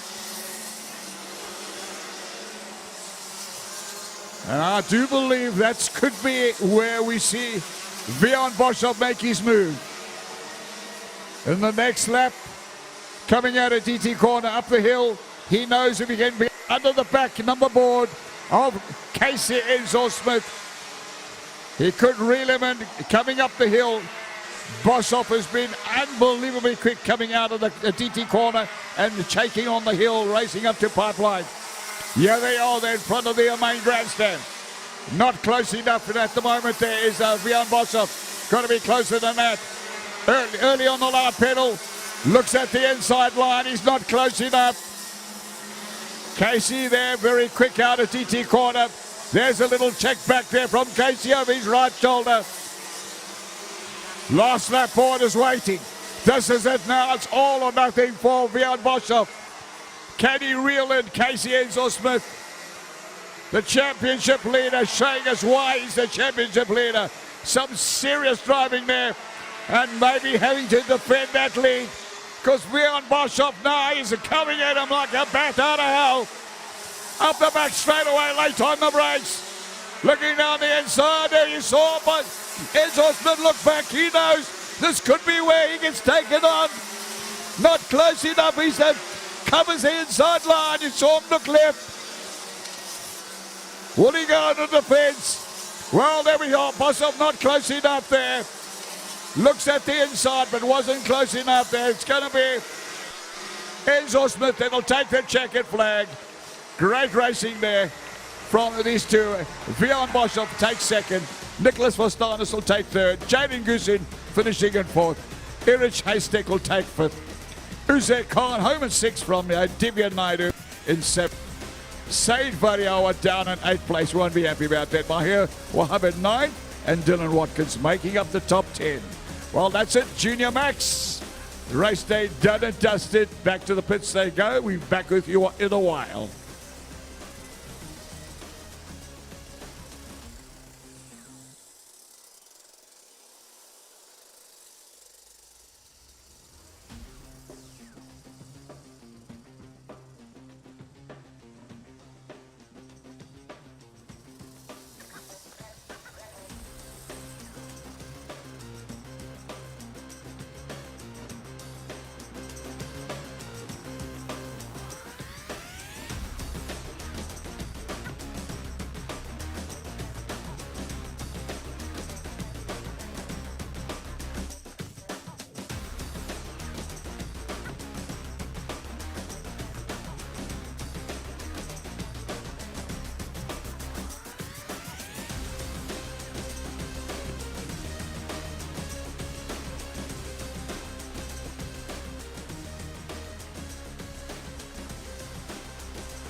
Well, there we go. This is the Mini-Max final. 18 carts going out on track. Race to results saw Caleb Woodland take the win from Trav Mingay in second. Just by 1.5 tenths separated the two. Ken Swats came home in third on the 558 cart. Well, let's see how race 2 pans out, to be decided over 12 laps of racing. Well, nobody want to miss this, as always there. The observers, the mechanics fence packed, waiting for instructions on some of the drivers there. They keep a watchful eye on the, oh, there we are, that's a huge, oh, there we go. Okay, well, this could be a red flag. We'll just wait and see. We've got drivers out the cart all over the place. This is a red flag situation, folks. All right, it's that was a big one. All right, so red flag there, brought out the carts back into the pit lane.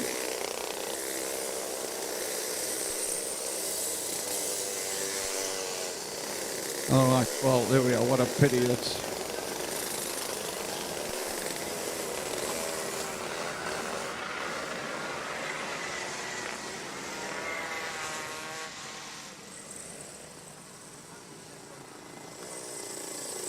all right, so we just might are we getting the Ambo onto the circuit, folks, so there will be a bit of a break right now.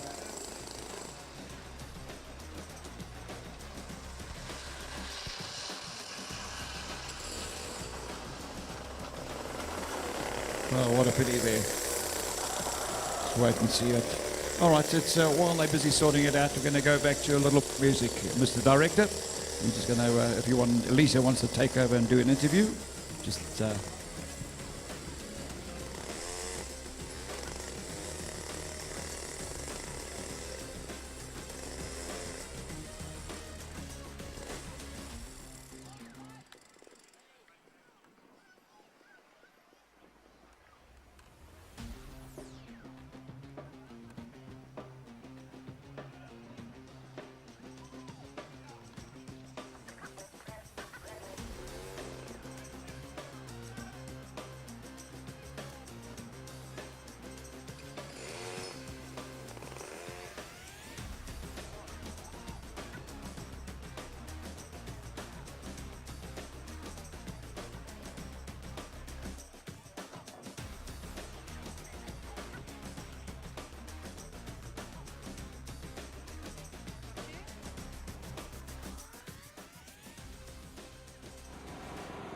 I've got Nicholas Vostanis here with me. Nicholas has just finished his Heat 3 in the Junior Max at the iDube Rotax Max National Challenge.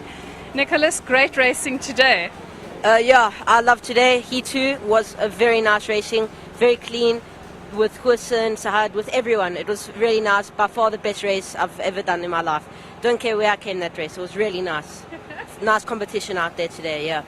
Except that you came third, so congratulations. Yeah, thank you. Yeah. It was an exciting race. I can't wait to get home and watch the Junior Heat 2 all over again because it was epic. Nicholas, tell us about the rest of your day. I know that you are standing 5th in the National Championship, and today's been a very good day for you here at iDube. You like the twisty, tight stuff? I do, got to say, I prefer Swartkops. Swartkops is my favorite track, although Benoni is my home track. And yeah, I'd say today was a solid day. Came back from the back in Heat 1. And yeah, enjoyed it quite a lot. Yeah. I think a third, and another third for the day puts you right up there on the top 3 of the podium. And even though it's a national and there's 6th place trophies, you've got yourself a third. You can be very proud of yourself. You're going to Swartkops in the 4th national, the final round, and it's your favorite track. So before we get to that national, and I'm sure I'll catch up with you there, Africa Open, are you racing tomorrow? Yes, I am. I think tomorrow's going to be a really tough race and there's going to be lots of competition out there. But it all depends on the day, so we'll see how it goes. Well, you're in the mix. You're right up there with the front runners. All the very best. Yeah, thank you. Thank you very much. Thanks for your time. Awesome. That's Nicholas Vostanis.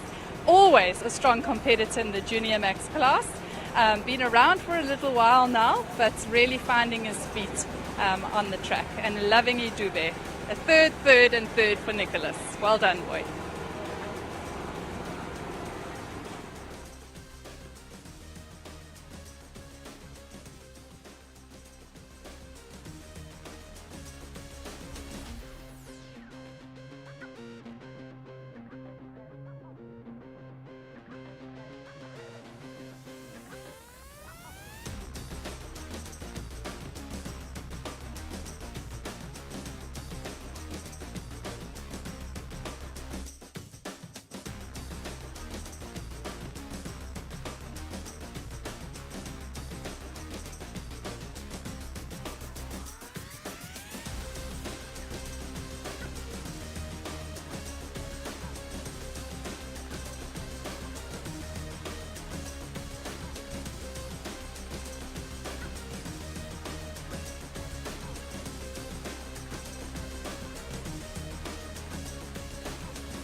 All right, so just waiting for all clear from the officials before we get the carts back.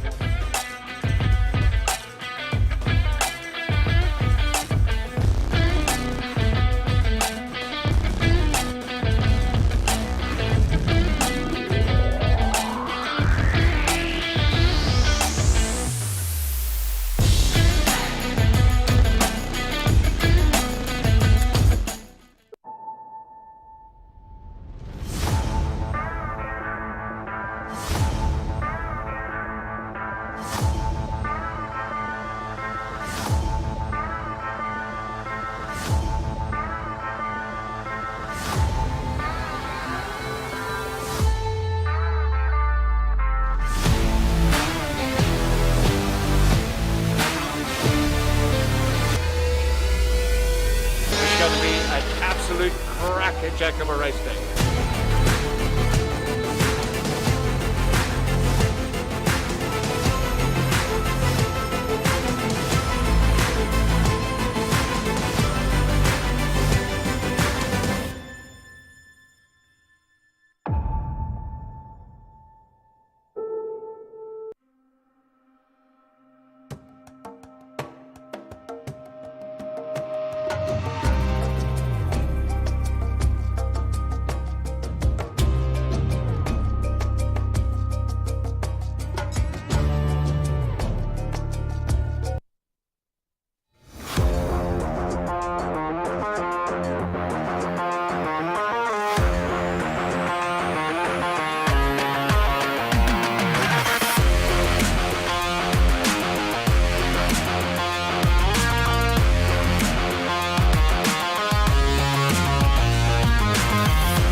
Right.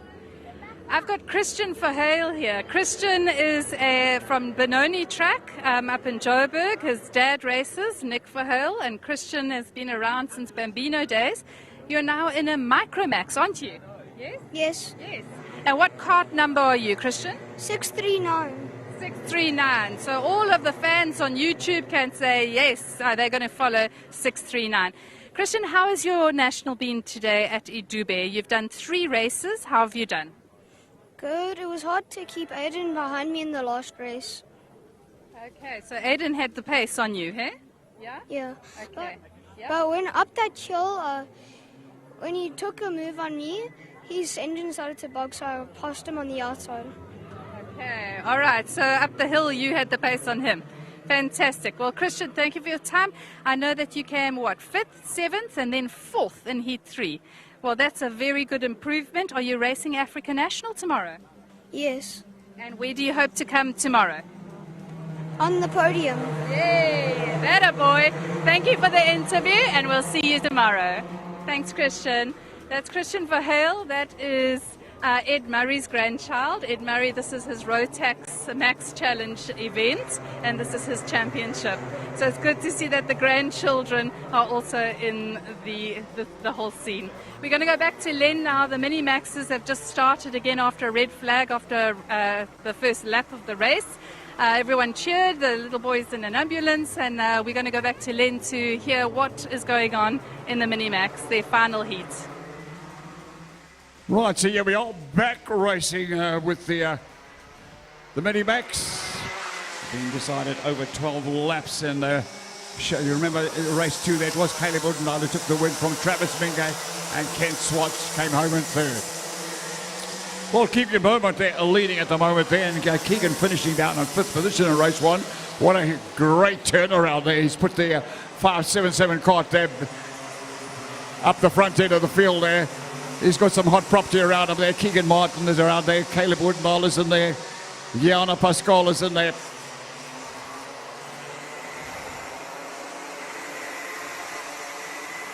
So they're all over the line. Keegan Martin's leads.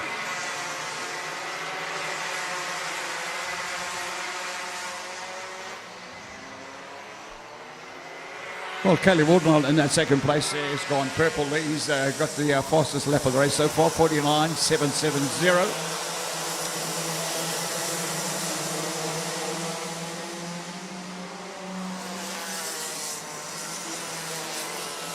Well, you can see it looks like we're going to see a breakaway there at the front end of the pack. Keegan Beaumont there, but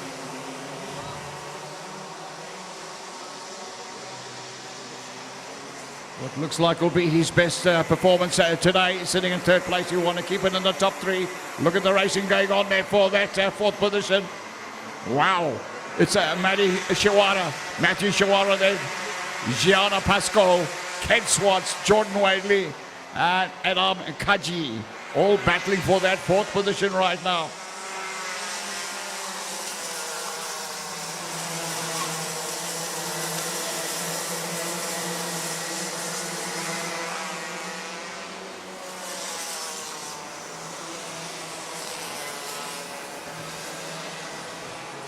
Well, Caleb Woodnall, I watched him on the Thursday pre-practice and Friday's practice, and the writing was on the wall. This guy was going to produce and produce well today, and there he is at the moment leading. No disappointments there. Caleb Woodnall sitting in fifth position in the championship. Cantu to be Raceway with clear intentions of making a difference to his championship chase. And there he is there, certainly up his game and looking rock solid up front. Keegan Martin in second place, and he's just under 3.5 tenths back on the race leader is Keegan Martins. Keegan Beaumont in that third place, the 577 Kart. A little drop off there from third place, Keegan Beaumont. He must not let the front two escape down the road, otherwise that just might see him coming under pressure there from the chase game down there for that fourth place between Matty Shawara, Gianna Pascal, Ken Swartz, and Adam Kaji. Travis Mingay in the mix as well, down in 8th position, and he wants right back up into at least the top 4.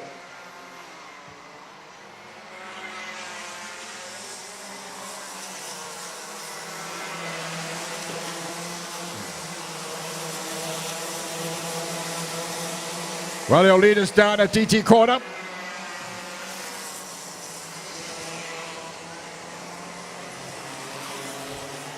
Not too much pressure on one another at the moment there. Keegan Martin just giving the lead a little bit of space there. But goes purple with a 49.054. Does Keegan Martins in second place there. You can see that's got him now right closer to Woodnall's back axle as they race down through Corkscrew.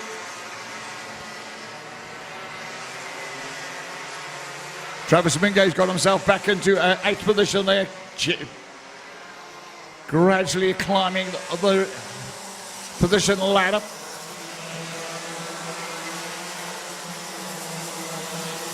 Well, 4th position, Matthew Shawara there. Doing a great job there, and that's keeping that gap between himself and the race on there for that 5th position. Between Jordan Wadley and Ken Swartz. Glued together, those two. As well as the race on for 7th there between Adam Kaji in Kart 546 and Travis Mingay in Kart 510.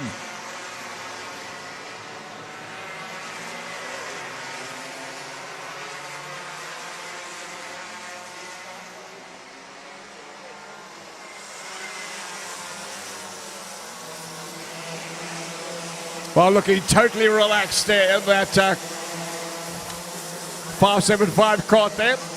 Your race leader, Caleb Woodnall there.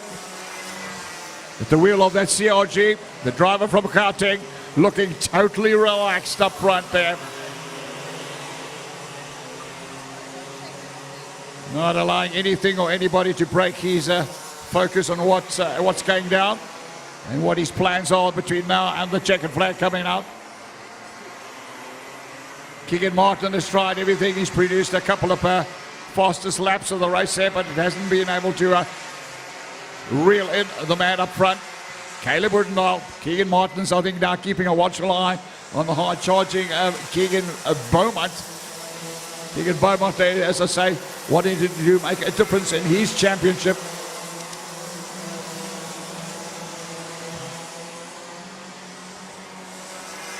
Well, it can't make much of a difference there because he is the man leading the championship, Keegan Beaumont, going into today's event. Not by much. 216 points he came through to the table with. 5 points advantage he had there over Kent Swartz. Kent Swartz at the moment down in that 6th position.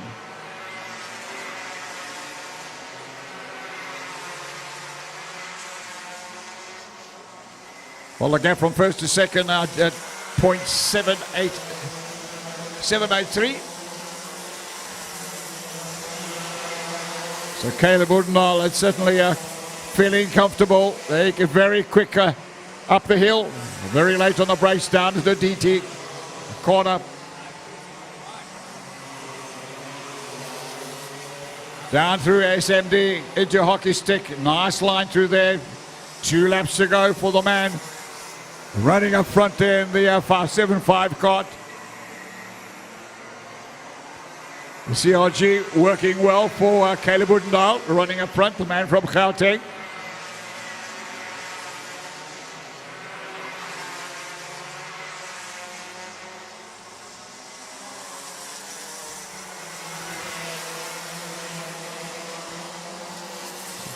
So we're watching the battle at the moment there for that 6th position.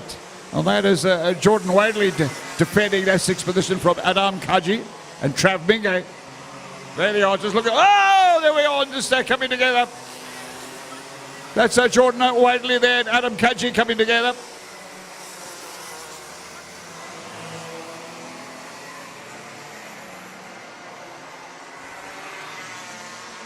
Well, they race over the line. I think Trav Minge finds himself up 1 more position into 7th. So no change up front there. Woodendale leads. Martins in 2nd. Beaumont in 3rd. Chihuahua in that 4th. Swartz in that 5th. Kaji in 6th. Minge in 7th. Pascal in 8th. Spies in 9th. Carl Spies. And making up the top 10 there. Rigele Spice Malula. Your top 10 right now.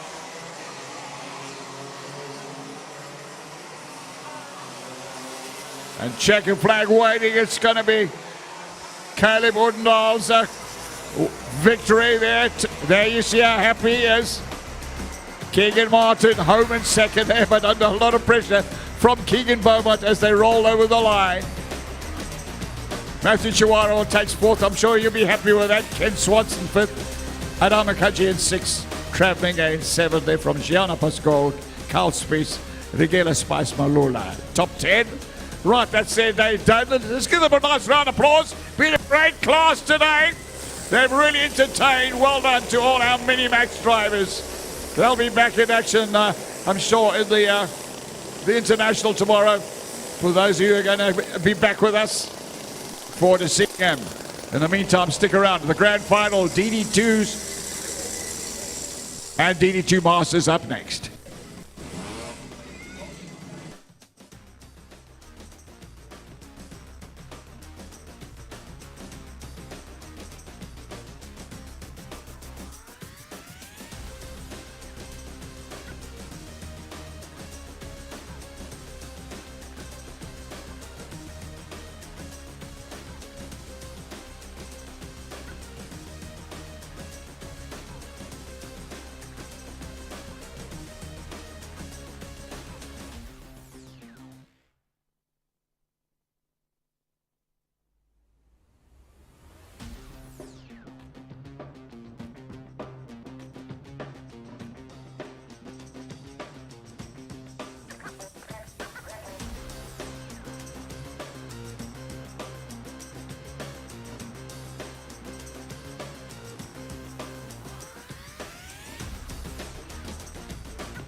Excellent. I have got Keegan Beaumont here. I've been wanting to interview Keegan all day for different reasons.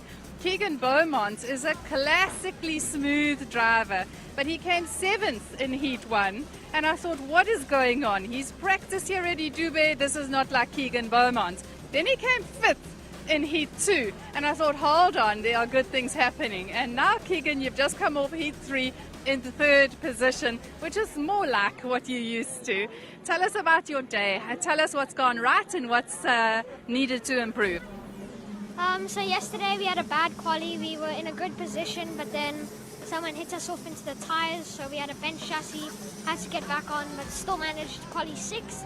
Then on the start we had a difficult start, got a good turn 1, but then through Thunderdome got shoved wide, so went down to 10th and had to move my way through the pack to 7th. Then Heat 2 I started 7th, and got a good start. Got into round about 6th, 7th, and then moved my way through and finished 5th.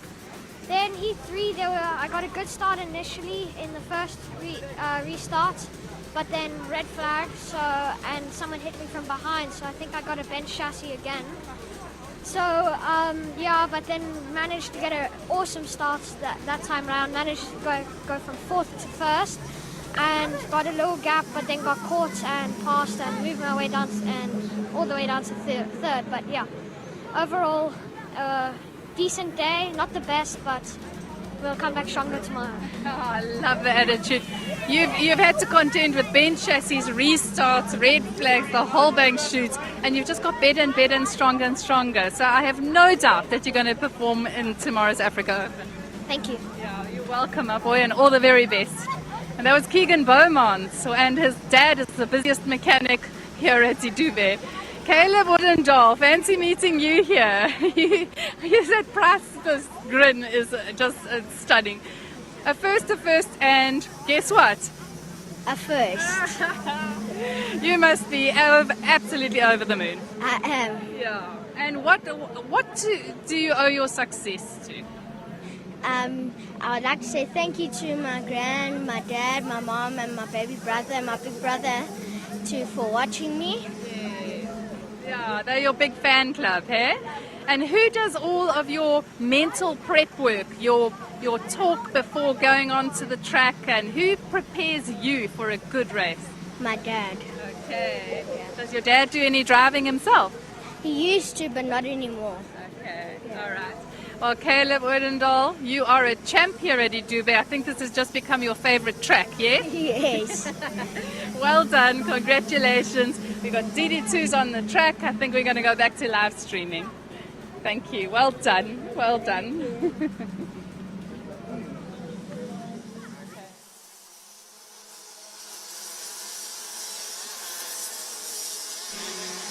Just under 2.5 tenths there. Advantage Bradley Lindbergh has over Sebastian Boyd. Joseph Ulst determined to get up and take on. He just goes purple there, new fastest man on track there, 44.006. We look at the Masters there, what's going on down in the Masters? Well, it's Nicholas Verheul. That looks like he's going to be the man to beat today. The 101 Kart there, Nick Verheul there leads the Masters there from Eugene Brits there in the 199 Kart. Well, Brits there, championship leader in the Masters. Won't be enjoying that, but we saw him there change things around there in race 2. So Verheul leads the Masters there from Brits. Peterson running in 3rd. Foley in 4th there, Minga in 5th, and it's Andrew Thomas running 6th place. Masters there, close, still very open, anybody's race. We're back here with the DD2, down to DT corner, they go. Bradley Lindbergh in the 12 Kart there. Just over 3.5 tenths advantage over Sebastian Boyd in the Birrell ART. Joseph Ulst looking strong in Kart number 1. The reigning champion there, sitting in that 3rd position. Cristiano Magada put down 1 position. He's down to 4th. Kart 37, Jamie Smith there. He goes purple, new fastest lap of the race. Kart 33, a 43.9, 38 there for Jamie Smith. Brandon Smith there on his tail, pressing hard in 3. Nico Zafiris there, 7th, 8th place there. Got the Wyman behind him and Nicholas Frater in 10th. No change there in the Masters there. So Nick Verheul leads the Masters in Kart 101 from Eugene Brits. Championship leader in the 199 Kart in 2nd place. And I can tell you the very, very little separating the two.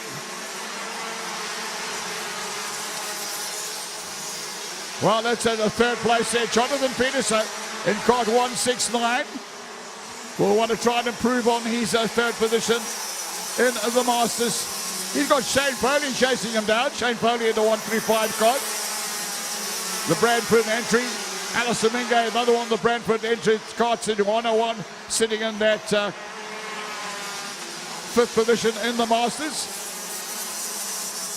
We're back there with the DD2. Look how close this is. Bradley Smith there. Well, now just under half a second separating 1st and 2nd. So Brad Liebenberg coming under fire from Sebastian Boyd in Kart 69. Joseph Holmes, the reigning DD2 champion, holds on 3rd.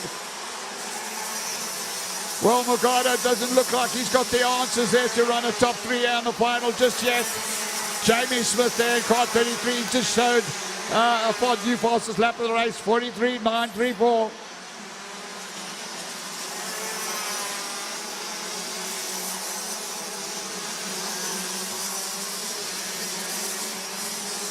Well, there you see Morgado tucked in behind. Joseph Holst, that little breakaway ahead of him is 1 and 2 Karts out there. Liebenberg there and Boyd. A bit of a gap there to the reigning champion, Olds, Morgado and Smith.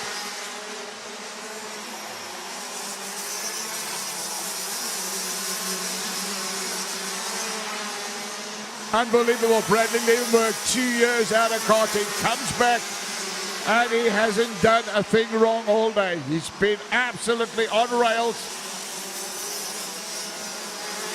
Super disciplined driver. That's multiple SA champ. Loads of international experience. Corey Liebenberg there, Dad, watching from the sidelines. A master technician himself, certainly knows how to set up and prepare a race kart. Would have made sure that Bradley Liebenberg has nothing but the best equipment to go racing with today. Although Corey Liebenberg tells me more of their focus is on the All Africa Open tomorrow. That's the one that they want to win. But he's looking very, very strong here at the moment.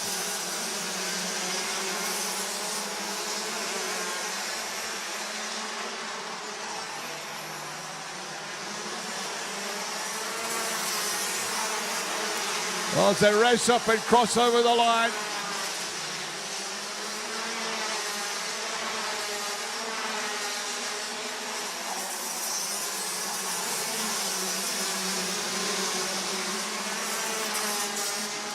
Well, the gap from 1st to 2nd, 0.7. That's just under, well, just over half a second. Gap between 1st and 2nd place. Bradley Liebenberg over Sebastian Boyd. It's almost getting to a situation where I think Boyd will be more focused on keeping Olds back in 3rd, Morgado and Smith behind him. He knows he's got a lot of quality, including a world champion behind, and he will not lie down and play dead just yet. Liebenberg pretty much, I think, is running this race from the front, controlling.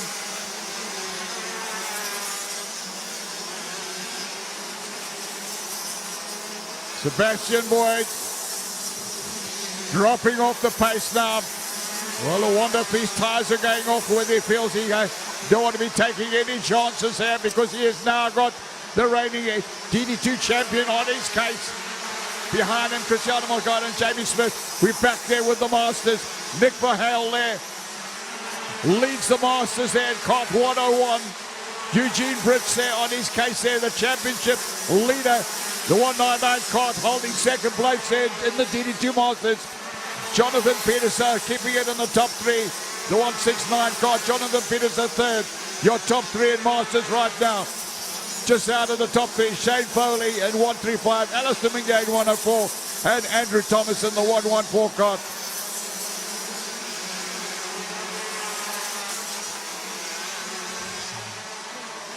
Well, 2 laps to go. Next time around, they'll pick up on that last lap board. Bradley Lindbergh will be sensing victory right here and now. Although I don't want to offer commentators curse, Bradley Lindbergh just got to keep that kart on the black stuff there. Hope he doesn't get any pops or misses or any problems with the kart between now and the checkered flag.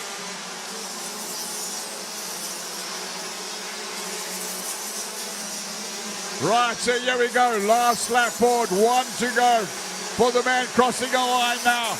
There's a very worried South African DD2 champion in second place, Joseph Holt. Cristiano Morgado has found his way to third. Jamie Smith drops to fourth there. Let's focus on this. Are we going to see a last lap charge from 5 times world champion Cristiano Morgado? He goes down the inside there of Joseph Holt. They're DD2 champion.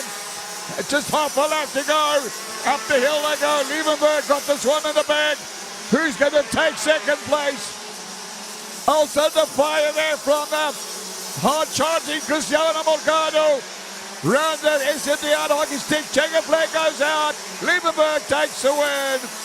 1 kart leg separating second. Joseph Holtz, the DD2 champion, just holds on to second place. Cristiano Morgado found that little ounce of power there to charge in that last lap to put the pressure on Olds to take third place. Jamie Smith home and fourth. Sebastian Boyd will take fifth. Nico Zafiris in sixth there. Brandon Smith in seventh. Kian Gratis at eighth. Ninth, Nicholas Manianis at 10th place. Waylon Wyman. That was it. That's the final race of the day. What a day we've had there. Round 3 of the South African Rotax Max Karting Championships. We have a look at the DD2 Masters. That was a humdinger of a race as well there. Eugene Brits really doing well to hang on to that, to take the win there. Managing to get past Verheul, put him back to second place, and the reigning DD2 Masters Championship leader there, getting through and showing us why he is the championship leader. So well done. Eugene Brits takes the win in DD2 Masters. Nick Verheul, well, won't be happy that he lost that lead. He drops back to second. Third place, Jonathan Peterson, keeping it in the top 3 all day. And then just out of the top 3, Shane Foley, Alistair Mingay, Andrew Thomas. Wow, what a race there as it all comes to an end. That was the final race of the day. And tomorrow we come back and do this all again with the All Africa Open, the international, which is going to be an absolute humdinger.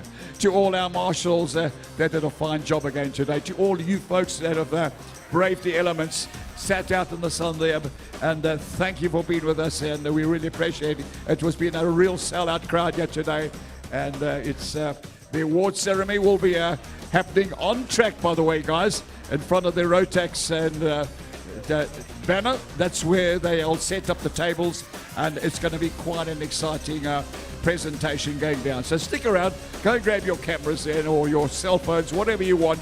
But the awards ceremony will take place on the track, right there in the gap there, in a short while. The moment we've got all the results finalized, and we'll be getting through that there before hopefully the sun disappears. So it's well done to the COC, Adrian, getting us all done and dusted there by 3:45.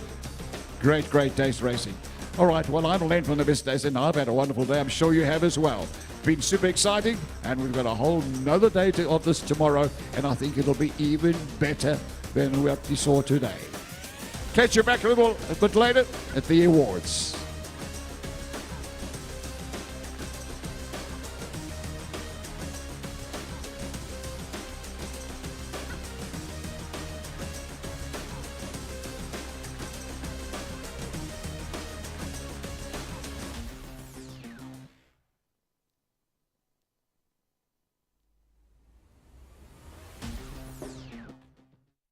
When I saw the karts for the first time, you know, it was just magic.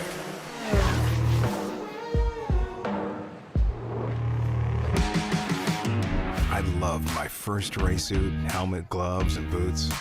I looked like a hero, my own superhero. And when I went on the track, I knew this was my dream.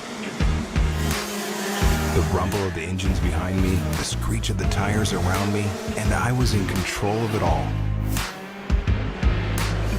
I felt like the king of speed.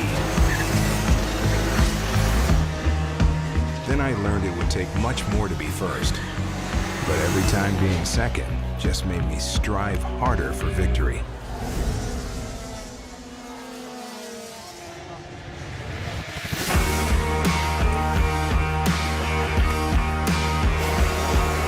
Week after week, month after month, we learned, we practiced, we traveled, and we raced.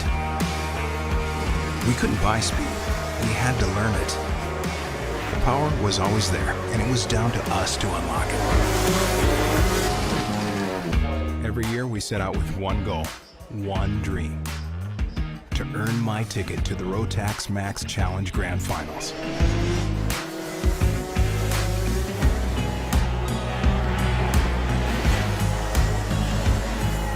Money can't buy the feeling I got when I qualified. Money can't buy the feeling we had when we knew all those years of hard work was worth it.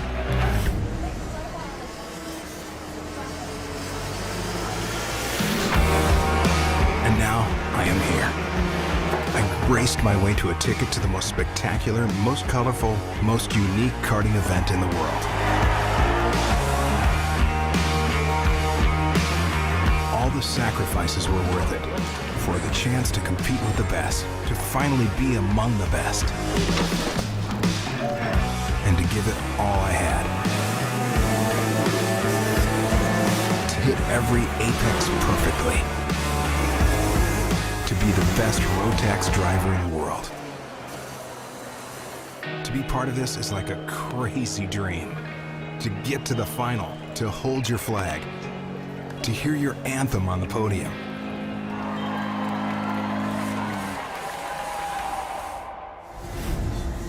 I have raced, I have competed, and I have won.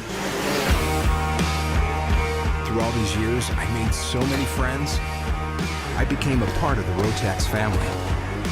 The noise, the color, the speed, it still makes my heart beat faster, my eyes open wider, and my desire to race get stronger. And still to this day, I feel like the king of speed.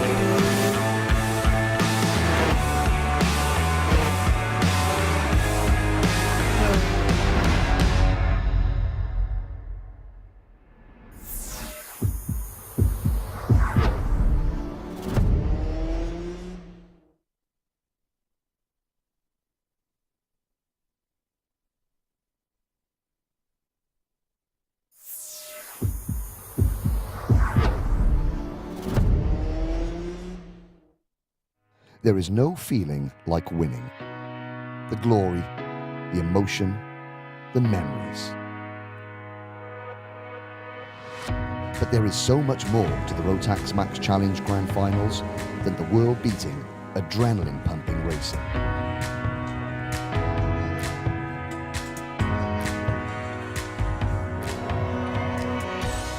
Every day, the Rotax family puts on something special.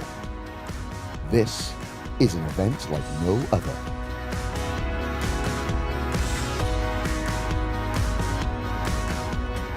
The Rotax Max Challenge Grand Finals is about making new friends and catching up with old rivals, to smile, to laugh, and to support one of the 60 competing countries. It is an annual gathering of the biggest, most colourful, most unique family in karting. It is about putting on your race suit and waving your nation's flag. This is a celebration of our sport.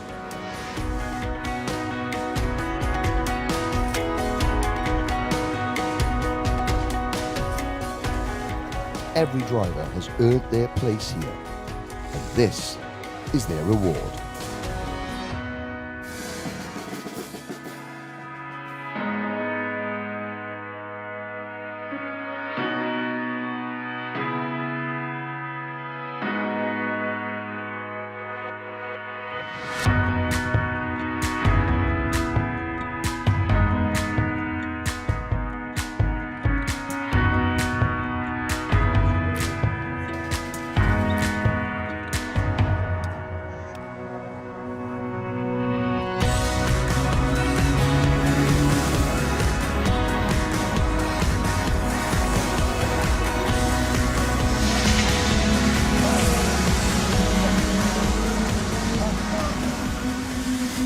Winners go down in history, but every driver fights their own battle, pushes their own limits, and celebrates their own achievements.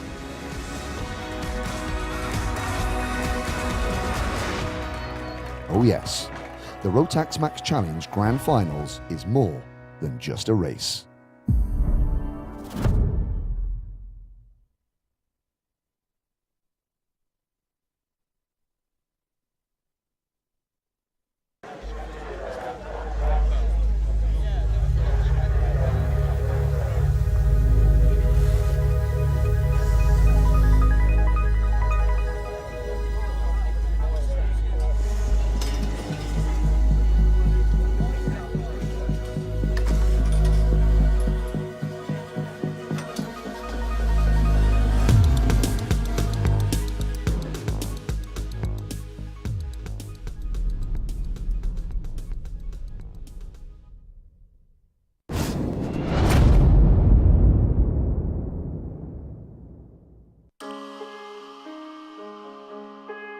Well, the Grand Finals, I think that it's one of the biggest events in the karting, but in terms of countries, the number of people from different countries is really the biggest event in the karting world.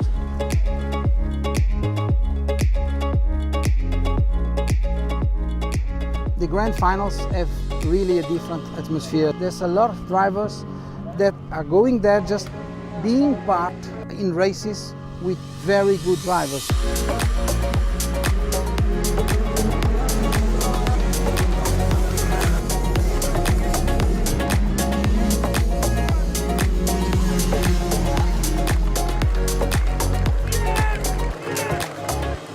Living during all those 7-8 days inside a big tent with 360 drivers with different country flags spread along the tent. This is really an atmosphere that they cannot see it anywhere else. We want to give the participants something special, something different. The surroundings, the location, they meet different cultures, different drivers.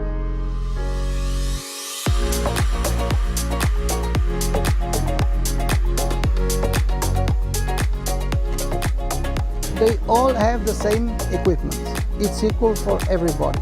They have the same chances, and the driving skills are the most important thing.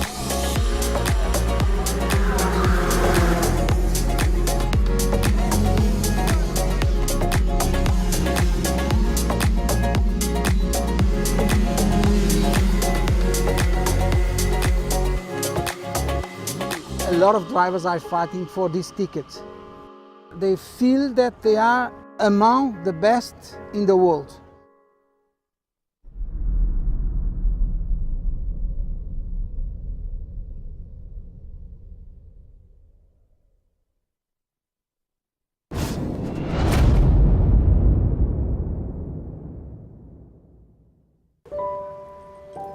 It's a really immediate kind of adrenaline buzz. Nothing has the excitement of karting. My name is George Robinson. I've been involved in karting for many, many years. Fairness and sportsmanship in karting is a very broad subject, but before Rotax Max came along, there was many different engine manufacturers competing in the same class. Rotax Max was really the first major attempt at running a one brand racing, which is what we have here today.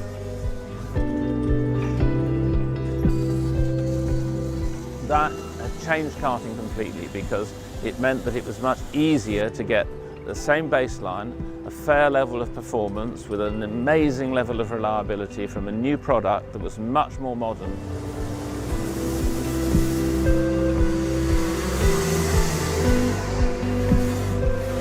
It was the dream of the Rotax company to introduce this category. The Rotax Max was designed to be as much a leisure use engine as a racing engine. But what's happened throughout the world, not just in the UK, it's proven to be the most popular class worldwide. Racing is very difficult to say it's completely fair, because things happen on track that might be an incident you say isn't fair, but as far as the equipment is concerned, as far as the engines are concerned, it is the fairest it has ever been in this sport in the 50 years I've been involved.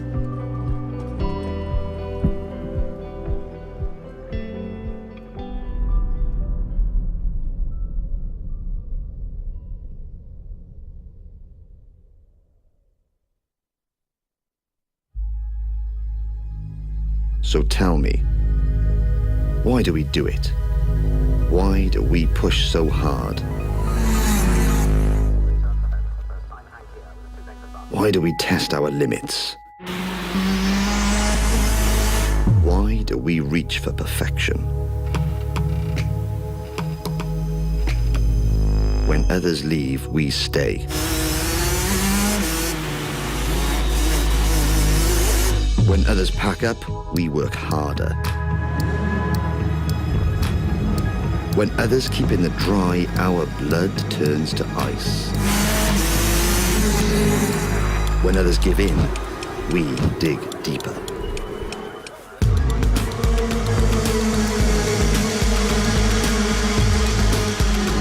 Every rev, every corner, every apex, every pass, every risk, every position, every tenth, every hundredth, every thousandth, every goal we set, every challenge we face, every fear we overcome. Because we won't settle for second. Because we live and breathe it. Because we seek the strength deep inside us.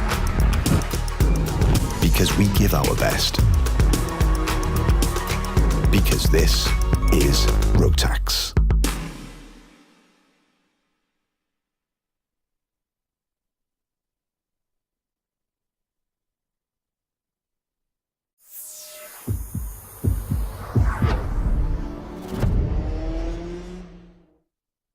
There is no feeling like winning. The glory, the emotion, the memories. But there is so much more to the Rotax Max Challenge Grand Finals than the world-beating, adrenaline-pumping racing.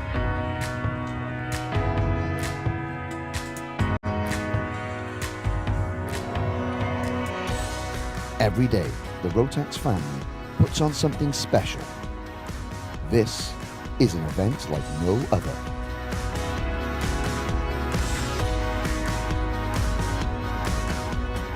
The Rotax Max Challenge Grand Finals is about making new friends and catching up with old rivals, to smile, to laugh, and to support one of the 60 competing countries.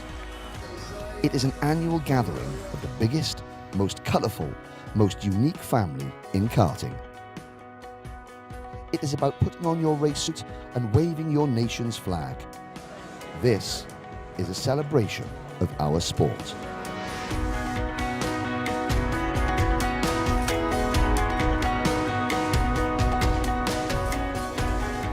Every driver has earned their place here, and this is their reward.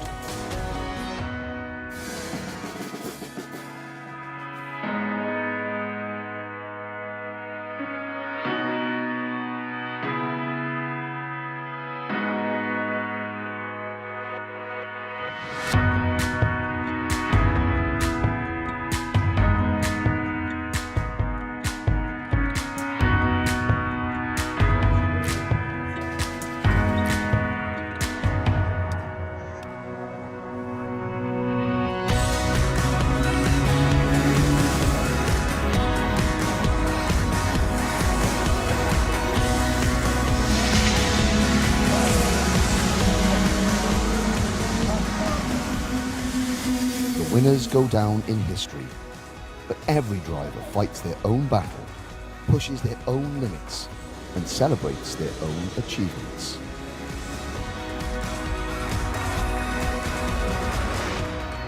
Oh yes, the Rotax Max Challenge Grand Finals is more than just a race.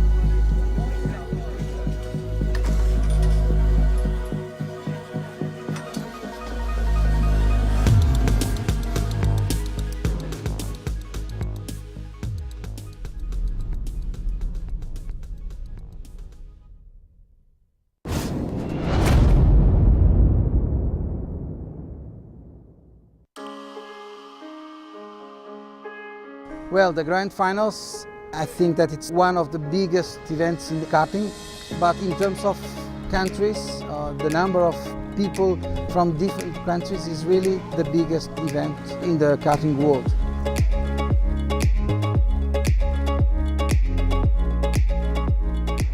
The Grand Finals have really a different atmosphere. There's a lot of drivers that are going there just being part in races with very good drivers.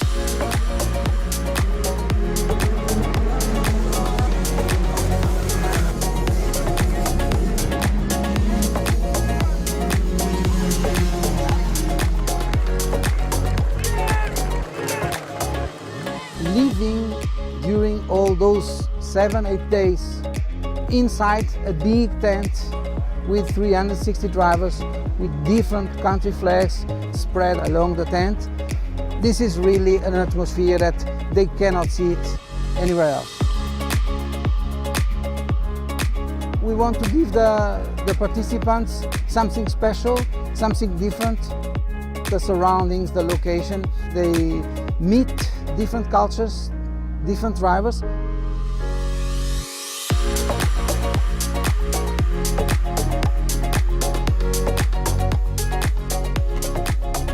They all have the same equipment. It's equal for everybody. They have the same chances, and the driving skills are the most important thing.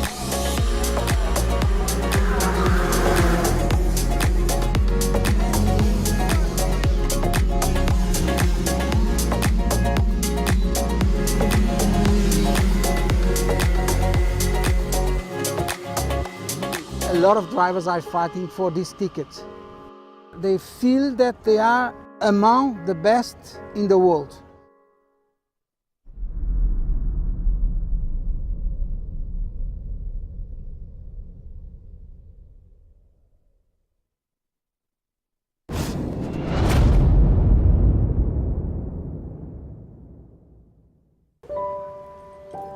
It's a really immediate kind of adrenaline buzz.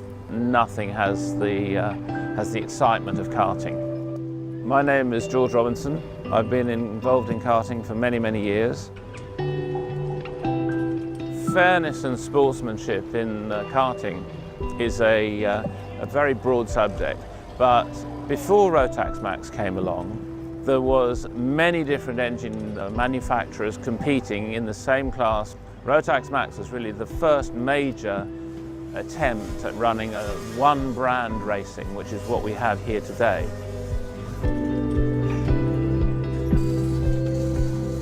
That changed karting completely because it meant that it was much easier to get the same baseline, a fair level of performance with an amazing level of reliability from a new product that was much more modern.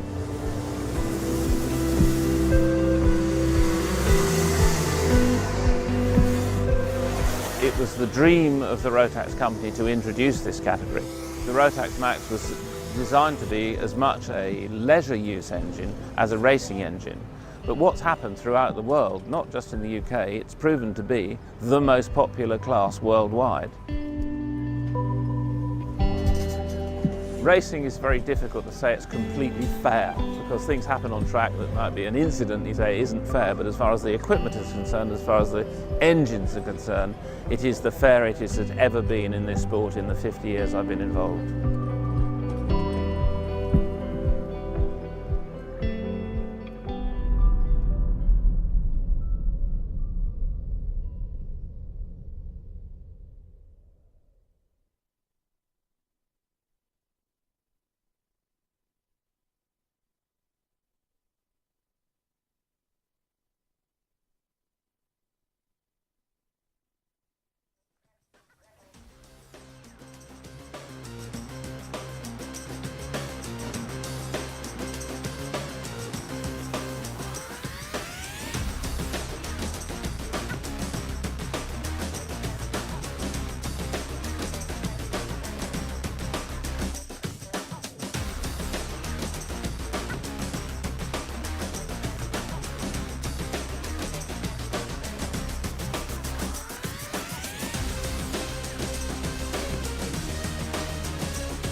Right, it won't be long. We'll be underway with prize giving. We're just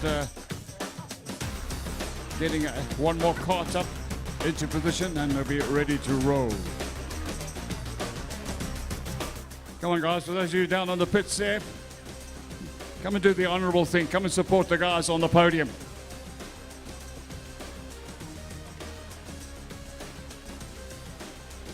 Mums, dads, I trust you've all got your family with you. Come and watch and support the drivers on the podium. All you guys walking around the track, come on, guys. Let's waiting for you guys to get the show on the road.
All right, guys, if we could have you back against the tyres there, because the cameras need to get the carts in the background. They need to get a little bit more of what's the presentation.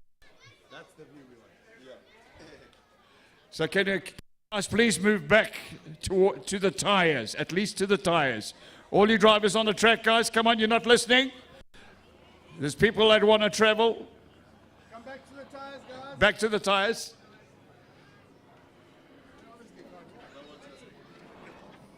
Okay, Jen's there. Let's quickly do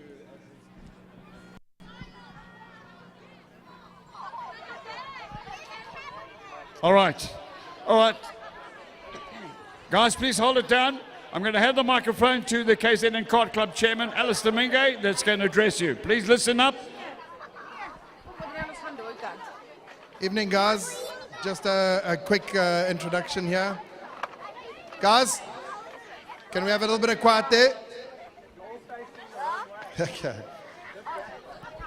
Okay, guys, just a big thanks to everybody for coming today. I think it's quite a unique event to have the National and the Africa Open 2 days in a row. So a big hand for all of you for coming today and representing yourselves. I think karting is going through some very difficult times. Obviously, there's lots of politics involved in that. So every single one of you arriving here today, representing the sport and putting the drivers first, that's what counts. And I think everyone must just keep on doing that. We just make a big thing of getting to every event, keeping the classes alive, and making good racing for everyone.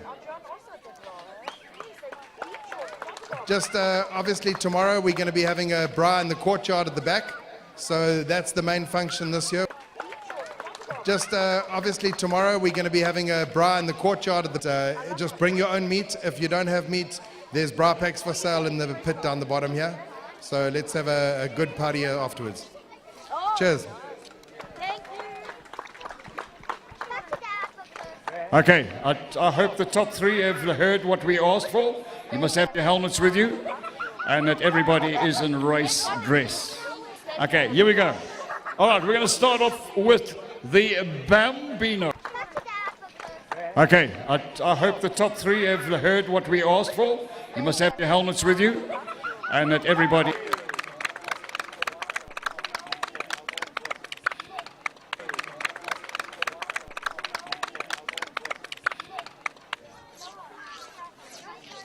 In fifth position, Adrian Stein. In fourth position, Luhan de Vet.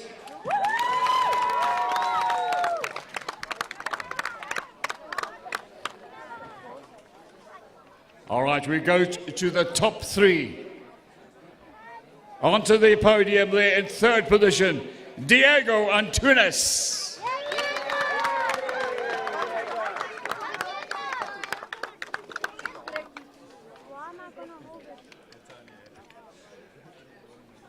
Jennifer Murray doing the honours, handing the trophies out. Okay.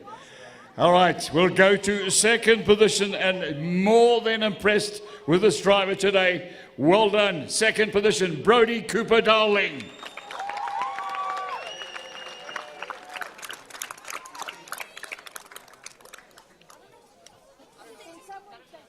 Well, he's a happy driver. He's got a happy father and a happy camp that'll be celebrating a lot tonight. The winner, give it up for championship leader. Yeah, Noah Claudia.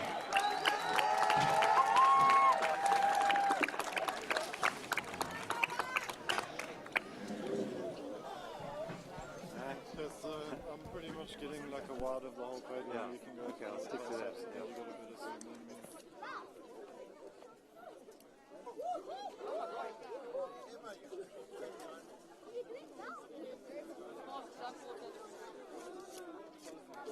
Well done.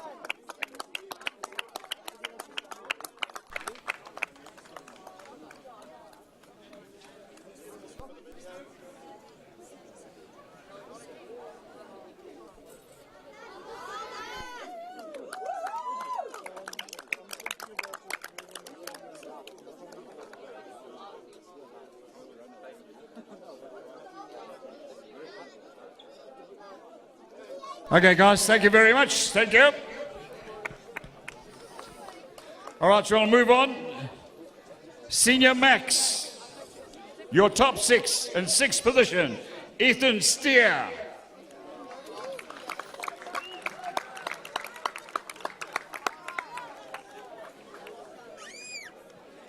Where's Ethan? Is he up? All right.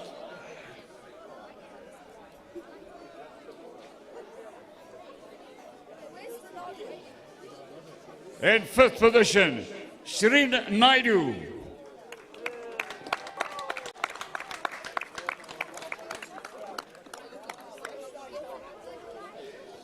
In fourth position, Karabo Malimela.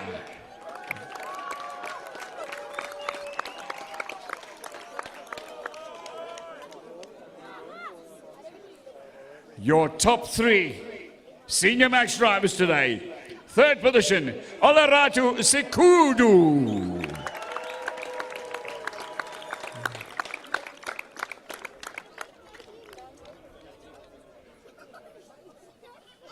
In second position, Tate Bishop.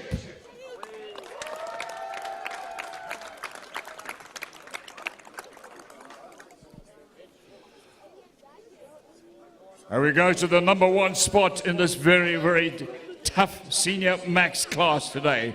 Well, it's a couple of regionals back. He was voted driver of the day. He hasn't been long in the sport.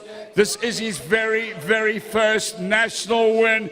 Ladies and gentlemen, please give it up for Yifan Lee!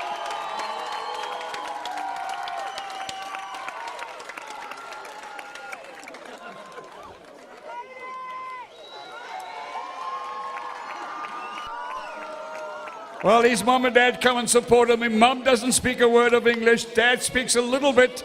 And Yifan there, he's got the biggest fan club down in KZN. Amazing mate kid. Love this guy to bits.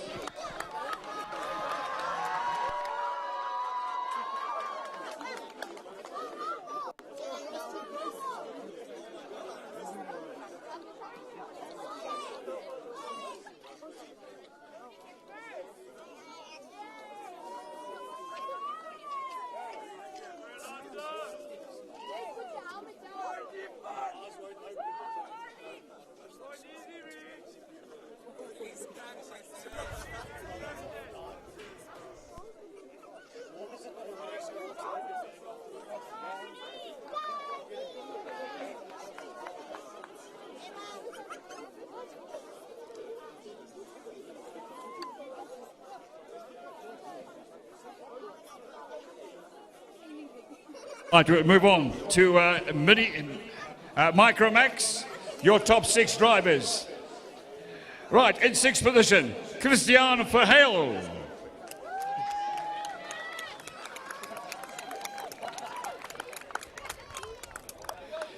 In 5th position, Rafael de Souza.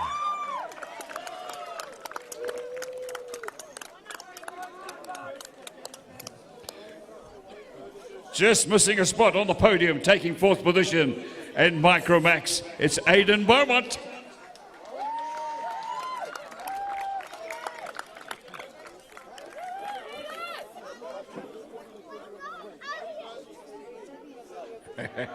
I want to stand next to my buddy.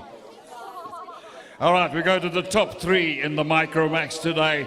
And as the day went by, the more and more this driver got on the course, the better the performance was delivered. In 3rd place, please give it up, Emma Dowling.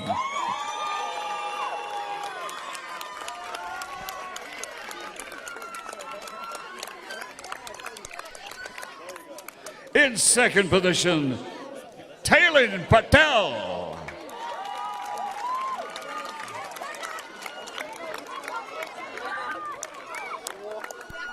Showed some serious pace today. He really kept the championship leader on his toes. And maintaining his lead in the championship for Micromax. Please give it up for your winner, Rafael de Silva.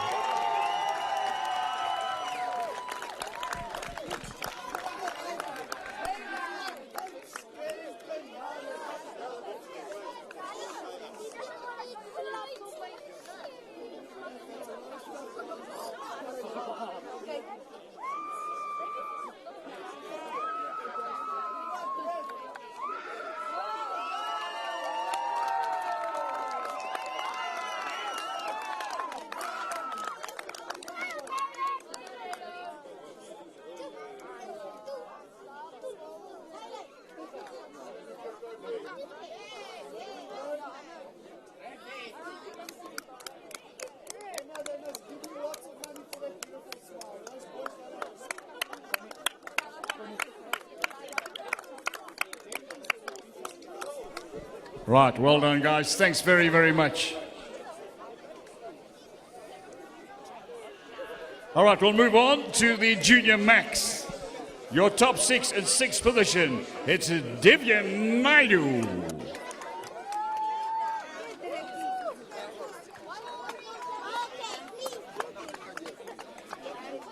In fifth position, Irish Haystack.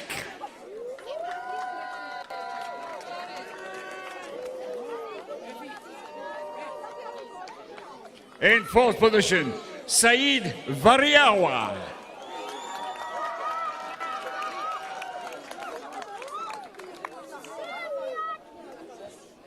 All right, we go to the top three in the Junior Max class today. A tough class it was, and this man showed everybody new lines up the hill here, headed towards Pipeline. Some great passing from this man. Well done, Vian Boshoff in third.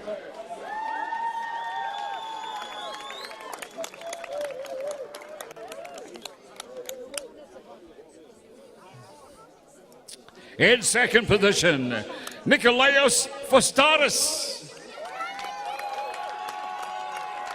Nikolaos Fostaris.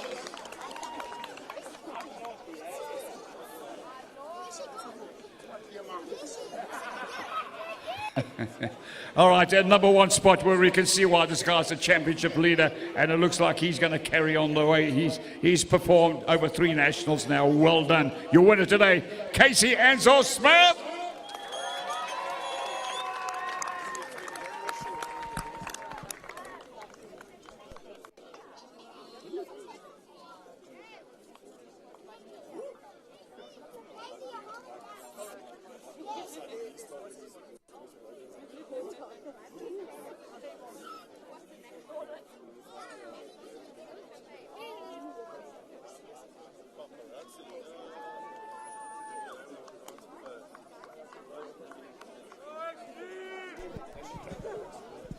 All right, we'll move on to another interesting class today. Big class it was, great racing right down through the field. Your Mini Max top 6 in sixth position. Please give it up for a great man working hard. Brand new kart. They had a big get off here at the last regional, but he's bounced right back. Well done, Kyle Spitz, taking sixth position.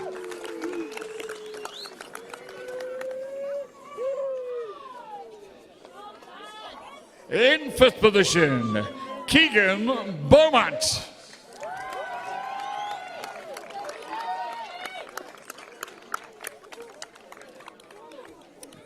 In fourth position, Adam Kaji.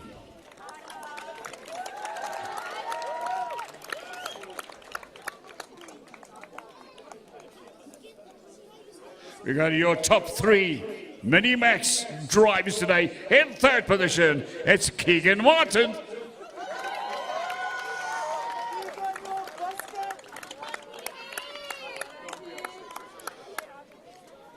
After a great qualifying yesterday, qualifying number 1, ends up second on the results list here. Please, let's hear it for Travis Menge.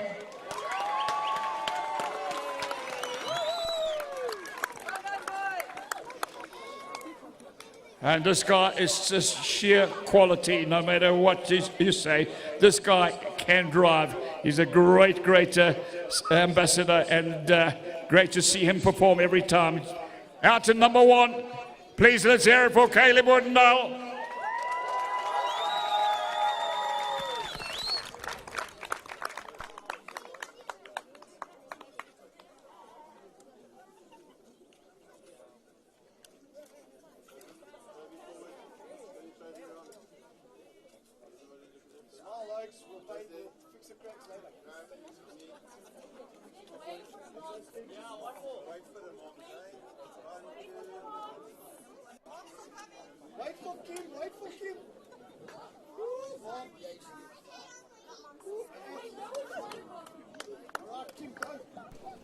Well, certainly inspire a lot of young kids, these guys here, to go kart racing. Really unbelievable talent these kids have. All right, well done there, Mini Max. All right, we go to the top 6 in the next class, which is the premier class of karting, Rotax Max Karting in South Africa. In 6th position, Brandon Smith.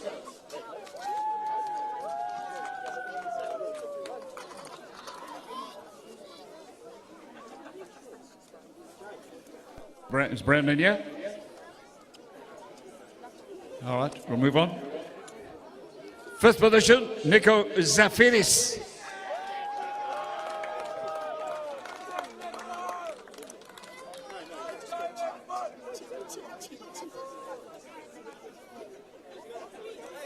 In fourth position, well, I suppose by his very high standards, we'll say he's had a bad day at the office. But we love this guy to bits for what he's done for karting and this respect he's gained himself around the world. Fourth position, Cristiano Margado.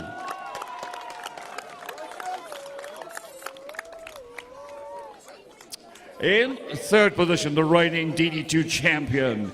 Please give it up for Joseph Olds taking third place.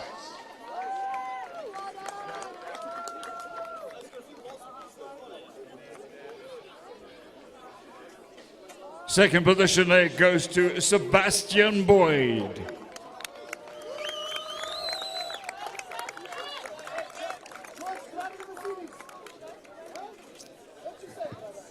All right, number one spot, and guys, to run in this class anywhere in the top 10, you have to be something special. To run number one, you have to be extra special.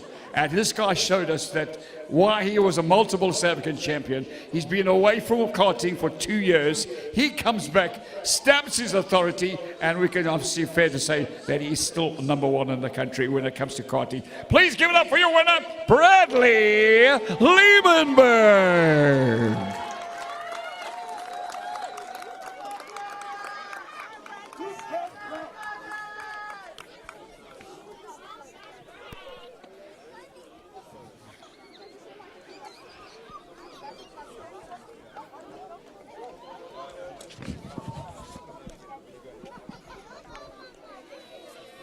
Well, Brad said he didn't want to be interfering with the championship. His main focus is to perform well in the Africa Open tomorrow. So that's, he says, when he really will work and showing his true quality. So we look forward to that. All right, we'll move on. DD2 Masters.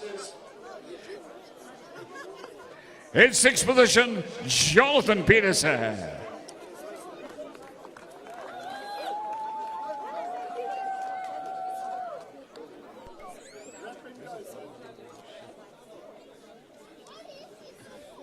In first position, Andrew Thomas.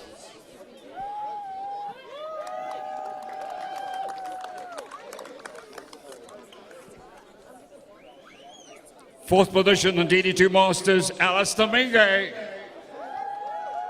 Our KZN karting chairman.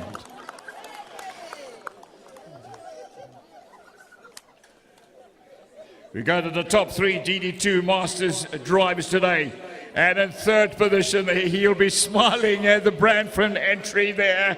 Let's hear it for Shane Foley. Top three finish in DD2 Masters.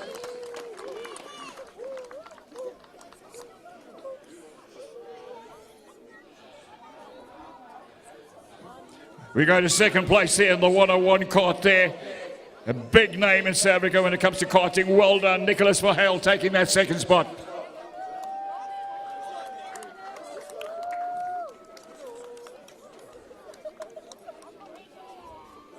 Gave us a good enough reason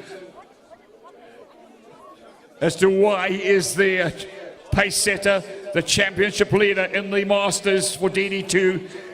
Please give it up for your winner, Eugene Brits.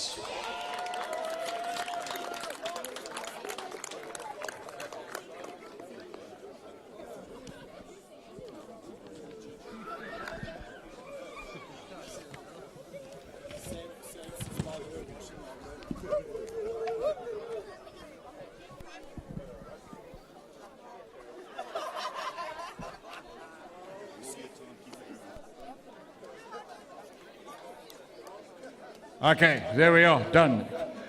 Right, guys, from the presentation area, thank you so much for being with us here and supporting prize giving. A bright early start tomorrow for the big one, the All Africa Open.